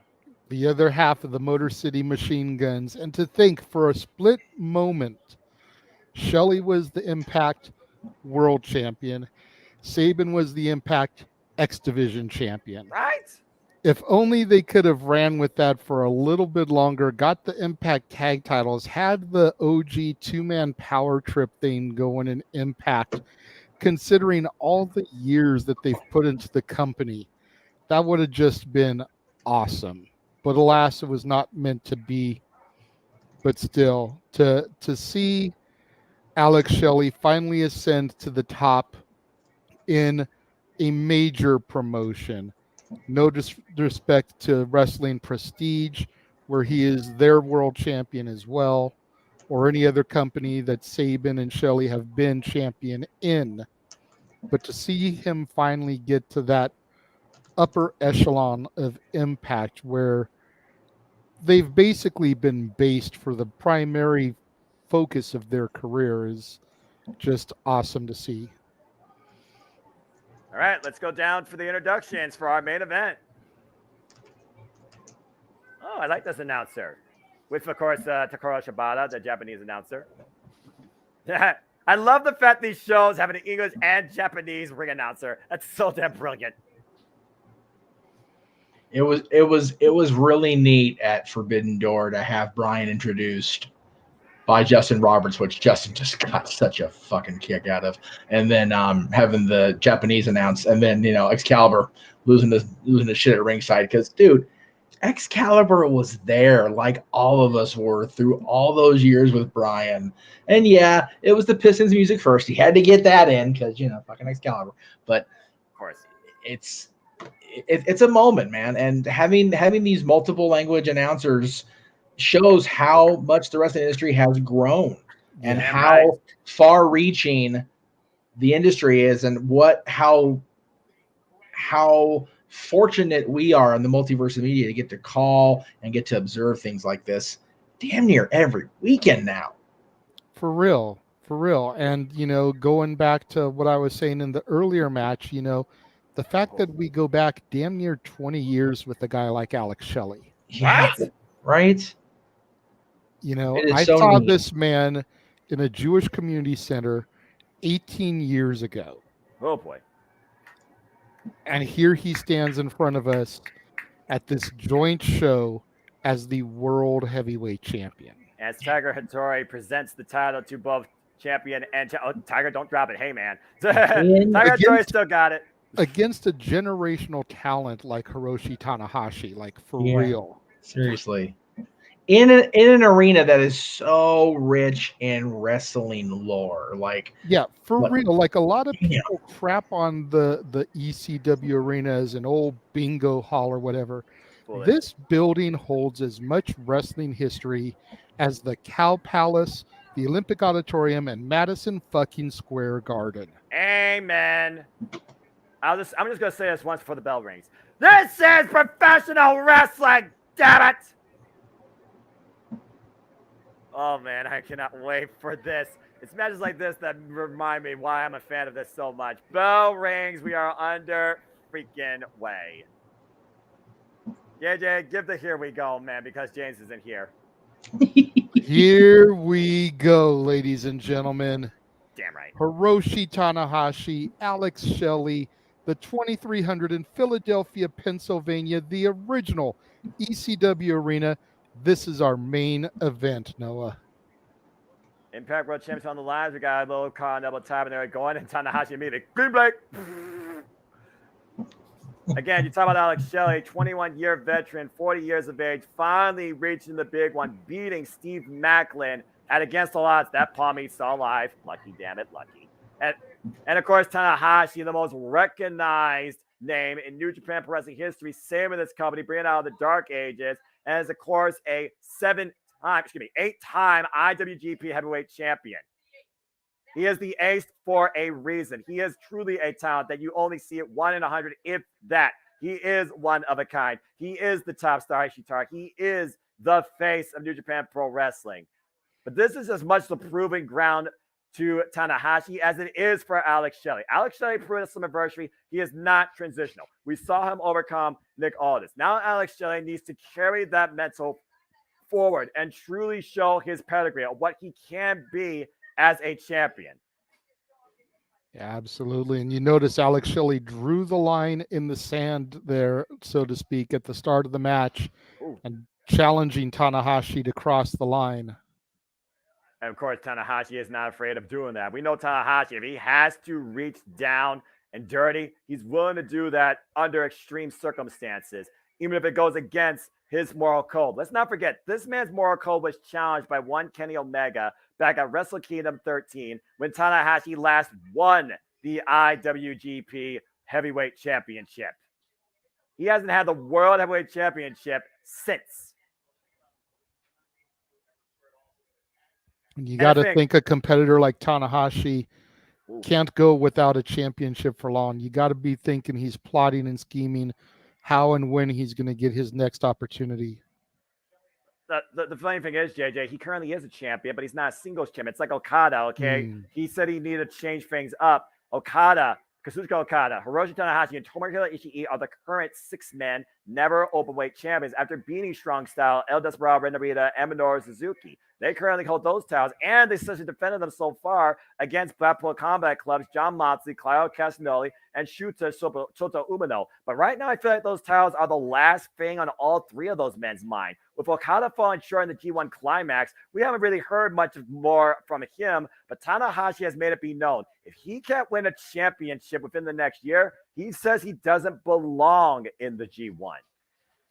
There you go. And I just want to make sure I heard you right. You said Tanahashi, Okada, and Ishii are champions together. Yep.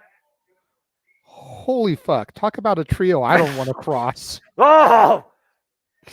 Jesus Christ. Right? You can ask freaking John Moxley, Claudio Castagnoli, and freaking Shota Umino about that when me and Jeff called the match at Dominion. And right now, Alex Shelley picking apart the ace, working the left arm. And the next title defense, by the way, courtesy of the person keeping up with the details, thank you for that. They will be defending the gold against Hiroyoshi Tenzin, Tiger Mask, and Togi Makabe. I know Tiger Mask has changed over the years. I don't know multiple who's times. being Tiger Mask now.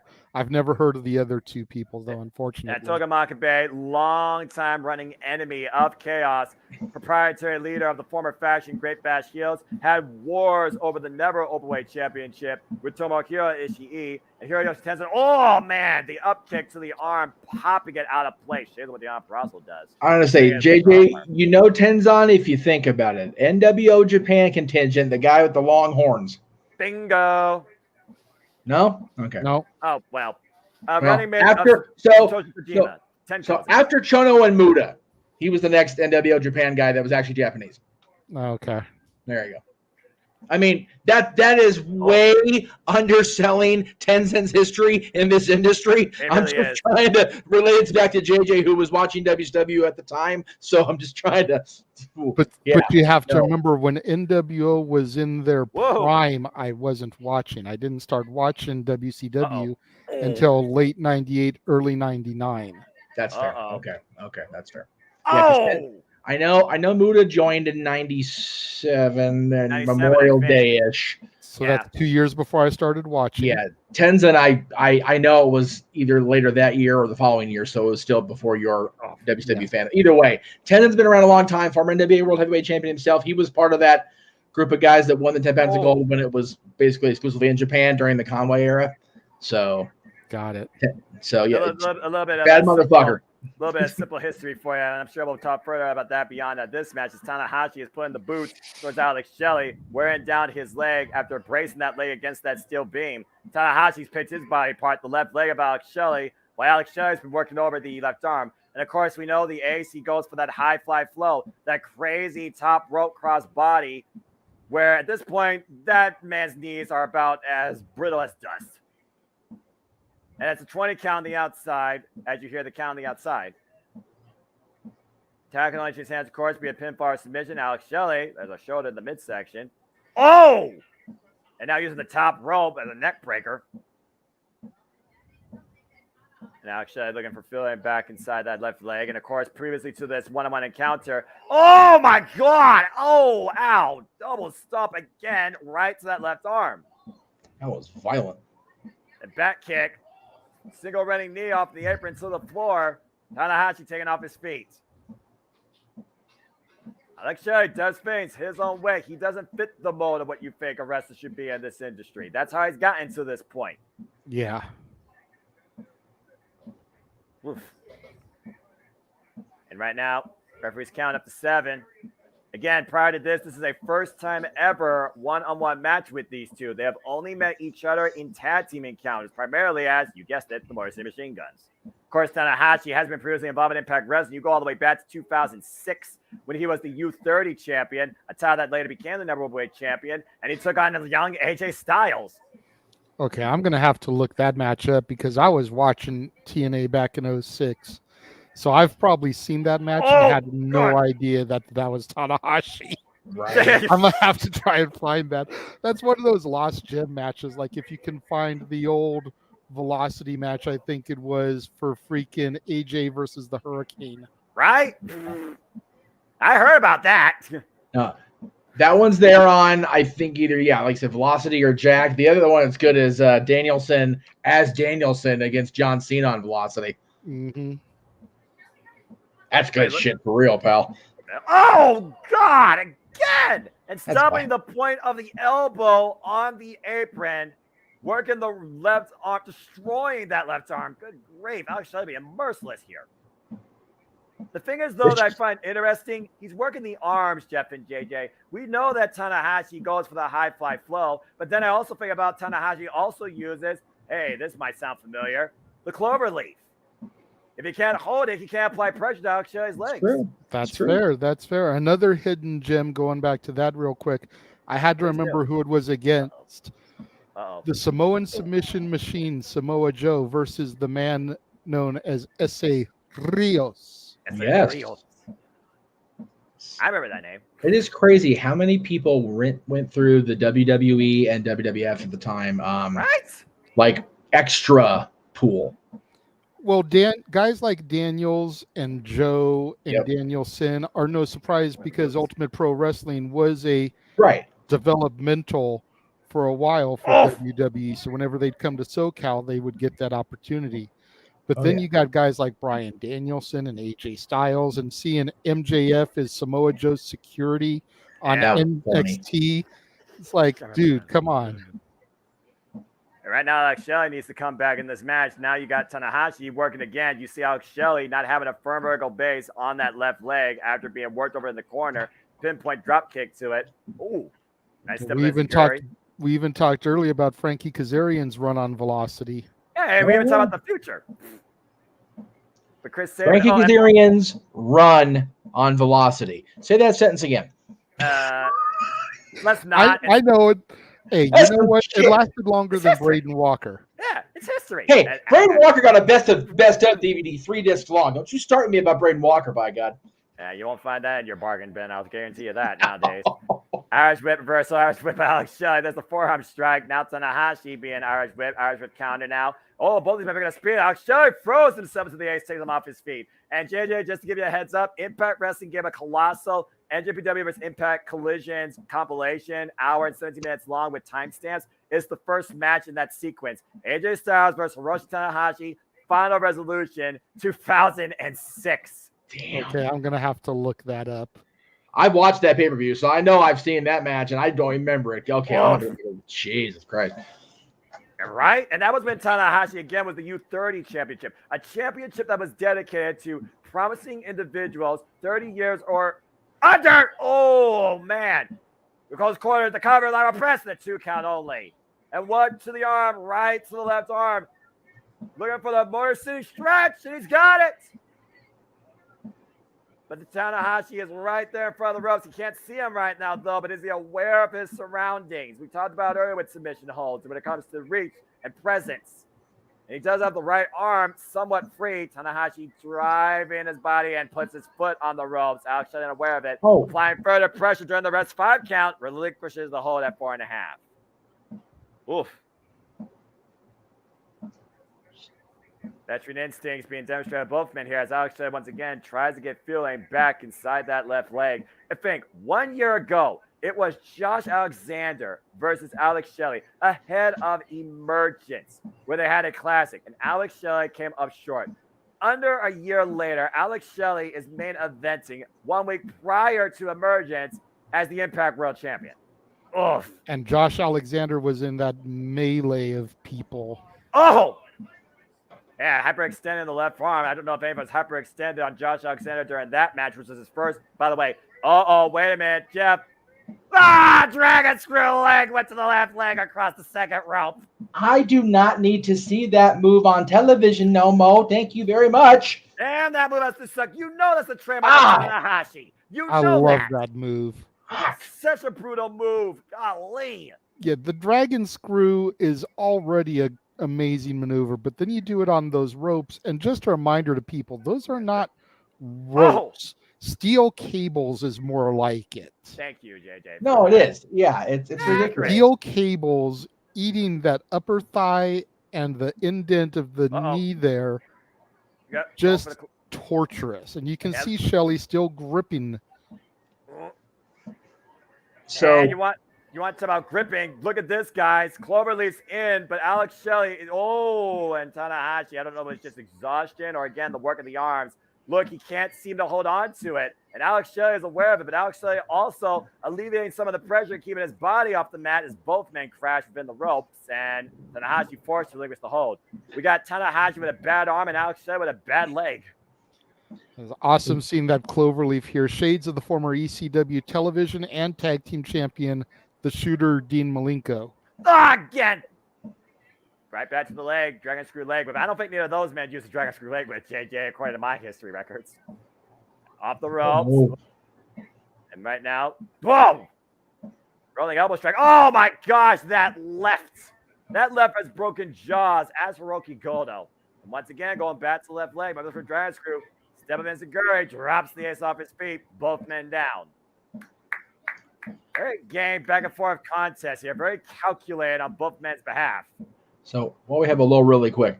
Please. Tenzan apparently joined NWO Japan either right before, as Elizabeth said, before Muto. Apparently they joined around the same time because the founding of NWO Japan, because Chono was the lone Japanese guy for a while, but it was Chono, Saito, who was there briefly, Tenzan, and I said the Great Muta, who became the leader after Chono went down with an injury.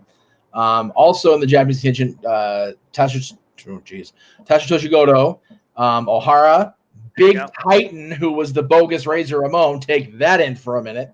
Akira, and another former NWA champion after the NWO years, Kojima. Satoshi All those guys Kojima, were Japanese members of the NWO Japan contingent. And, of course, they had a lot of the Gaijins come over and do some runs there. Hall and Nash and Bagwell and Adams and Waltman. And never Hogan, though, because God forbid Hogan go over there do anything. No. Brother. Hogan was before that. He was before that time. We talked about Antonio Inoki, we talked about when we were appreciating him and the history of what evolved into the G1 Climax. As this match evolves right now for physical exchange. Again, Alex Shelley, though, grabbing the Ace's arm, wrenching it over the shoulder. That's the same strategy. And Shelley bringing the Ace of the Fireman's carry, reversal for headlock, twisted shout. The rolling net breaker. And Alex Shelley, what the hell? We're 15 minutes in this contest, by the way, folks. Alex Shelley feeling something. Ace again, hooking him up. Another twist and shout. And maintains hold of the neck and the head. And a third twist and shout. Alex Shelley's not going to know up from down following that. Good grief. Still the will of the champion trying to get back to his feet. Tanahashi falling in. There's the sling blade. That's about offended, but hook in the far leg. Is that enough for new champion? No. I still cannot get over how much Rosie. That JJ is what I talked about earlier. Can he actually affirm his base and execute this hold? Looking for broke. Aces high. High fly. Oh! Nobody there. No water in the pool. Again, you think about how much that move hurts your opponent. Wait a minute. Whoa! Knee right to the back of the head. That was a Kinshasa of sorts. Here's the Shinsuke Nakamura. Rainmaker, ripcord leg. Are you kidding me? Hook to the leg. Whoa! Kick out by Tanahashi as Alex Shelley shows some of the New Japan greats with that combination of offense. Very cool to see. Definitely shows that Shelley is a student of the game there. Shinsuke Nakamura, Hiroshi Tanahashi, they are labeled as two gods professional wrestling, according to one Kota Ibushi. Shinsuke Nakamura, one of the greatest IWGP champions of all time. Look for shell shot there, counter though. And of course, one of the Mortal Ravens New Japan Pro Wrestling is Okada and Tanahashi. Trap the arms, there's a Northern Light bridge. Oh man, bridging pin for a 2 count. Wrestle Kingdom 8, 9, and 10. Freaking defined by Hiroshi Tanahashi and Kazuchika Okada. Irish rip reversal. Oh, I'm just going to tell you this right now, JJ. It is so much damn easier to watch the 17 Wrestle Kingdoms on New Japan World than it will be all those freaking WrestleManias. I understand, and I definitely can agree with Lord that. help me.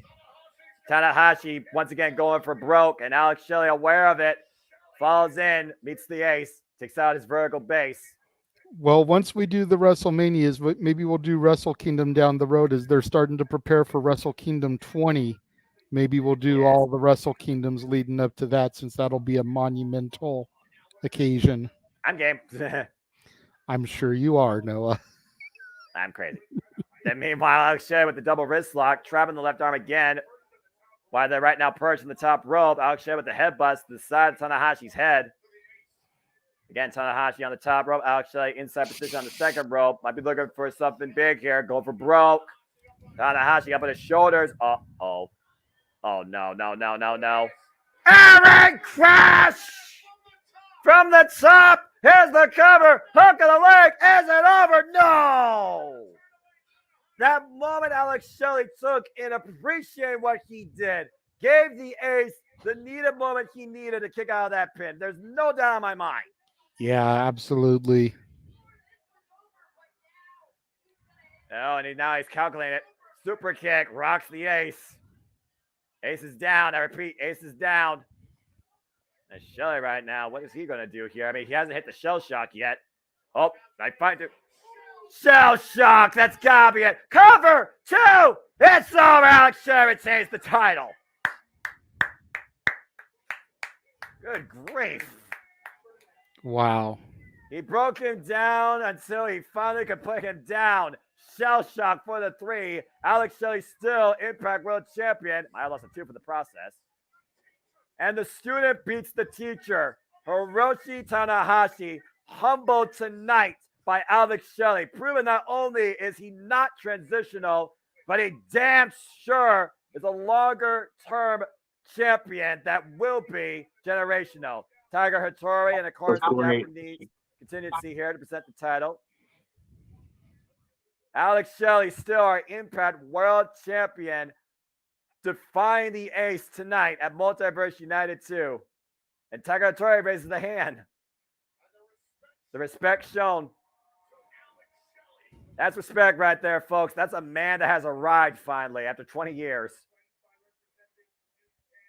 Good grief. That was a great match. Very cool to see this for Shelley. I love it, man. Get some eyes on that left leg, though. Good grief. That left leg was wrenched over beyond belief. Golly. Yeah, what an ending indeed, Elizabeth. Well, Alex Shelley's got to continue to look ahead. As we know, there's going to be more and more challengers coming after Alex Shelley for the gold. What will his place be at Emergence? Who will step up to the champ next? Josh Alexander is back. Josh Alexander never lost the championship. That one-on-one encounter has yet to be made. But for right now, tonight belongs to Alex Shelley and Impact Wrestling at the Multiverse United 2. For whom the bell tolls, it tolls for NJPW, who come up short tonight in most of these contests, but you still can say the Multiverse stands strong and tall when we come together. What an incredible night of professional wrestling action. Thank you, Stardom. Thank you, DDT Pro. Thank you, NJPW. And thank you, of course, to Impact Wrestling. And thank you to all of you across the Multiverse Media for tuning in to our coverage of this incredible pay-per-view. On behalf of the Renegade JJ Williams, the man who's named the marquee, I am the simple man, and my name is Noel Foster. We'll see you next time, and I'm just going to say this right now. Don't you sleep on Alex Shelley and Impact Wrestling. Absolutely not. Yeah, I'm just going to run through a couple of really quick shells here before we sign off, because I know we all want to go over to the No DQ channel, participate in No DQ Review 250. But you talked about what's to come ahead. We got to make sure we acknowledge NXT Heatwave, which will be our next watch along this coming Tuesday, 5 o'clock Pacific, 8 o'clock Eastern, celebrating the Renegade's birthday. And then, of course, next weekend, we've got the biggest event in professional wrestling history, All In London, Wembley Stadium. Then, of course, later that evening, Impact Plus Emergence. Yes. Got so much in store coming up. All of that is going to be preceded, of course, by predictions. You've got all-in predictions this Thursday for the No DQ crew. You've got all-in simply predicting on Friday for Noah. The biggest event in wrestling history, damn it! Of course, you got Emergence simply predicting as well on Saturday.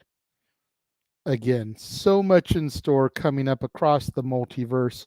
For the people that are subscribers to the members only section of the Casa D18 Studios channel, make sure you guys check out the call that Noah did for Chris Benoit versus Randy Orton. That'll be going up this Saturday. And I'm going to leave it at that, good sir. Go ahead and take us out as you always do so eloquently. And for those of you that are watching that are going to go to the No DQ channel and watch review episode 250, we will see you guys over there. Noah, the floor is yours. It's always a pleasure, folks. We hope you enjoyed this incredible weekend of entertainment and professional wrestling, too, as I always like to leave you, because, again, I am but a simple man and a lifelong fan of professional wrestling, damn it! But I digress. I always like to conclude and leave you with this little bit of simple wisdom too. There are no winners, there are no losers, there are no betters, just fans with opinions with this passion we all share. At the end of the day, folks, support one another, respect each other, protect your mentality too, treasure your families, and just enjoy life and enjoy professional wrestling. It's as simple as that. We'll see you guys next time. Have a good night, folks.